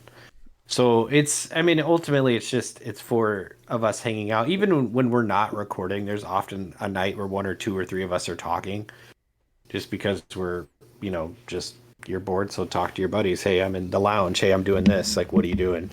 Yeah. So I modern's modern, right? It'll come and go. We enjoy HeroClix. We have a great friendship. We get along well. So I don't think that's going to go anywhere. But thank you for the compliment, Wes. It's really awesome. And I want to congratulate you on continuing to strive to make Red, White, and Clicks even better and bigger. It's a wonderful... Yeah, it's a wonderful, wonderful charity. So good luck, man. Mm-hmm. Absolutely. I think all of us... The Bookwood report, honestly, is what got us over the top. If you look at our download, pre-Bookwood report and after, I think the numbers don't lie. I don't understand it still. It's terrible. Also, I would That's like to say we bring the fun. Like if that's one thing I think our group, and not just our group, but I would say like our local group, and Miles, I'm definitely including you in that because you're basically a local at this point, is we bring the fun. Like we just like to have a good time. Like the fact that I was talking to a couple guys at our CCO about our duos event, and they were like, "Oh yeah, the next time you guys host that, we want in." Like that shows me that Does Jeremy judge your events? Your locals? The weeklies. Not typically. The weekly Okay, stuff, yeah. so we need I would say, someone yeah. to judge. We need to do this just because it'd be hilarious. Where I play remotely. Like a bubble I have boy. to judge move my pieces for me. Yes, so we'll just have like a laptop or an iPad just facing my opponent. Miles is like that kid when you're growing up where his parents wouldn't let leave the house, so you kind of just either call him or wave from him or wave to him from the street. From the window. Exactly. Are we gonna get the boombox out for him? Is that what we're gonna do next? Yeah, you know Big Bang Theory when Sheldon didn't want to leave his house and so he had Leonard driving around with that miniature TV. Yep. Like, Full we robot. need to set that up for one of your events and just If we can find like an old 32-inch tube style TV and just have Miles on it, sitting across from people. Yeah, just talking. I'll even judge. Like that would be awesome. Just so it goes judge, and someone has to go and wheel me over there, and I'm like, all right, what's your question? That's Yes. It's like grade school movie day cart. Yeah, VHS on it. all right. Yeah, we need to make that happen. That sounds so terrible. It's Fine in amazing. theory. Dylan Barrett. Hey guys, thanks for streaming on the weekend. No problem, Dylan. Glad to get some games out there to people so they can watch on the weekends they do not have any events by them. Question for Rebman. Where do you draw the line for last action? During your Ryan versus Ryan match, last action was called and Bookwood called a move action with Spot, but he finished his move and then did free flurry afterwards. Well, don't forget about the outwit and sidestep too. So here is how that played out. So I was not fully paying attention to where he was thinking about moving and when he was kind of contemplating all of it and where he could get to. And then he kind of said where he was going and then asking me how, and I asked him how he was getting there. And somewhere during that time and realizing he couldn't get where he wanted to and anywhere he really could get to, where he wanted to place, it would not be adjacent to Beetle, which is where he was trying to get to. And so I don't think he would have been able to KO him anyways. So I was just kind of letting him place. And when I started talking to him, so let's see. So when he placed somewhere else, and because I wasn't questioning, or I was questioning where he was placing, and we were talking when last action was called, I just let him place somewhere else because I did not want it to seem like I was trying to stall by asking him questions during waiting for final action to be called. So I kind of just let him continue.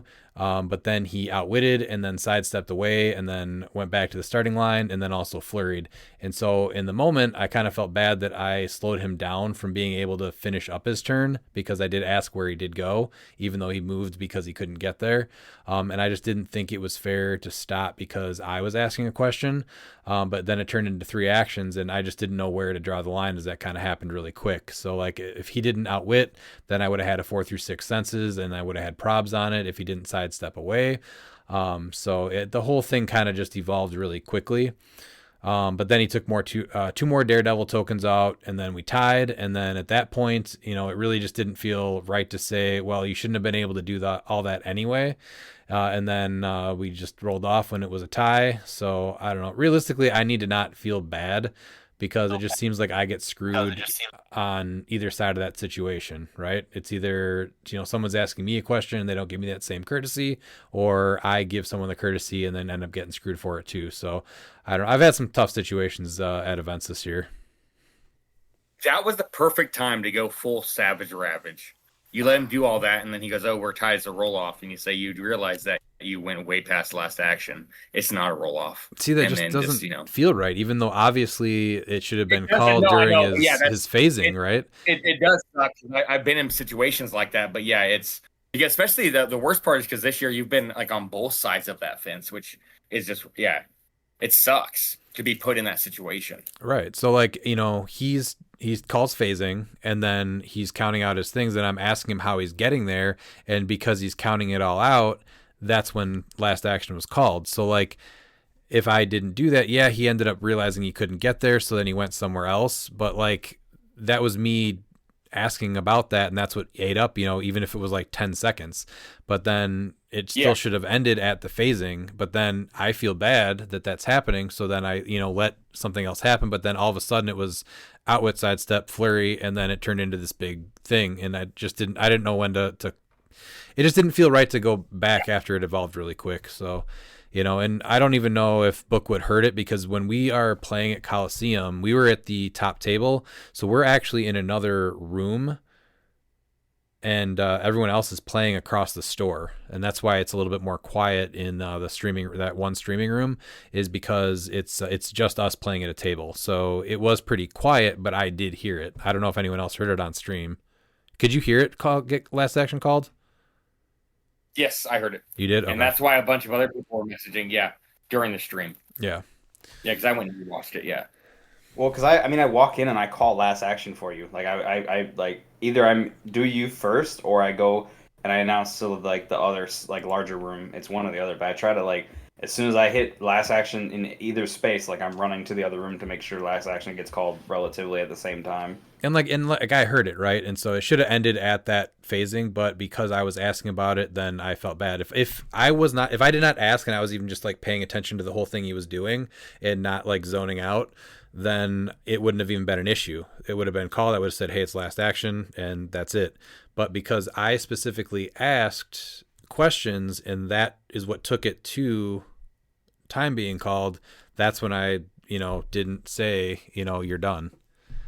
But I don't want Bookwood to get any hate for this. There's plenty of reasons to hate Bookwood, right? But this isn't one of them. No. But like you said, though, when you're in the zone, like I've been that, when you're, it's, just tunnel vision to where you don't even hear it. Yeah. So like I get it because he's just so hyper focused because he's it's like that kid, your kid when they finally beat you at a video game. Like he was probably like I guess the best thing is like the first time that you have a child being born where it's just slow motion, and just it's crazy. I think that's exactly what it is because he finally saw that he could beat you and cut. Yeah. And like that was like even if he didn't win the event, like he would have felt like he won the event because his reaction afterwards is like he felt like Steve Young in the Super Bowl in 1994 when he told them to get the monkey off his back. All right, so let's move on to Illuminati. Do you think if you had one more Daredevil, you would have beaten the local tryhard? Well, I think we both know it was not the number of Daredevils that was the problem, Lou. Then we have Caleb Reddick. Why will main force juice be on 75% of Worlds teams, including Ryan's? Well, I would never play main force juice ever anywhere, but I will say I absolutely expect him to be at Worlds more than how much we saw him at the CCOs. Modern is cycling really fast, so people played him. It shut down a lot of teams at Origins, but it didn't win. People realize it's not going to be fun, and it's going to cycle now where people are not expecting that main force juice again. So people are going to think that that's the play. And so, people knew main force juice was unlikely during the CCO regionals. So Sinister Syndicate teams are kind of back on the rise. And now people are going to, again, cycle through that. And then Beetlejuice completely shuts that down. So now you're going to think that people are going to think that it's the time for Beetlejuice to kind of shine again. And kind of like what we were talking about before, people are going to play them because they think it's the meta call and they don't understand that, it's just going to shut down some teams. You're not going to get many points. You're unlikely to make cut and you're definitely not winning anything. And now we're heading into Worlds, right? So the biggest player pool all year and a lot of players that just don't play a lot of competitive events. So you're going to have those players that think it's a good meta call, like Origins was, and that's just they're going to try to repeat that. You're going to have players that don't understand how limiting he is to both teams, like we've talked about, the people that don't understand that prob is not a free action. So it's going to be an issue at Worlds for sure.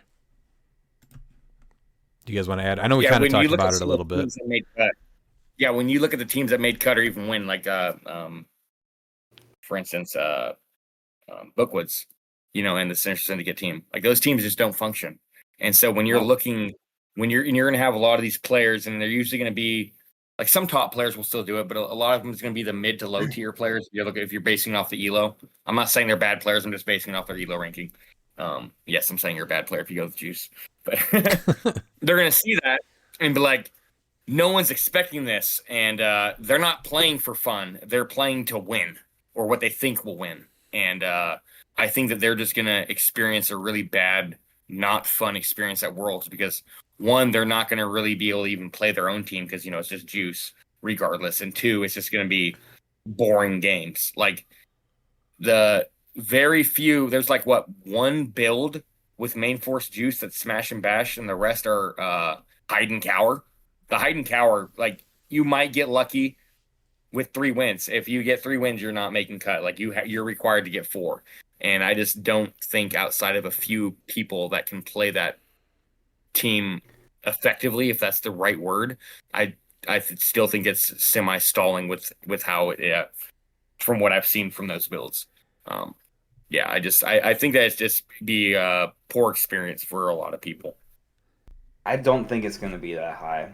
Like, he's going to be there, and it's going to be sideline too, but I just don't think he's going to be, like, on that many main force builds. Like, it's Are you saying not, like, sorry, are you saying you don't think he's going to be on 75% of Worlds teams, or you don't think like that many as in like even 5 out of 150? Well, he said will main force Juice be on 75% of Worlds teams? So obviously like that was a joke though, but your comment is you don't think he's going to be on like that much. So I mean, do you think like that much is in the 75 that he's joking about, or do you feel like not that much, like he's not even going to be on like 5 teams out of 150? No, he's going to be on like 75% of builds, but it'll be on sideline. Like, I think he'll be, as he's still a free game element that's relatively easy to call in and sustain now because you have 2 characters that can easily do it. That you just spin the dial and you're fine. So I don't think he's going away anytime soon, at least sideline wise. Main force, I don't think he'll be that prevalent. It'll be there, but it'll be the sideline where that's the real ticket of where he'll be. But he will probably be everywhere at Worlds. Pete, where are you thinking we're going to see main force Juice, on how frequently do you think we're going to see him? Oh, he'll be on a ton of builds because of the sideline, but main force, I think you're going to have really 2 distinct, I would call them almost pods of people. I think you're going to have people that played him and tried to do the defensive thing that doesn't work and don't play as often and think he's just very limiting, so maybe they can sneak in and do something at the biggest event, and they're going to get stuck in the lower brackets pretty quick. And I think you'll probably have at least 1 or 2 top players try it. He is powerful. Like, yeah, and if you get the right matchups, there is a chance that he can win Worlds. Like, all it takes is matchups. So you can hate him, but he does something that nothing else like him does or should do. Correct. All right, going to Charles Constant. First, thank you for streaming. I was stuck at a kid's birthday where the parents thought it was a brilliant idea to tie-dye. Happy to stream. Should pop dice still be legal? Oh, all right. Sorry, Miles. It was a funny gimmick, but I'm really starting to lean towards getting them banned. I'm not sure how accurate they are. I'm starting to lean the other way on this. Watching how many times they flip, even when they're pushed 3 times, I'm just not sure. Well, then that's on Bookwood's end, because I've done that whenever I see the dice like that. I'm like, no, that just isn't right. I will pop it a few extra times. I don't think that you get to pop it 3 times and see the result and then choose to pop it more times. No. What I mean is like it's clearly, and it also depends on how you're popping it. I think the technique that Book was using is wrong. I mean, I can look at his wrists and tell you that he has 0 shower muscle and he does not know how to pop dice. 0 shower muscle. There is a technique, and obviously he does not know how to use it, and that's why at Adepticon I pulled him from him because he doesn't know how to use them. So you think it's a Bookwood issue, not the pop dice issue? Yeah, absolutely. All right, that's interesting. How? Because where was Bookwood before Pop Dice? I don't think they made him any better. But where was he placing before Pop Dice? He wasn't doing great. He made some top cuts. He's had good rounds or good events. I don't think that Yeah, but Pop he Dice wasn't were. winning. He's won a few events. I think that's what it is. That is true. He has won a few events now that he's going off the Pop Dice. Yeah, and I didn't use Pop Dice at CLIX camp, and we won. So you don't need him. just saying. Yeah, I don't need them. I have custom Red Hulk dice I'm bringing to Worlds. My man. How frustrating is it to lose by roll off? Oh man, yeah, super frustrating. It's been a while since that's actually happened. But what makes it even more frustrating is that I really shouldn't have even lost or come down to that roll off. I will say, like, it was something I think I pointed out to you earlier in that day that I was like, look, your team should be scoring more points. And again, that was the same thing of that game. Like, you both did not score much points. I was like, man, it had been an hour and you guys scored 70. It was 75 to 75. Like, granted, even if he didn't score the, what was it, 20 points off the Daredevils at that last bit there. Well, that's where that's just how those pieces are set up, though. Like his team was. That's why spot, I think, is a problem. It was really just shoot out, spot, free flurry, and then come back, and that's really all the whole match was. And then it took me, I think I explained it earlier too, where I was trying to position and I would have been able to attack. I think it was even 2 turns earlier if for whatever reason I remembered that it was a single base and not a standard character that Time Breakers could move. So I still think that the free flurry is almost too much for Spot. Well, and the fact that he can, I think that was a lot of it comes down to the equipment. Like I mentioned, that I thought was the bigger deal because now he's out there, he gets to outwit you, and then he gets to come back. Then he's flurrying with, Sinister Syndicate team ability with empowers. It's dumb. I don't think he had an Well, empower. now it's going to be cheaper, even though the health cycle is rotating. It's now cheaper to do that combo with Spot. With what? Animal Man. Oh yeah, you get sidestep. You have to protect. Yeah, so there it is. Yeah, you 'Cause have this is. speed. Can you get sidestep too, though? No, he doesn't have sidestep. Oh, I it's don't think hypersonic. anything gives him sidestep, but it's going to give him hypersonic speed though. So he does And then lose you get being other- able to outwit though in the beginning, Yes. which is big. Yeah, but then you can just exploit. You can choose exploit. That's because it's free. So yeah, he can have hypersonic speed, do his thing, and then take another action, get close combat expert, Yeah. Battle Fury. Yeah, you got a lot of choices there. Holy. Yeah, so that'll be the new problem then after rotation. Or no, with Worlds right now, I think that it's Yeah, something to. because it'll be legal. You think that people will do that instead of just the free sidestepper move one? The utility of being able to switch on the bike, I still feel like is better. I think that it's going to be 10 points or 15 points. It also That's what the difference is. It also will get Spot to have flight. So yes, the phasing is obviously like very good, but even still having flight when you're using the hypersonic is just better than phasing. Yeah, because you'll it's like a trade off, right? Because if he was on hypersonic with Spot right now, he's a boot guy, right? So but versus with Animal Man, you get hypersonic and you get flight. Oh, I got you. Yeah. Yeah, there's a trade-off. I could see people definitely going that route, but I still like the being able to outwit before it makes him more powerful. Yeah, no, it does. But it does. Like hypersonic speed is just going to get you that extra attack. I think there's 2 different routes with them. You could also use the symbiote. It would still be off theme. You could kill the red symbiote, and then Spot would gain blades. What is it? Shape change. Oh, and sidestep right there. Yeah. So there's another way to give him even more Yeah. powers. So sidestep is back anyway on him. Yeah. All right. How fast did it take Bookwood to buy a crown now that he is the King of Kenosha, Wisconsin? King of Kenosha event hopefully coming later this year, and I will be doing everything in my power to make sure Bookwood does not get a crown, but he does not So are get we going that to just title use yet. the acronym? Nope. And so instead of saying King of Kenosha, Nope. we just say Nope. the acronym. We're not gonna do that. No, stop. He went right to Burger King across the street and got a crown with his Happy Meal. Paper King.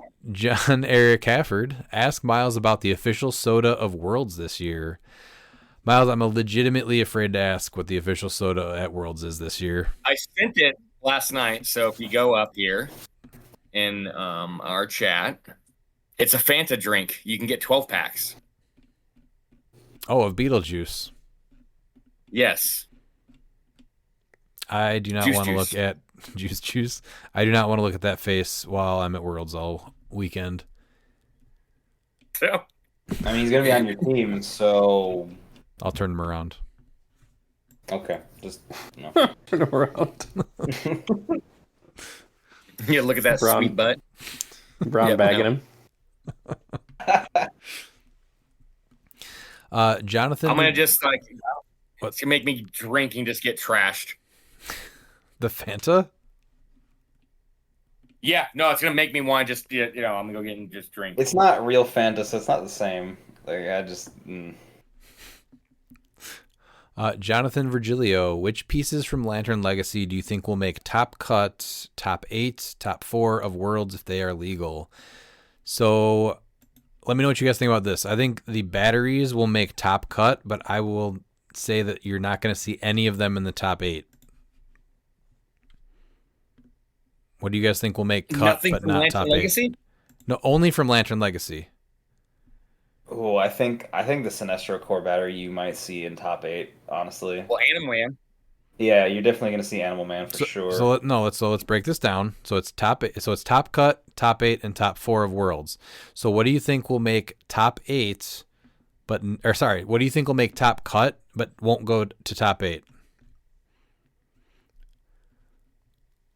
What will make top cut? Alan Scott will make top cut, but I will think not Prime make Lobo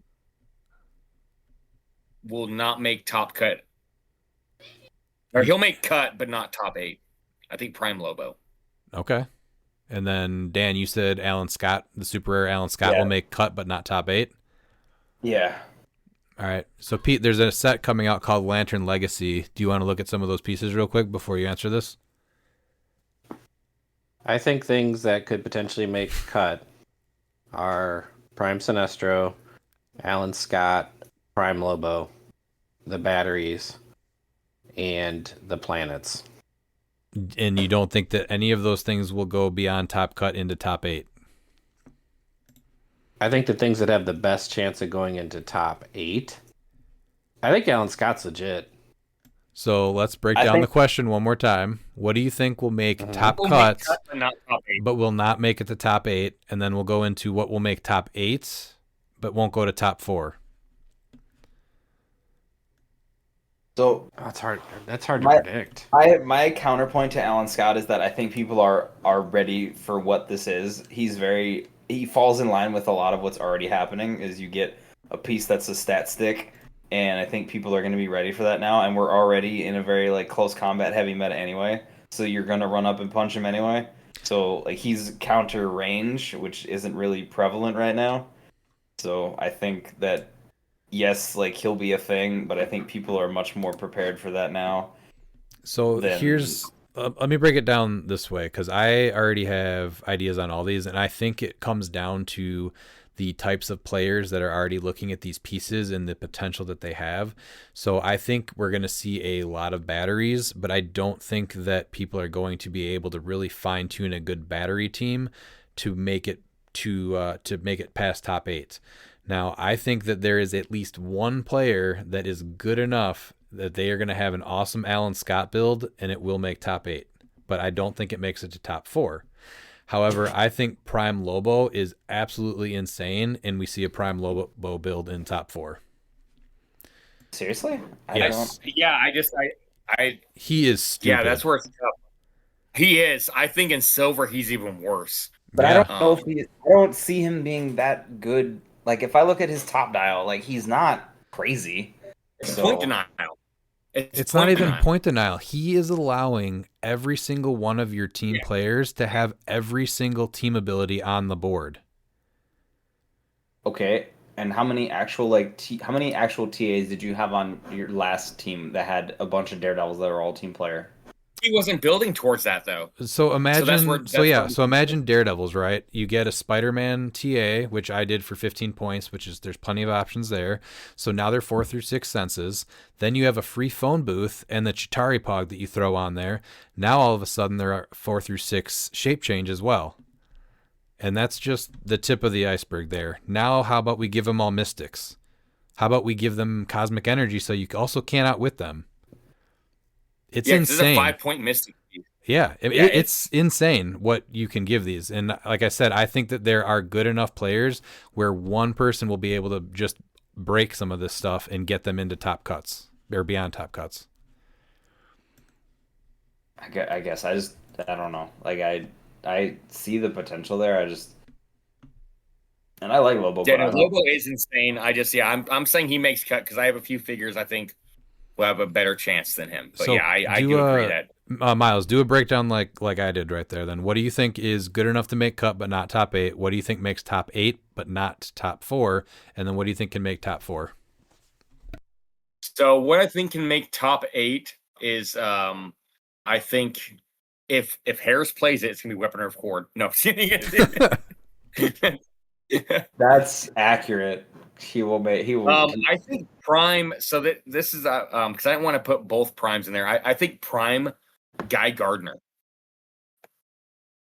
is going to be able to make at least top 8 and potential. Yeah, I think I'm going to put him at top 8. I think Prime main force. Main force or sideline. I actually don't do sideline. I have a build that I've been testing with sideline. So I have a build that he starts on the main force and he goes to the sideline. Okay, that counts. So he cheats in figures because that's the interesting thing with him is that there's a one shot that charge the battery or whatever, charge the ring, and so you're able to bring in, get him onto the sideline and cheat in more expensive figures, so then you're able to benefit from both. Yeah, that I would count that really then. That's a cool interaction there, but I don't think like just having him on your sideline would make it a viable pick for this. No, I think main force. I think Guy Gardner is one of those figures that's going to be like Prime Flash, where they're like, oh, he's so great on the sideline. No, I like him on the main force, and then getting him to cheat in a 70-point figure. I think it's a little different than where you're just cheating in extra points, but that's fine. All right, what do you think? No, it doesn't matter, but he's still that, like, he's your alpha. So like that's what your entire team is predicated on him. Getting that piece, yeah. What do you think makes top 8 but doesn't go beyond that? Rotlop. Ooh, I kind of like him. Fan. Okay. I think this figure is very, very sneaky. Oh, well, his trait is really good, but he's a lot of points, though. That's fine. I think even post-rotation, he's going to be even nastier. What do you think makes top 4? Okay, let's go with top 4. Let's see. If there is no errata, I'm going to go with Norton. Okay.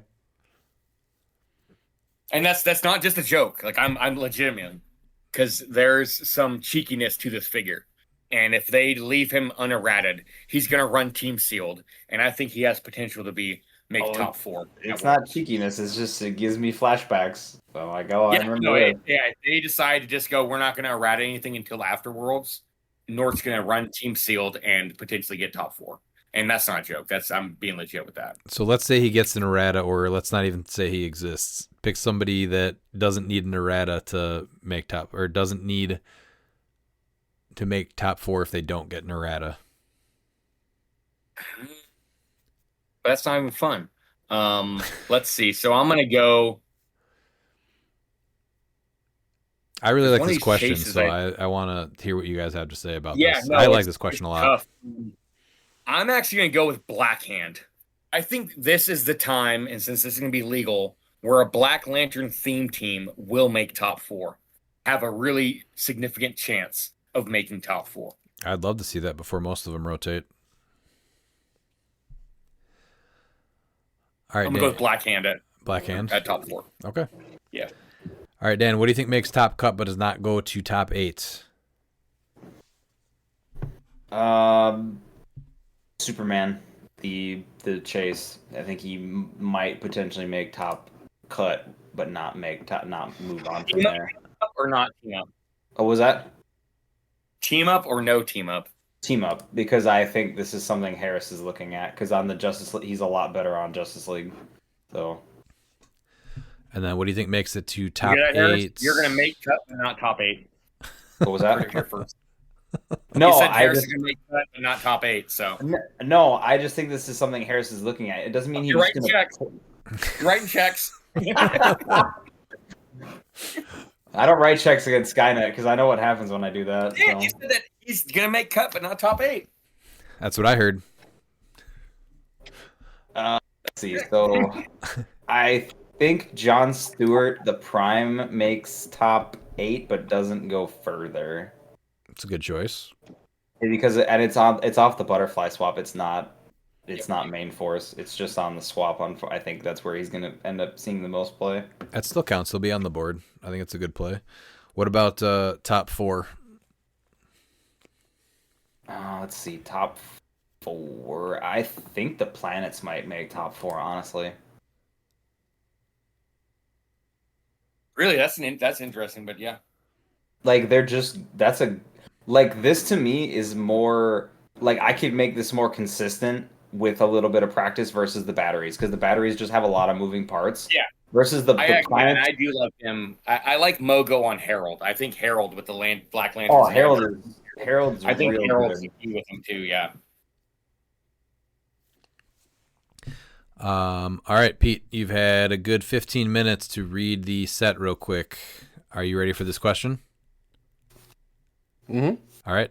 What do you think makes top cut but does not go to top 8? The batteries, Alan Scott, Prime Sinestro, and Prime Lobo. That's all stuff that makes top cut and doesn't go to top 8? Yes, because you want different answers. I understood the assignment. I don't know yet. What goes to top? Okay. What makes it to top 8? What makes it to top 8? The planets. I agree with Dan 100%. Okay, and then what makes it to top 4? Animal Man. Animal Man is winning. See, I didn't want to play but- Animal Man. I think the planets were gonna go to top 4 just because like they're consistent. Yeah, Animal Man's gonna win on the sideline. Yeah, Animal Man's gonna be. That's he's gonna be. that's on every sideline if it's legal. Yeah, Which that's a little, yeah. You're not paying more than 10 points for him, though. And you don't think that a main force Animal Man's going to make it, right?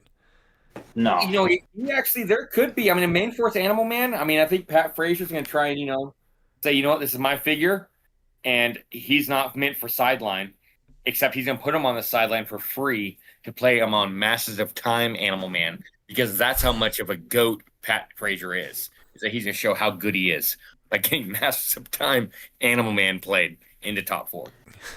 None of his keywords are bad. No, he's a great that's figure. fair. You can easily put him on a main No, but I'm force. just saying, like, you could, if somebody really wanted to do that, they could definitely do it. Oh, yeah, There's you only can make 50 him there. points. Yeah, absolutely. Yeah. Yeah. All right, let's go to... I think Animal Man's Oh. it. Honestly, I agree with Miles. I think he's going to be on the winning build. On the sideline. Yeah. Yeah, that seems like a good guess. Going to Rob Peterson. Won't somebody think of the set review? Yeah, we are going to be recording that hopefully this week and get the CURs out soon.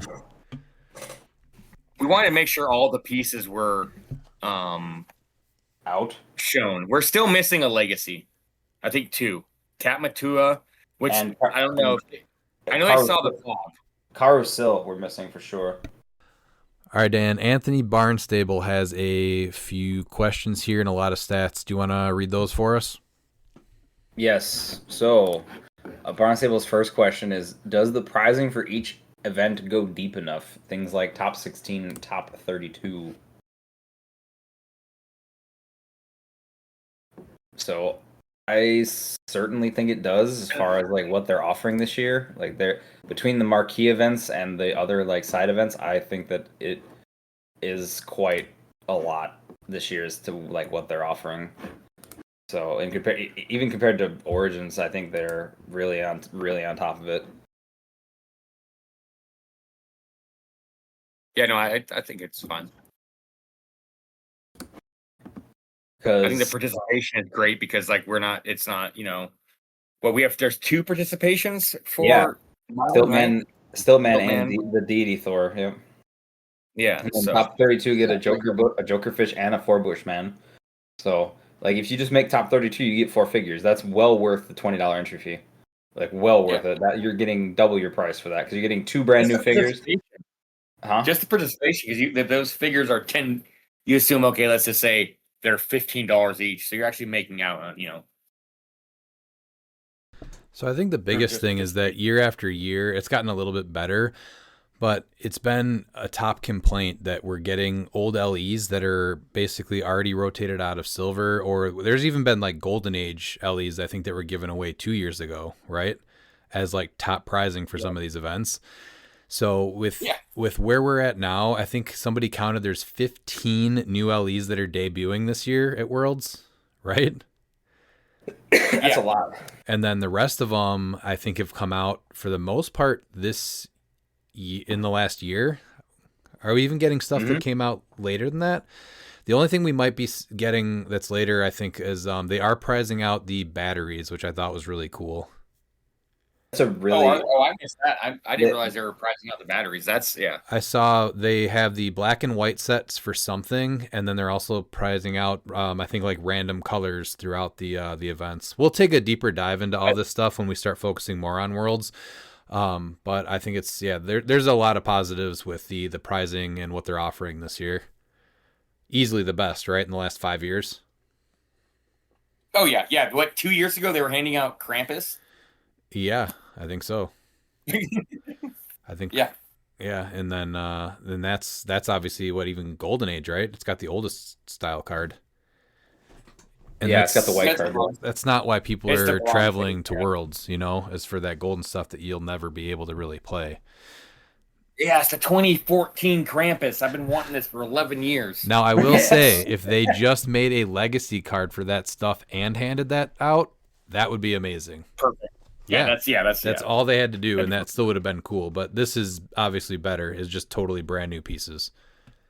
Yeah, 15 is insane. I think even if we had half of that, people would be like, "That's really cool." But we're getting 15 new LEs.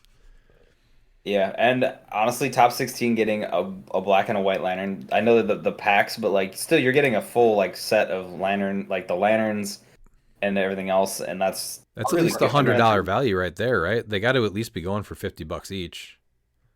Yeah, I would say so. Those two are. I think Black Lantern was going for like 75 or 100. And I can't imagine it won't fluctuate up or possibly. Yeah. All it takes is one combo, and it's going to double or triple in price, right? So yeah. Do you want to keep going with what Anthony was asking? Yes. Actually, sorry, hold on one sec. Pete, what do you think about this? What do I think about the question about what Anthony asked? Yeah, about the LEs and pricing. Oh, I think the LEs are a lot better than what they were. I mean, especially now. I think they're being more distributed widely, so I like all of it. Does it make you more excited to know that you're going to Worlds when this is the case?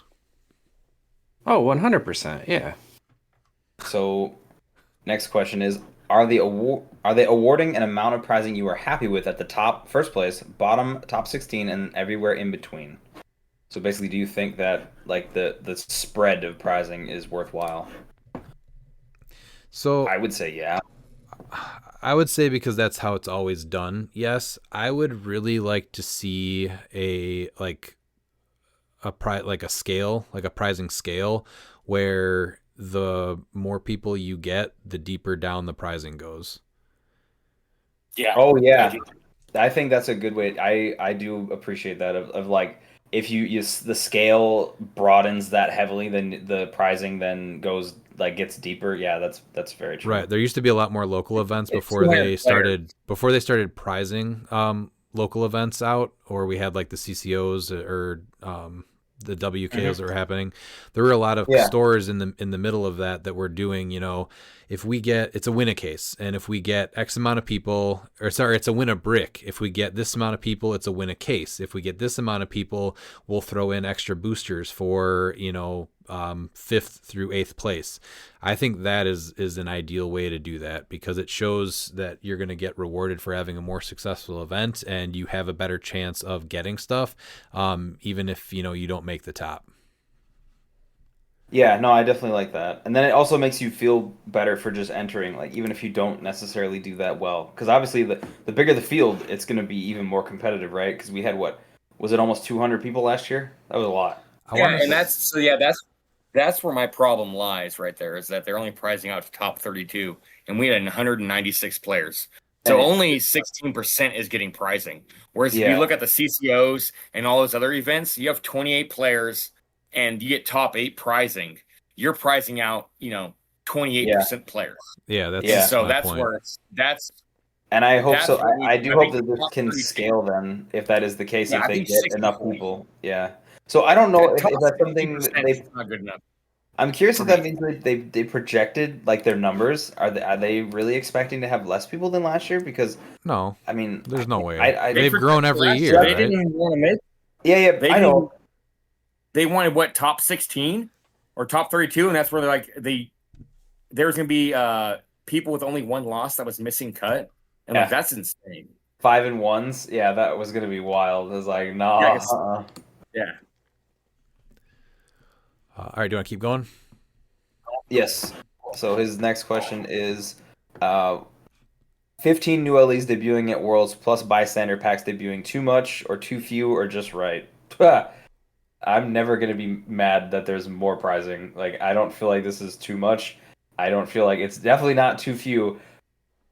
Can I just say it's just right? Because I'm like happy about it? Probably.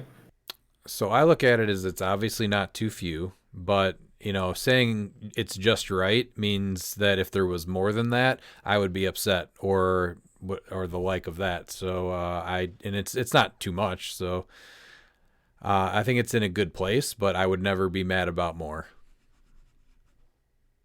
It's very close to just right. It's very satisfying. How's that? Yeah, exactly. We're very happy with what obviously is being prized out. Yeah. It all depends on Orca's dial. Orca's insane. Perfect. After they showed the Thors today, I was like, well, I saw what I needed to see because I already know what Lady of the Forest does, and I need one of her. So I was like, that's cool. I hope Orca is good for you, Miles. 'Cause I know you've been looking forward to that piece for sure. I do want to see what the new Superior Spider-Man does. The original costume. I don't like the new costume. Where he's in an orca suit? Yeah, no, I want the blue costume. I like the orca costume. The OG. Sounds like you're in a closet now. I am. He's trapped in the closet. I had to hide from the Ganworm. Pete? I think the pricing's a great start. I don't want to say it's like perfect because then there's no room for improvement. I agree. Yeah. But it is pretty exciting. Yeah, I don't want to discount that you can always improve things. It's a contrast is what I'm trying to draw from previous years. It feels like we're in a better trajectory than where we were, was what I was trying to get at. No, I'd agree with that. What are your thoughts on the detail of the Chaos sealed format? This is just old boosters, right? Chaos sealed is all modern. Format is players receive 3 random boosters from the below assortment, which is Justice League Unlimited, Masters of Time, Wheels of Vengeance, Marvel Studios Next Phase, Deadpool Weapon X, Black Panther, Collector's Trove, Spider-Verse. After round 1, receive an additional random booster and expand your team to 400 points. After round 2, yet another additional random booster and expanded once more to 500 points for the final round. Oh, that actually does sound cool. I just thought it was old boosters. I'm still not a big fan of sealed. trading out Yeah. your commons, uncommons for other uncommons and commons. But I will really enjoy my 5 rounds of getting all the commons and uncommons from those sets, but I'm doing it. I actually think this is kind of neat. I don't know how this will work yet, Oh. but it is pretty neat. Honestly, you could pull a bomb in any of those sets. To be fair, Right. So Revan, you that- forgot that dark you side. forgot the one rare you're gonna get to. but that's Yeah, just it. Like, that- right? that The dark- people that end up winning this are the people that pull the bombs in round 1. And then they get to keep that bomb for their entire round, whereas you're not doing that. I don't know. I just have a problem Chaos with sealed. Seal could be where I know you don't if like sealed you that can't- much. I the like next round you can't use the figures you played the round before. So if you want to use those bombs round 1, you don't get can. them for the next round. Yeah, You'd that'd have to be make a new. interesting. I would like that Chaos where you Seal. could only use the pieces that you have. You can only play them for one team. Even every round, you have to play with 2 new boosters, Every round. and you can add pieces that you did not play with previous rounds from older boosters. How about that? Yep. That would be better. That's true chaos. That's true chaos. I also like that it's 3 rounds, so it's faster. I do like that. That feels better too. Like I really enjoyed what they did with the rounds for the quicker like team sealed for Adepticon. So obviously I want the team sealed championship where it's the whole day thing, but this other version is nice. I like it. Yeah. So it's Thanos 150, right? They ruled that Thanos can only be played at 150. And Destroyer Prime, yeah, they're both half dial. Next question is, what are your thoughts on the ability to pre-register and the website for it? I haven't had an opportunity yet to do it, but I will be doing it by the end of next week. So I will say the absolute worst thing about Worlds every year that we've been there, and I think this will be our 4th year coming up, is registration, right? Every year it's gotten a little bit better, but it's always been the low point of every single year. So the fact that you're able to actually go online and do this is a huge step in the right direction for making the whole experience better. Not having to waste you have to hours go there. on Thursday. Dude, Thursday is terrible. Yeah. So yeah, not having to waste that day. Any way to streamline getting into events and reducing your wait time and queues is amazing. The whole experience is love going to be it. better, yeah. I'm just glad everybody figured out we had things called computers to do these sort of things in the internet. Yeah, it's crazy that they exist. I'm shocked that they figured that out. Like, man, it feels like it took way too long for that. Yeah. And then his final question, which is, what are your thoughts on the code of conduct? I'm hoping it prevents any episodes of bullying at the event. So I can read the code of conduct. So it's a mouthful, but so they. Sorry, what is that? Points are, what is it? You know what? I'm just gonna read. That's getting cut. I should have seen that coming. So It's a mouthful. Here are the points of code of conduct. So it is valuing inclusion and diversity. It is having a respectful environment. They have an anti-harassment policy. There are definitions and examples of harassment if you need them. There is also other forms of harassment, and then reporting incidents of harassment. So obviously they want to make it inclusive for people and make people feel safe and welcome at this event. And I think that's a very good thing to do, and I'm glad they got out in front of it. It is on the WizKids website. If you go to the Worlds page for 2025, it is at the bottom. Each thing has a small paragraph underneath with a wider description. So specifically, they give the term harassment is used in this policy to refer to sexual harassment as well as other forms of harassment, and then they give definitions of it. So obviously, I think they are missing one thing on their code of conduct, though. Which is what? I think that it needs to be stated that during a BR, the figures on the map are not yours, even if you pull them, and that you are liable if they get broke. So I was gonna say, has any of this stuff ever been a problem? But then Miles's point right there, that was an issue. That was definitely an issue last year. That wasn't brought up on the code of conduct. Yeah, that's why I brought it up, because I think that's very important, because people act like whatever they pull is theirs, and then they get angry. And I think that's probably needs to even be addressed during the BRs, so people understand that when you open this booster, the product you open is not yours. You have an hour to determine during your snake draft. I was gonna say, until you've completed your snake draft, none of that's yours. Yeah, none of it is yours. So it's but I don't think, other than that, I don't know like if we had any issues, and I guess if we did, they did a great job of like hiding them. I guess not. Yeah, but I don't. You would still hear about that. And yeah, I haven't heard of anything or even seen personally of people getting bullied. It seems to be really good. So I mean, at the least, maybe it makes even people just feel safer, so more people come out because of it. Yeah. So that's cool too. For sure. I think it's also just I just think that the BR thing, because that's happened at several events. I think that should be like, because I don't ever remember them ever bringing that up, and I think that's very important because like a lot of people just feel like if they open it, it's theirs. I'm a little upset that I won't be able to bully Kenny, or it's frowned upon. Do you think they'd make an exception for that? I think there is. That's cool. Like an asterisk. Yeah. It's okay to bully Kenny. Yeah. I was just gonna say, you didn't think there's any bullying, Miles? Have you spent any time with Redmond? I don't consider that bullying. Yeah. You know, like that's not bullying. It's not. You know, there's a huge difference. I think that there's a huge difference. Like, if you see like the things that we say to each other, like people could take that as bullying. But if we don't do this to you, we don't like you. Yeah. You know, I think there's a level. I don't think it's bullying. If we don't do that stuff, it's bullying, right? If we don't do it, it's bullying. Yeah, exactly. And I mean, I have Stockholm syndrome, so I fully expect this kind of stuff. So. Yeah, if we don't like you, we don't poke fun at you. You know what I mean? Like it's out of love when we poke fun. So like it shouldn't be falling under harassment or anything. And you know, it means that we like you. Mm-hmm.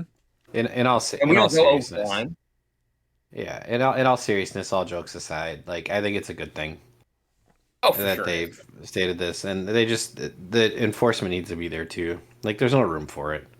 Like, we're not a huge community to begin with, so don't be a dick. Like that should have been the code of conduct. That's the best way to put it all. Yeah. I wish that we had security. Like I want Dan and Aaron and Barnstable, like I want them to have like handcuffs and just have HeroClix security. And I think that we should have timeout zones for those players that like get mad at BRs.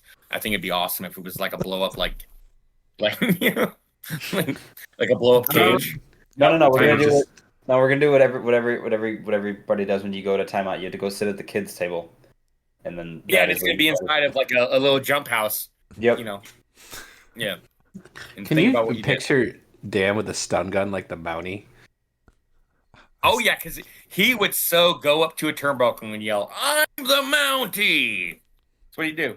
Dan, I feel like if you had a stun gun, you would zap your balls in your pocket by accident. Maybe not by accident. He's just sitting there judging the whole time, zapping his balls. He's just laying in the aisle. You just see him convulsing. Considering Dan's had the weirdest smile on his face the whole week.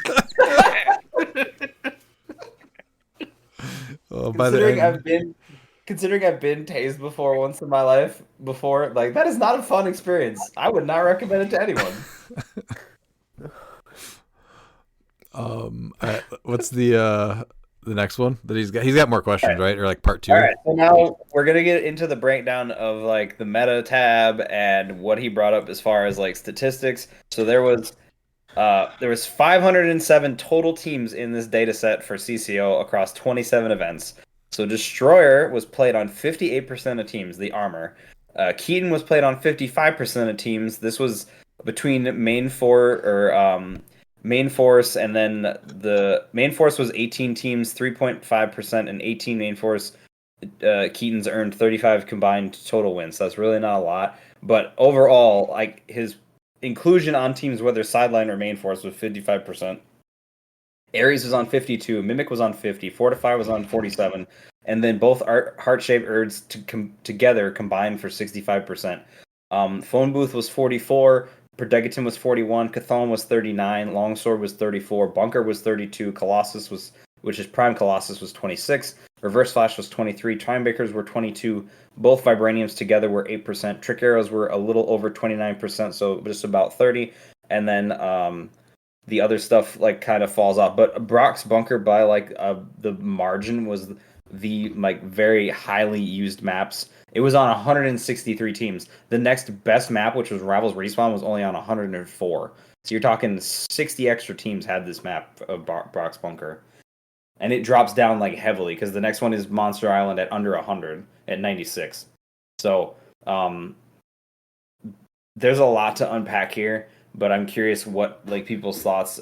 So Barnstable brings up a couple questions like regarding this is what play percentage is a red flag for you in terms of that number in a vacuum always seems too high? And then what is your explanation for the places where play percentages drop off dramatically? And is that healthy? What percentage change between two game elements in this list is an immediate red flag that is too dramatic of a difference between two positions? And then do you also analyze win percentages or representation on, say, top 4 or first place teams or something? Or what other data do you find? Yeah, I think it's more of the second part there, where I think the easiest way to look at stuff isn't necessarily win percentage, but it's really like as we've broken down all these CCOs, it's a perfect example. It's what is making top 8, what is making top 4, and what is winning. And the fact that a lot of those top 8s look pretty similar, I mean, that's the problem right there. You know, we looked at earlier at Spite Air and Legacy Doc Ock. Their win percentages are pretty great. Are they the problem? Not really, right? You also have to take into account the event attendance, the number feeding into how many rounds of Swiss play. Sometimes with only 3 rounds, that's going to affect people going, 1 and 2, 2 and 1, not making cut. And then you have just that regional meta player skill. There's too many factors to say I think it's a percentage. You know what I mean? I think the points too, when you look at Destroyer being played as much, that's because realistically, like, this should have never been a free equipment for anything. And that's why it's on as many teams as it is. I mean, 68 teams in top 4 throughout the entire Champion Clix had it. Yeah, but How I bet much of that paid yeah, for but I bet a lot of it it wasn't for free. I bet a lot of that. I know Daredevil can get it for free, but no, I understand that still. But yeah, there's still Daredevil was playing on it still. Juice on the sideline, like he's a free act. Cathon, you look at all these, and it's all like way better than they should be per Degaton. Like it's because like we talked about earlier was that like he does more for 20 points than figures do for 50 or 60. Mm-hmm. That's why. So that's why you got to look at like those are the pieces that are making the best builds, right? Are people that are putting that on. Just because you're putting that piece on your build doesn't necessarily mean you're going to win, but those are the pieces that you're seeing on all the builds that are winning. Because players that are, you're trying to maximize everything, right? And without more pieces, like we were talking about before, and then I was trying to bring up, if I did not get that across, it's more about having more pieces that don't, per Degaton is way too small or way too low for everything he does. But if there were pieces that were 30 points that do things like he does for support, then it wouldn't be everybody playing per Degaton, If there were 5 more pieces that were even like close to him in twice or like 50% more of a cost, you could then play theme. That would fix problems. You would open up that meta. But the thing is that he is just the absolute best and nothing is even close to him. So that's why he's going to be on all those builds. Those are the kind of things when you look at it, and if he's on 7 out of the top 8 builds, that's a problem. But he's also being played on a ton of teams that are losing. So his win percentage might go down a little bit because of that, because so many people are still playing him and losing with him. That's why you check the top 8 and the top 4, obviously, because then you're culling the lower end. I think you always go to top 4. I understand that, but that's you obviously look at popularity, but stuff's popular because it's popular, right? But like people realize, especially with HC units and how like well you can look at things and extrapolate data, like the good stuff's gonna rise to the top, right? Like, and it's so easy to find that now. Yeah, which I think is good. I think that's a good thing because that means we can get more data on stuff to show like, hey, this is either problematic or it's just, that's really good, but it doesn't make it broken. You know what I mean? Like it's hard for me to draw like certain things of like, oh, that's really because I don't like like the +1 longsword. I don't think that's really broken. It's just good, and it got a lot of support. That's why you're yeah. seeing it played a lot too. Here's a perfect yeah. example, though. If we're gonna have the +1 longsword and have it with those keywords, then we need something that also does the same thing for range attackers. You know, we need something that splits the difference between maybe a little bit more defense or whatever against close attacks, or I don't know. It's like something, I guess, like combat reflexes or ESD, right? We need more things that are the opposite and more things that are the anti that. You need a balance. Yeah, Yes. you need a balance of offense and defense. Yes, But when you need that many people just have this item and it's a smash and bash meta, like it gets old, you know? You have to balance that out. That's really that they should have kept the barrel, because that's what's it's insane without the barrel winning. What they need to do is they need to make more items that are in a similar vein that give you a defensive option, but not just where it's the only, like, because the barrel was the only option and it was also the most effective and efficient option because it was 5 points, anybody could carry it, and it had a bubble, and that was why it was just the best option. So again, I think it falls into the same category of just it's a Predegaton. It was too good for its point cost, and you need more things to help drown out and dilute that pool of options. Then you need a bigger pool of options. Should only place at 40 points. Yeah, that's another reason to play him at more points. Yeah, Dan hit it Well, right on the head there. We need more things to drown out the things that are stupid, that are basically everything that's on this list.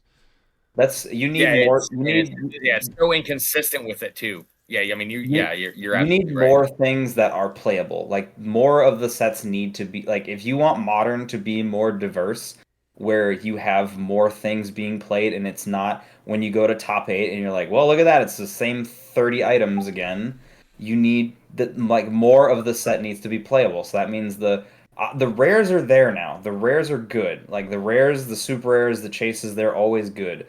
I think what they need to do is they need to push into the uncommon and common slot, and they need to fit something in there that's just good and can be played in competitive Modern. Because obviously the equipment is there. I think they need to balance the amount of offensive versus defensive equipment, and or equipment like effects, like whether it's a god or a, you know what I mean, like whatever they're doing, I think they need to balance, like, oh, is this an offensive tool or is this a defensive tool, or can it be both? Because sometimes you think something looks offensive and you're like, oh, this works pretty good defensively too.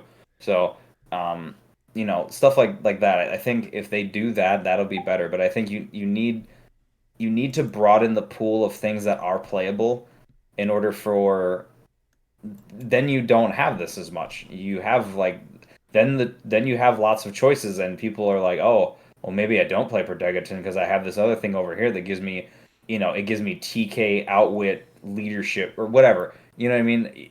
It's the same type of vein, but it's just as good, or it's at least in a similar potency. Right.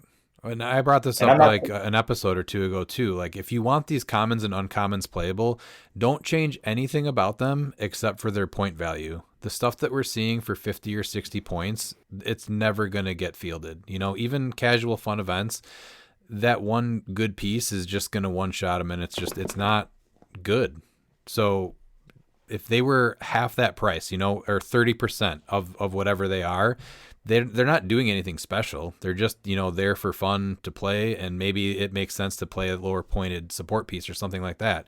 But when the commons and uncommons are just as expensive or more than all these other pieces that do way more than they do, you're never going to touch them. So just decrease the point cost, and they're immediately more playable. Don't change anything else. Well, and the funny thing is, they used to have a thing that people would refer to as the power common, where it was like the common slot, but it was amazing. You're like, well, that's going to get played because it was just that. Yeah, and then they overdid it with Thanos, and then after Thanos, they're like, you look at these, like, there's no power common. Well, no, I mean, even before Thanos. They need to find a middle ground. No, that's what I'm saying, is that they either do it not enough or too much. They really need to, like, and this is why I say the fanboy era, because they really pick and choose as if, like, characters they like from specific sets. And those are the ones that are going to be the best, because the majority, like Redmond just said, like, are just overcosted for what they do. And it's just like, why? Oh This yeah, is what and happens when you have a point calculator. You're just like, it's a comma, that's why he's 50. No. You want to be able to make figures good. Like if the common Hal Jordan was 35 points, you'll look at him now. Yeah. He doesn't do anything special.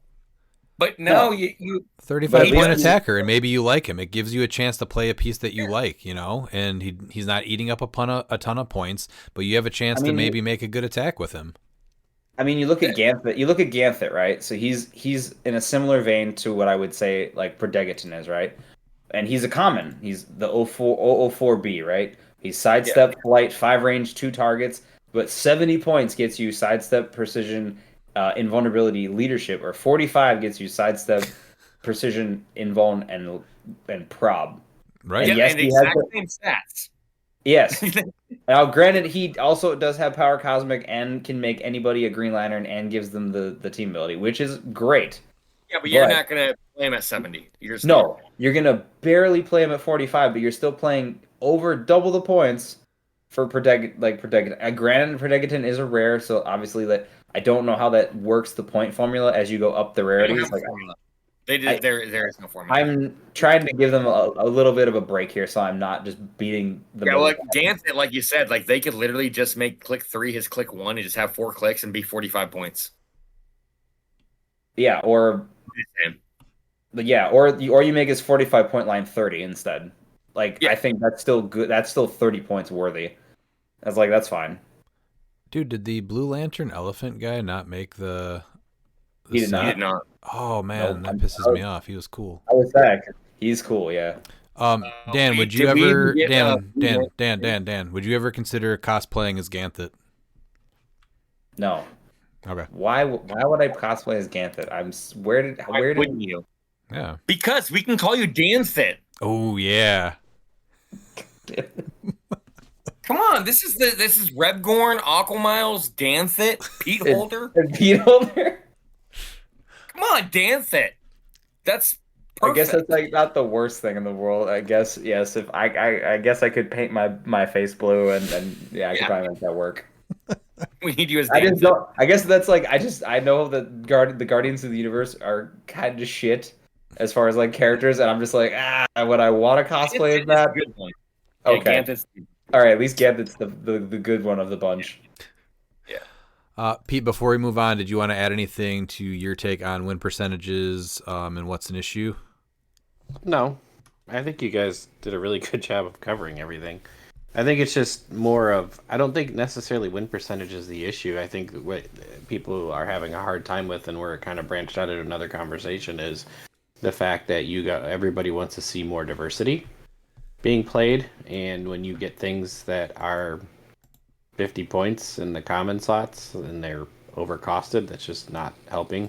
Now, granted, I feel like one point I saw brought up is that I think at least this is Lantern Legacy only that I'm referring to, is I think they baked in the cost of them getting a ring for free into their costs, and I don't think they should have done that. That was, I think, a misstep on their part, especially the lower rarity stuff where you're like, because Ganthet can get either the blue or the green ring, so it's like, oh, you take 10 points off, but no, just make him like 35, and then he's 25 instead. Like that just makes sense. Ganthit's is rarely going to be getting the ring on a team.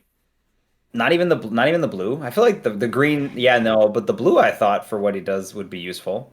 Potentially, yeah, but that's the entire point that just makes no sense. Like if you're going to try and put, the equipment cost to them, and then just say the equipment's free, like that defeats the purpose. I'd rather them. Yeah. Yeah, I was just, when I looked at their point cost, it felt like they kind of upped their point cost a bit because you're getting a ring for free. Yeah. All right, let's go to Illuminati again. How many hours is this shit gonna be? You know what, Lou? I'm starting a list of people getting choked out at Worlds this year, and guess what? You just made the list! All right, going to Kenny Minks. Why are you gonna choke out Lou? Well, he deserves it. Code of conduct. You can't make this public. It's going to be at the pool chokeouts. Okay. Kenny Minks asks, why are you the way you are? Kenny, guess what? You just made the list! Listeners, Wait, when did he leave the list? When did he leave the list in the first place? This and is why a did very you take him off? this is very specific to at Worlds.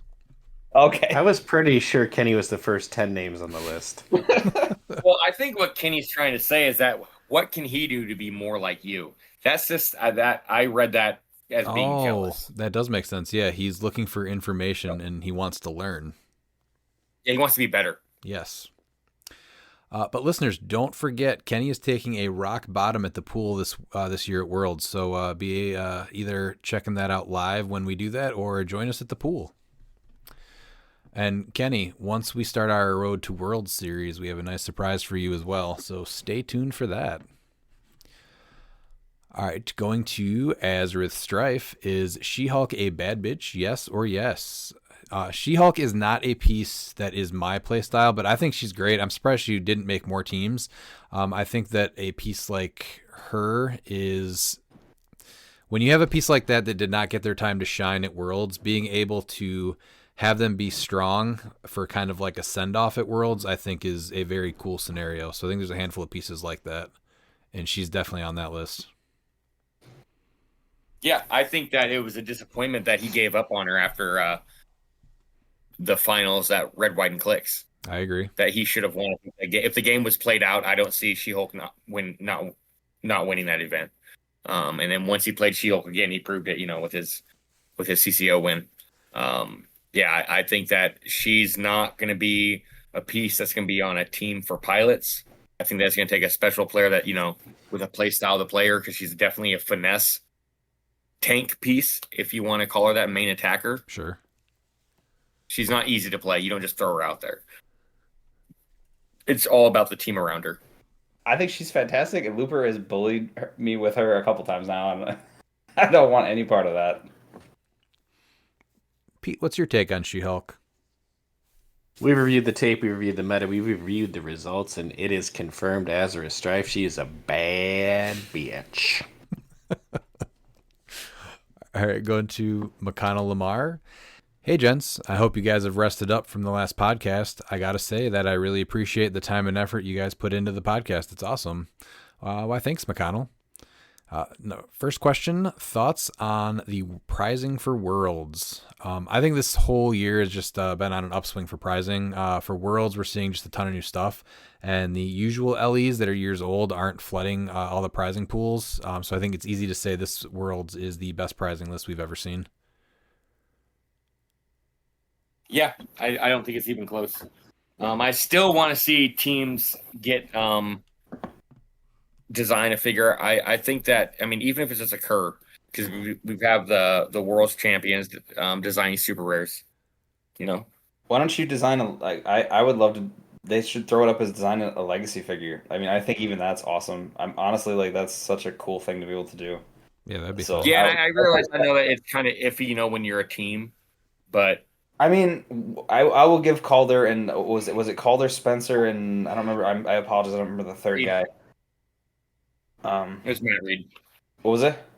Matt Reed. Matt Reed. They did a really good job designing the legacy cap. He's great, and I would like more figures like that. Because that's really cool to be able to bring a legacy figure forward, and you're like, this is really awesome. So. Even each person does just choose a legacy card. Yeah. Yeah, I think like, you could easily do each person. Realistically, and I feel like that's less. Yeah.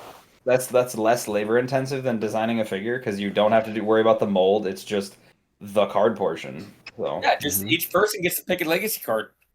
Look how many legacy figures were in Lantern Legacy. Mm-hmm. Yeah. I like that idea. And we all agree it'd be Dark Phoenix first, right? No, it's gonna be Mojo because we need Mojo verse in the meta. Oh, we need a whole Iconics X Baby set. Yes, we do, and that we need that keyword. Just like X-Baby. just like they brought back the legacy, or they brought back Galactus as a legacy card for the Heralds of Galactus. We need a full X Baby Iconic set with a legacy card for the XDPS Mojo. Yes. Figure so much that giant booger. He was the one I pulled and sealed, and I was so happy to get rid of him. He was good. Yeah. He was good. I would love to participate in all of the marquee events as well as some side events, but it seems near impossible. How do you think this could be alleviated? Adding a day or something else? I'd love an extra day. I just don't know how feasible that is, though. I think it's really not possible, is it, to do everything? No, it's really not. Each day kind of They'd has have to literally each day has like a main focus. So if you do all those, you really can't do any sides. So you kind of have to pick and choose. And if you want to do some sides, then you have to kind of pick a day to sit out of that main format. So with the help of HC units this year, though, maybe there could be some time to jump in some stuff after cuts. But I don't think so. If you're going there for like silver on Thursday, and then what's the usual breakdown? I don't even remember what it is right now. It's going to be silver on Thursday. So Wednesday is just registration. Thursday is the Silver Intercontinental Championship. Friday is the Team Worlds Championship. And then Saturday is World Swiss, and then Sunday is cut. Okay, yeah. So I mean, if you plan on playing in all those three big things, which most people do, then it's really, you can't do that. But I don't know, maybe with HC units and online pre-registration, with this most likely being the smoothest worlds, there'll be a chance that it'll be off to just a much better earlier start, and we won't have those 30, 45 hour long delays between rounds. Well, there was like almost a 2-hour delay between rounds. There were a couple really bad ones. So realistically, there's a chance, I guess, if things go smooth enough after cut, people can start doing stuff. Yeah. What are you guys' plans on what you are going to be doing when you're there? Do you even know yet? I mean, there's going to be Team Sealed, Intercontinental Championship, and Worlds. So all three main events. Dan, you're going to be zapping your balls, right, while you judge? I was trying to keep that under wraps so that I was actually judging. Everyone's going to know. Everyone's going to know. Yeah. Not that part, the judging part, you dingus. You're going to be standing next to people, and their arm hair is going to start to kind of stand up. Just grinning the whole time. That's just because of my electric personality, asshole. You can tell them that. That's fine. They might buy it. I bet you a Beetlejuice main force player would buy it. What's that buzzing sound every time Dan's near?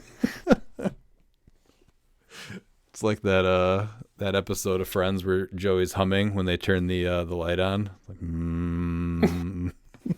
That's perfect. Oh man, that's great. All right. Name one thing you would change in each format to make it better. That is easy. So silver, unban the barrel. Modern, ban Beetlejuice, and then Team Sealed, add a chase booster for each team like they did at Origins. Miles, go. I like those. I can't make any better choices.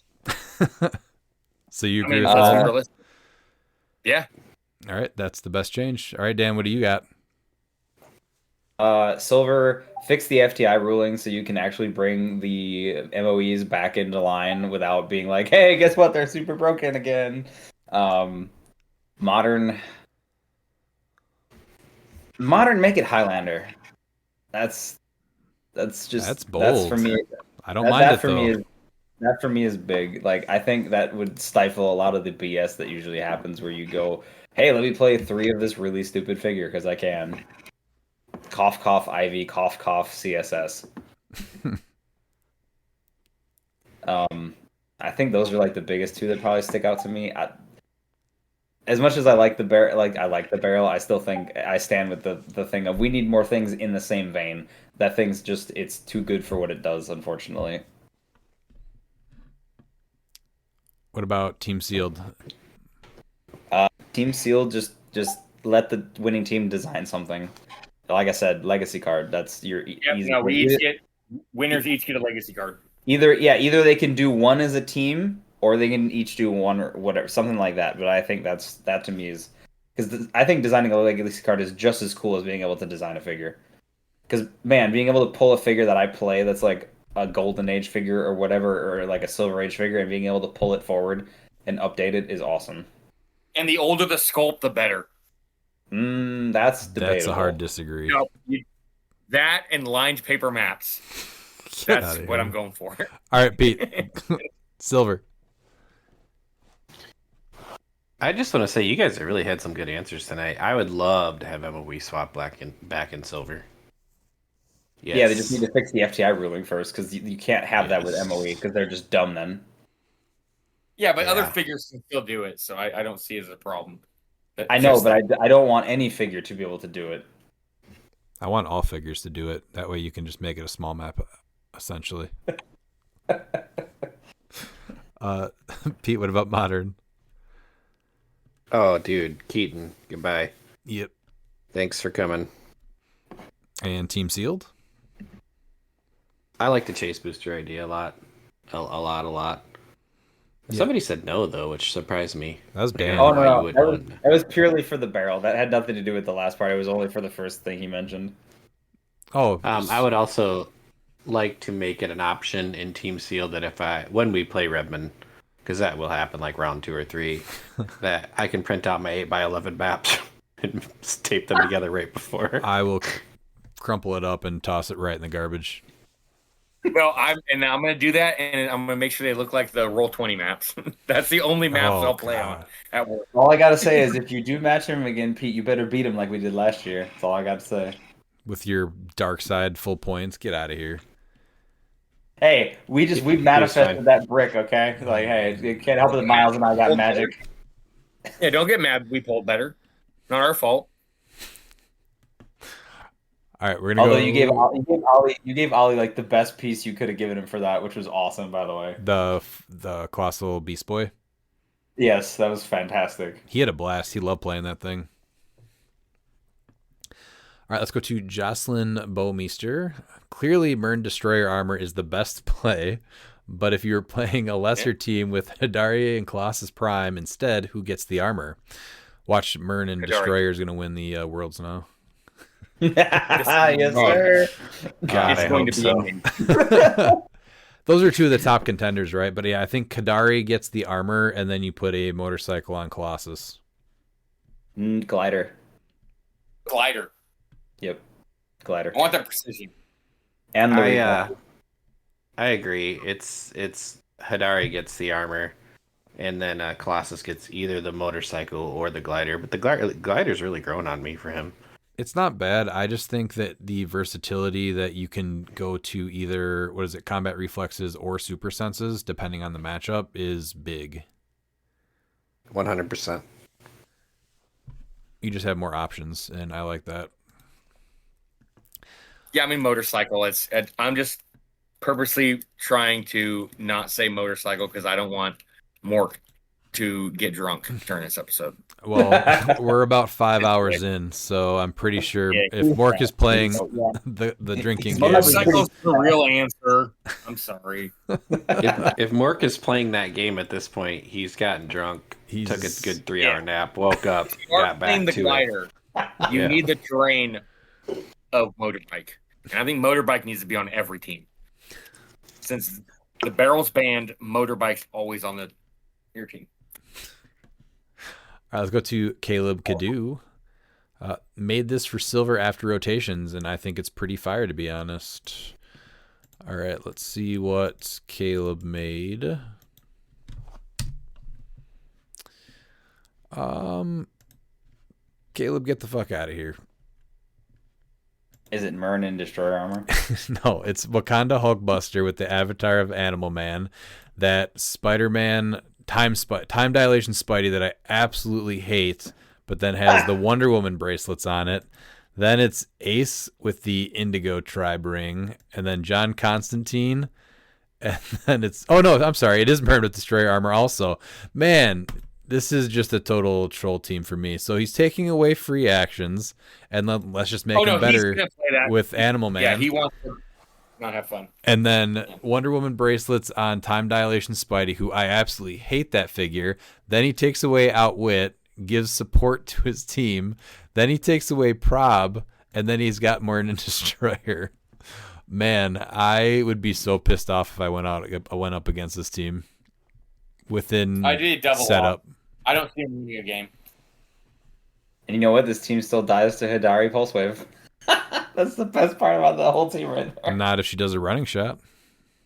I I guess she'd have 'cause to do it's- it first.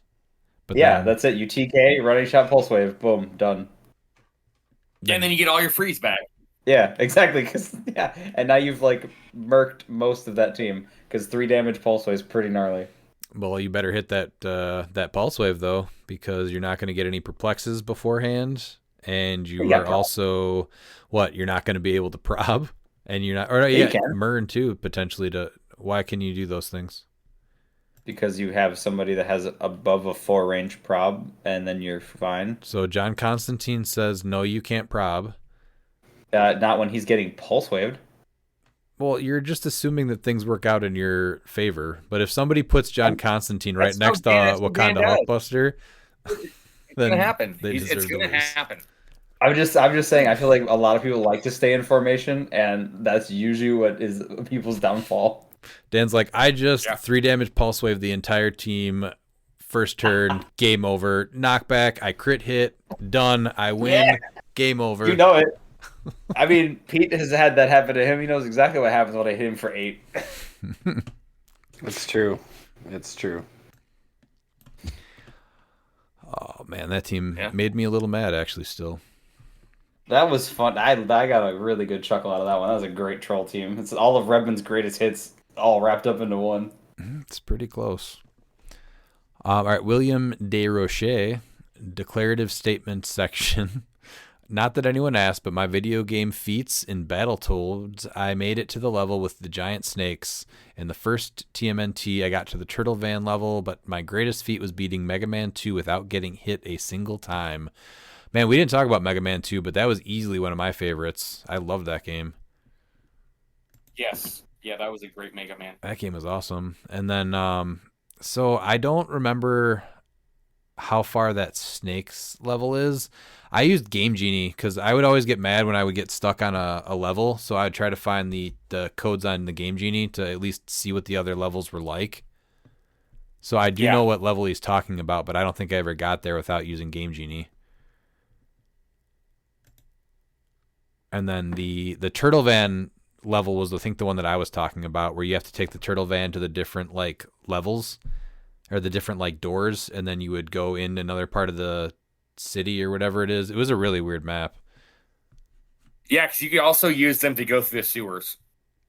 The Turtle Van? Oh yeah, you would go through the sewers Yeah, in the city. That whole map was really weird and big. I did not know where to go. It was tricky. I couldn't beat it until I became an adult because like you need a guide. This is back where you needed guides to play. You'd have to buy a 'Cause there was no- physical paper magazine. Yeah, because there's no such thing as Game Facts. That was a game changer when Game Facts came out. Game Like one Facts. of the best websites. Was that the You never was used that the was that website like Game the Facts? playback, or was that the website? The website Game Yeah. Facts. That's true. Miles, I never did this, but did you ever call the Nintendo Power Hotline? Yeah. Did you? Yeah, I used this. That was one of the few magazines I had a subscription for. I had that WCW magazine and WWF magazine, and then the ECW magazine for like the 2 years it was out. Oh no, the magazine I would get. I'm talking about the hotline. Yeah, no, I've called the hotline. You yes. have called the hotline, okay. Yeah. Man, my parents would be so pissed if I called the Nintendo Power Hotline. I called the WCW Power hotline. Whoo, buddy. Yeah. We lost our phone for 2 years because my dad couldn't afford that bill because I was on it. I called him. It was like a $4,000 bill. Oh It my was God. insane. Yeah, it was nuts. And so he's like, all right, nope, we're not, no phone. If you want to use it, you got to walk a mile to use a payphone. Oh wow. Yeah. Pete, did you ever call any of those hotlines? The only one I remember was when DC Comics let the fans vote. I was like, does the Joker kill Robin? I think that's what it was. I remember calling that. And dude, I got in trouble. Those I things got were in trouble expensive. when they got the phone bill. Oh yeah, it was like ridiculous. I'm looking now. Yeah. So yeah, the WCW hotline was $1.49 a minute. And that included the time that you were waiting. Right, exactly. So like I'm on hold for like an hour and then you don't even learn anything. But you know what? You still got to try and listen. So yeah, it was I want to say a $4,000 bill that my dad had to pay. I'd be And he pissed just too. instead of paying it, he's like, just shut off my phone. So he never paid it. He just let it go to collections. He's like, I'm not paying that. Yep, shut off my phone. Which meant we had no internet either. So yeah, I kind of screwed myself. So in the 1980s, it was a 1-900 number to decide whether the character would die at the hands of the Joker. Fans voted for Jason Todd's death with 53-43 votes for him to die and 52-71 for him to survive. So I was one of those votes. Oh, that's amazing. Yeah, it's funny now. It's just online quick things, your QR codes and all that. Completely lost way to like financially advertise or whatever.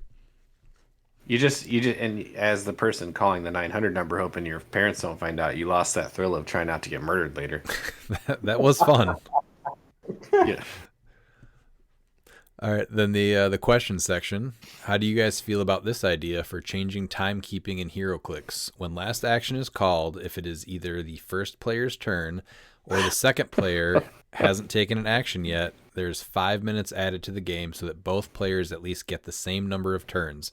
If the second player is up on points after the first call of last action is made, the extra 5 minutes would not need to be played. It sounds good. I think it needs to be tested a little bit. The issue could still be similar to before it was when it was last turn, where when you know that the next player would not be able to respond, you can kind of just go all out and not worry about that clapback. And I feel like that was an issue that I was happy that got eliminated with last action. But I do not like the fact that first player frequently does get basically an extra turn a lot of times. Even if that first turn is only them going like pass a lot of the time, where it's just like you do literally nothing and you just pass that first turn. Yeah, Is that what you mean? Well, yeah, but you're already like in a better position. So first player already has like so many perks. Yeah. So Miles. Yeah, no, I talked with him about this and I told him I don't like that. Because like you said, I think it's very easy. He's like, well, even 5 minutes. I'm like, I still don't like that. Because we're trying to get, especially big tournaments, it does suck that first player does eventually get that longer turn. But yeah, I think that this brings into play like last turn and decided, yeah. I just remember, when they would call last, what was it? Was it called last turn? It seems like so was long last ago. Last turn, yeah. I think it So was. if player two was playing when last turn happened, that was it. But even if player one was playing, and it would still be the end, right? Or no? No, because last turn is You'd get player two would still get to take one last turn after if player one was going when it was called. Okay.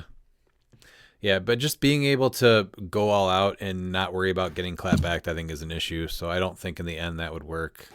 The biggest thing is I think I don't think there's relatively like any game that functions in a similar manner to HeroClix. Like I really would have to dig into that and see if there's something where like a game that already does something to help like balance out the first player to second player differential of like so that it becomes more a slightly even playground like level ground of like competitiveness there. I don't know, because obviously like first player should get some perks, but it shouldn't completely outweigh second player so that they're at like a already starting disadvantage. I know the biggest issue is there is a lot of things that you still have to do on your opponent's turn, whether that's like super senses, just being attentive to combat values and whatnot. So there's a lot of things that kind of go back and forth. You have to roll your shape changes, your super senses. You have to know if you're going to prob. Both people have to keep a honest game state. Like there's a ton of stuff that go on there. I really do wish that there was a way to make a like chess clock style thing work. But again, that's just adding another thing to think about and having to go back and forth or pause it when people are doing attacks and all that. It's a lot when there's so many other things to remember still. I don't really know how you perfect this. What I'm trying to think of it something like like the thing they do at restaurants where you have that little they give you a little thing, and it's all like automated, and it'll buzz at like a certain time or whatever. Yeah. Oh yeah, they'll push it and it'll buzz when your food's ready. Yeah. I wonder if something like that could work, say for as the judge, like if you could get them where they're like all preset, and you just hit them all, and you spread them out or something. I don't know. And like on turn 3, you get mozzarella sticks. If only it was that good, man. If I could make it that convenient, I think everybody would show up to our events.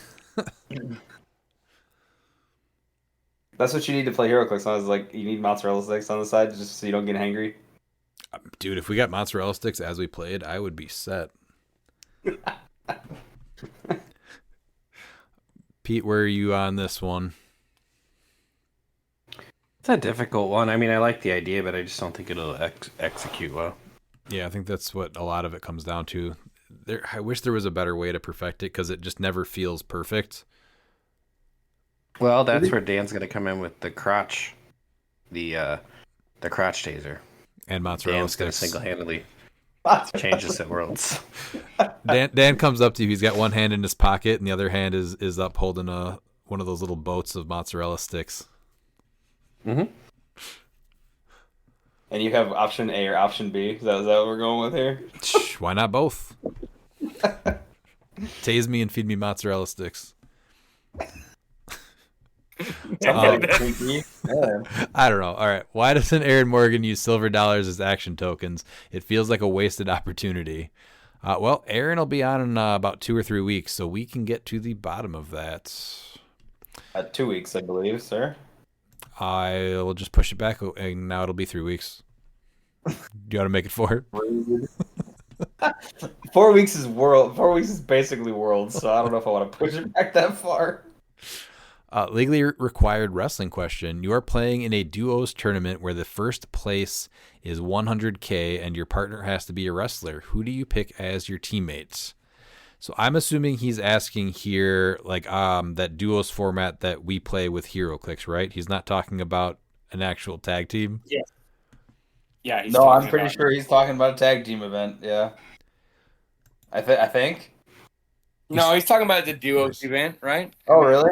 Oh, okay. I think so. It's got to be. So one of the best gamers I feel like in wrestling is Xavier Woods. No.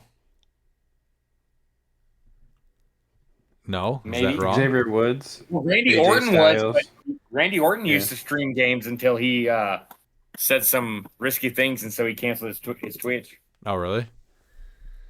Yeah. Yeah, he used to have a Twitch account. Well, I'm gonna lock in with Xavier Woods. All right, I'm gonna save my answer because I think Pete might say my answer. So just in case I have a number 2, so I'll go ahead and defer to Dan for now, and then have Pete, and then I'll go last. I honestly don't really. I think LaParca has a great choice, Dan. LaParca's great. Parka. He brings his own chair. Well, this person is unfortunately dead, but there was a person that I found that was Quariana, which is they were known as Nick the wrestler, but they were also a professional chess player. So I was like, that could work. Well, that's a good One one. of my man. answers. Yeah. Surprised I knew that, didn't you, Dan? I figured if anybody would know, that would be you. I'm like, I'm not gonna catch Miles off guard with this, but somebody may be like, oh, okay. All right, Pete, what do you got? So there's a lot of wrestlers now that play games and stuff. Adam Cole, AJ Styles, Seth Rollins. But I'm trying to think if there's anyone I know that plays like Warhammer or HeroClix. I don't think there's anybody that plays HeroClix, but I'd probably go AJ Styles, honestly. Unless I'm Not dreaming bad it, pick. I do think there was an ad for WWE Clicks with Kofi and Xavier Kofi Woods. Was it the whole New Day or just them? And I think he did it on his game channel, didn't he? Xavier Woods, or am I imagining all of this? That sounds No, I about think right. that's right. Yeah. But there's one wrestler that just whenever he plays any game, he's competitive. You know, he putts the perfect putt. He throws the perfect pass. That's a great And answer. and he's gonna play the perfect game of HeroClix. I'm talking about the one and only Mr. Perfect, Kurt Hennig. That's pretty good. I really thought Pete was gonna pick him. Well, the So other I'm one I like, was going to go with, of course, was Yeah. Eddie Guerrero. Because if you ain't cheating, you ain't trying. Yeah, that's true. We have a good stand-in with Bookwood, so. Bookwood Heat.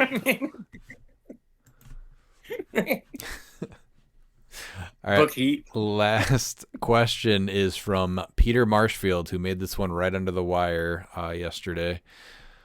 Oh no, I almost forgot to post something to annoy you fools. All right, first up, convince me of a reason why I should attend Worlds. Go. Well, it's Worlds, and if you play HeroClix, you should go. Does anybody feel differently on that one? I mean, there's also another reason. I mean, I think that we can have you and Bookwood. You guys can wrestle in the water for the true who gets the report. I Well, actually, can get rock I bottom just honestly in hope we rematch in cut at Worlds and see like if we can get a revision of the mirror match here and see what happens. I think it's an obvious answer. You go to hang out with the peeps. You come meet us. And if you're lucky, Dan's got mozzarella sticks in one hand and a crotch taser in the other. and sandworm in his pants. Dan is Yes. stacked at Worlds. Hey, I'm Dan's a stacked very everywhere. busy What man are you at Worlds. talking about? Second, which figure should I focus more on for Silver Age? Collector, Arno Stark, or Rescue? Well, if you want to win, probably Collector, right? Well, I mean, if you want a sticker and be better than Uncle Aaron, then Collector. I mean, 2 for Collector so far. yeah, but you have to come to Worlds. So I don't want to hear about you focusing for Silver if you're not coming to Worlds to play Collector. Good point. Because you don't get a sticker sent to you. Peter? Dude, I feel like Rescue's been claimed by Lou, so like now you're just like chipping at his heels there a little bit. But I like Rescue, so that could be interesting. I don't know about Arno. Arno is still one of those where I'm like, eh. Now, are you just saying that so there's not another player that gets ranked above Aaron? Nah, because I can't wait for all the RKOs to be dished out at Worlds because I know it's gonna happen. You Not. can't even jump that high. Get out of here. I don't think I've ever seen Aaron get both feet off the ground ever. Even when No. he was walking up a curb to Oh, he AEW. definitely tried with me at H for H every chance he got. So Was he successful? no, Okay, there you go. but it was fun to watch nonetheless. Yeah. Pete, what do you got? I guess he's going to hit us with a bunch of RK no's. Yes, that's Aaron's. I guess it wouldn't be a finisher. What would it be called? A starter? A starter? An attempt? Yeah. An attempt, yeah. A fail? A fail? Oh, he hit you with the finisher, the attempted RKO. Do Arno Stark. Don't be a chicken, Peter. You keep going back to him. He's been on a bunch of builds. You've tried armor. I mean, Collector's awesome. If you want to compete, that's a great silver piece. Rescue, lose. That's lose jam. So make your own jam and show up at Worlds, Peter Marshfield. Pete says, you've already had a really shitty year, so why not just finish it out with Arno Stark? Arno's not that shitty. He's a lot of shitty. He is not. Stop it. You're just Yeah, being negative. that's Helga says, move it, football head, and hey, Arno. Was that Hey Arnold? Yes. No, it's. No, I mean, yes, but that was great. That was good stuff, Miles. I really liked it. I said, hey, Arno. That's why I changed it. Hey, Wait, Arno. what does this thing say here? Final question. Yeah, that's Let's crazy. do that. Let's do this one. All right. Yeah. Final Yeah. question. How do you feel about this build? It's titled, Is This Mercy? No, it's Rescue. Worlds 2025. That's funny, actually. This is funny. Prime Swamp Thing with Khonshu, Rescue with the Universal Weapon, Man Thing with Avatar of Gaia, Sicarian Iron Man with the Cloak of Levitation, Poison Ivy with the Power Gem, Mr. Odds with Emotional Modifier, and Valeria Von Doom with Gaia and Khonshu on the sideline. What are you thinking about this one? Scientist team, I like it. Yeah, I still like the arrows better than Universal Weapon on Rescue, but Universal Weapon's definitely not bad. He's got some bangers on here. Mr. Oz. He's got Oh, Man Thing. Goat, Yeah. Saki. Valeria Von Doom. Yeah, we're cooking with gas here, Peter. I mean, it's not like it's that hard when you got the figures on here. I'm like, they all just function. It's like, okay. Yeah, something like this could work, I guess. You've got the rescue trick. You've got ways to deploy. You get a little defense from Mr. Oz, too, because somebody else TKs and you can still bounce them back. Yeah. You definitely got plants to attack through. Yep. Oh, I like this build. He didn't try to horn on defend with Captain Carter's shield for once, so I'm proud of him. That's the best thing is this team is not trying to do too many things. This team is just like, hey, we're attacking, and that is what we're good at. They're not trying. Yeah, He's not trying. Just straight up. I'm gonna be honest I don't know, though. I think we give rescue back to Lou, and you do 80 points of something else. Otherwise, keep the rest of it. I think we need to go with Collector because I want to give you a sticker at Worlds. He can do that for modern. He could do Collector. He just played on theme and do Collector with Arno Stark at Worlds. Yeah. That's terrible. Yeah. Play Arno Stark and Collector at Worlds. Be a man. Peter, are you taking bets? Get back to us for the next podcast. Anything you guys would tweak on this besides completely changing it to Arno and Collector? If I was to stay on Scientist, I like the getting rescue off of there, honestly, and going with 80 points to something else. I think you can make that work better. Saki's already such a good range attacker, and like rescue just like I know she's good, and I know she offers a lot of utility as far as like her attack like ability, but it is like if you're building into rescue, you're building into like what she does, where Exactly. it's the big one hit. You need eye replacement. Yeah, you need a little bit more. Yeah, it's better to get 80 points of another attacker. So the rest of it works I think really well together. I don't think you need another attacker. I think you take that 80 points off and go into something else unique and scientist. Yeah, like yeah, Mr. Terrific and get the rule of one, and then build out some one shots because you got plenty of sideline space, and one shots in silver are ridiculous.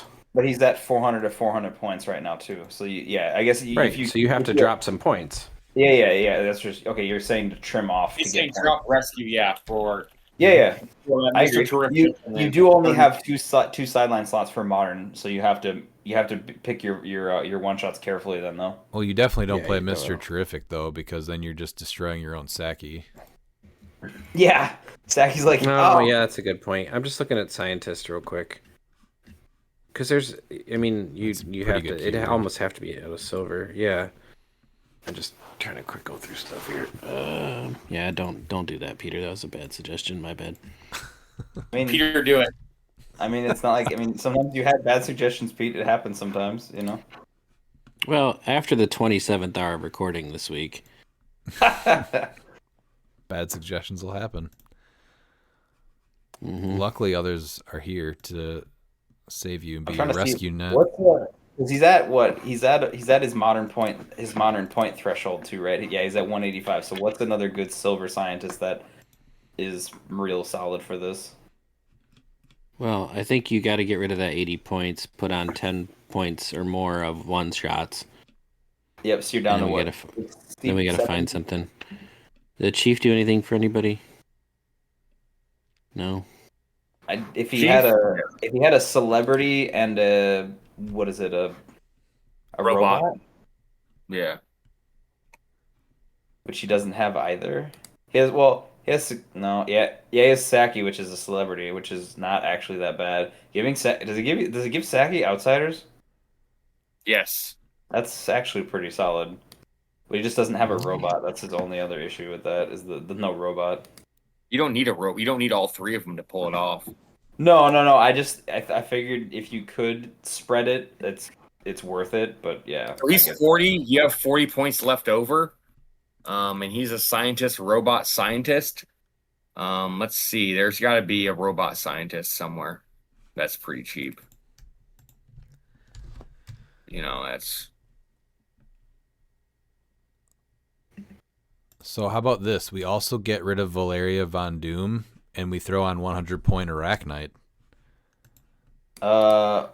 Otherwise, Would Captain Yeah, that's Marvel? good. Would Captain Marvel be worth it? Oh no, he's playing Swampy. Sorry. Okay, so no Prime then, just regular figures. I say we put Arachnite on the team. See, I thought about that at 60 because I was like, oh, that for 60 seems good. But then I What did remembered you- he who has a else- way better line at 100, and then I was like, what else can we get rid of? And Valeria Von Doom is right Well, there. so you could drop that 80, put him on at 60, find some one shots and some equipment for him, and it's still not terrible. I like Valeria Von Doom. She does a lot. Does she do a lot on this team, though? Oh, she's leadership. Well, she is and she's a little bit anti retail and stuff like that. And just any kind of placement stuff like dropship she's like, yeah, not dealing with that. So Man, Prime Swamp Thing with Arachnite, though, sounds really good. you can Prime also- Swamp Thing, Man Thing, Arachnite, and Yeah. Sicarian Iron Man sounds amazing. Yeah. Yeah, but you get Primus with Robot and Scientist, so he gets outsiders. You know, Wait, there's something Primus, there. Primus is a scientist? What? Yeah. Wow, I did not know that. Okay, I'm dumb. Do you like Primus? You know? Yeah. I don't like this disrespect to Primus. He did significant post-doc work. He's published all over the world. Absolutely. I mean, if you want to, to get, the robot, because Primus would get that. I mean, there's even the 10-point Brainiac you can throw on there, and he'll have outsiders now. So, now he's even, just more of a pain. Even better, yeah. Yeah. Peter's onto something here, boys. I mean, scientist has never been bad, so I'm like, yeah. How do we get Mern on here with Ameritroid. Destroyer Armor on Scientist? Ameritroid No. with outsider. All right, I'm done. All right, final thoughts, Miles. Go. Yeah, I'm looking forward to building for Worlds with Lantern Legacy. Who knows? I'm going to be challenging every judge there. 2 games of CLIX. So bring your teams. Instead of arm wrestling? Yeah, because I don't want to. Well, right now, my arm is pretty shot. I can't even move it. Okay. You Yeah, gotta stop. and Doesn't matter. loser feeds the winner a hot dog. Ooh, that's a good Yeah, one. what? The The loser weirdest- feeds the winner a hot dog. That's great. That's the weirdest consolation thing I got. Okay. Maybe you should beat me, Dan. It's a win-win situation for me. It's a win-win situation. That's true. Here's Miles is playing chess tonight, not checkers. When does he ever not play chess? I feel like Miles is always like that. Play checkers. I'm Dan, not good at chess. Dan, final thoughts. I'm excited to, I'd like to do some more practice for Worlds, but I know we got Lantern Legacy pre-release and stuff coming up, but I was honestly hoping for some more Silver and Modern practice, honestly. Okay. You can test against my modern team, but that's with Lantern Legacy legal. Yeah, that team doesn't I can't play the game. That's not fun, Miles. I'm not playing Beetlejuice. No, I know, but you're playing the other thing that is just the same of not fun. I know. I'm glad he clarified that he wanted HeroClix practice and not tasing his balls practice. That's what I assumed. She gets some feeding Miles You a better hot get dog used to practice. eating hot dogs. You better get used to work out that arm. Oh man, I just tried to move my arm and I can't. It's so bad. Really looking forward to Worlds. Really looking forward to trying to fit in a set review with the amount of other podcasts we already have scheduled on the very robust podcast schedule. So Dan, do you like Oscar Mayer wieners or Ballpark? Neither. Okay, so I'll give you Nathan's famous skinless beef hot dogs. Just as bad. I'm just trying to figure out what hot dog I'm going to feed you. Oh God. Yeah. All right. Hebrew National. I mean, they got some good. We're trying to end this. This is 6 hours for sure. All right. I'm excited to finally do this Lantern Legacy set review. We'll get that out as soon as we can. And remember...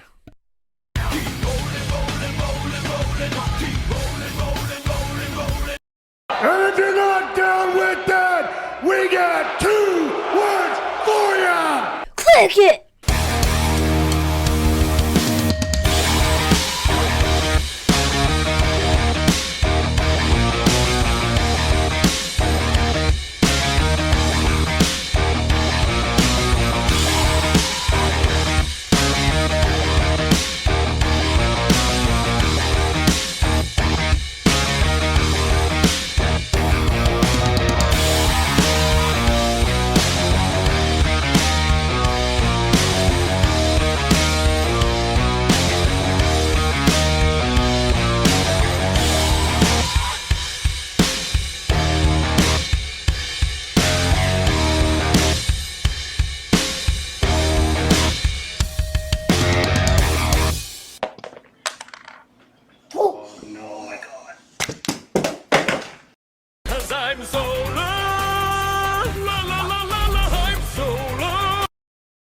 just made the list.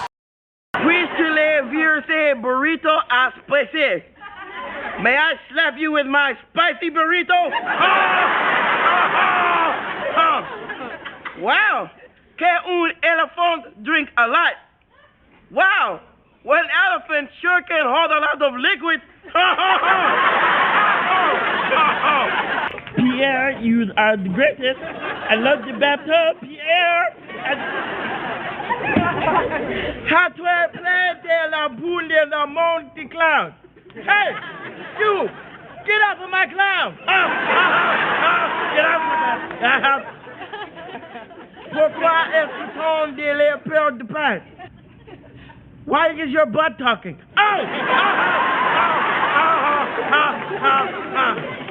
S'il vous plaît, votre seigneur arrête de sniffer mon chimichanga.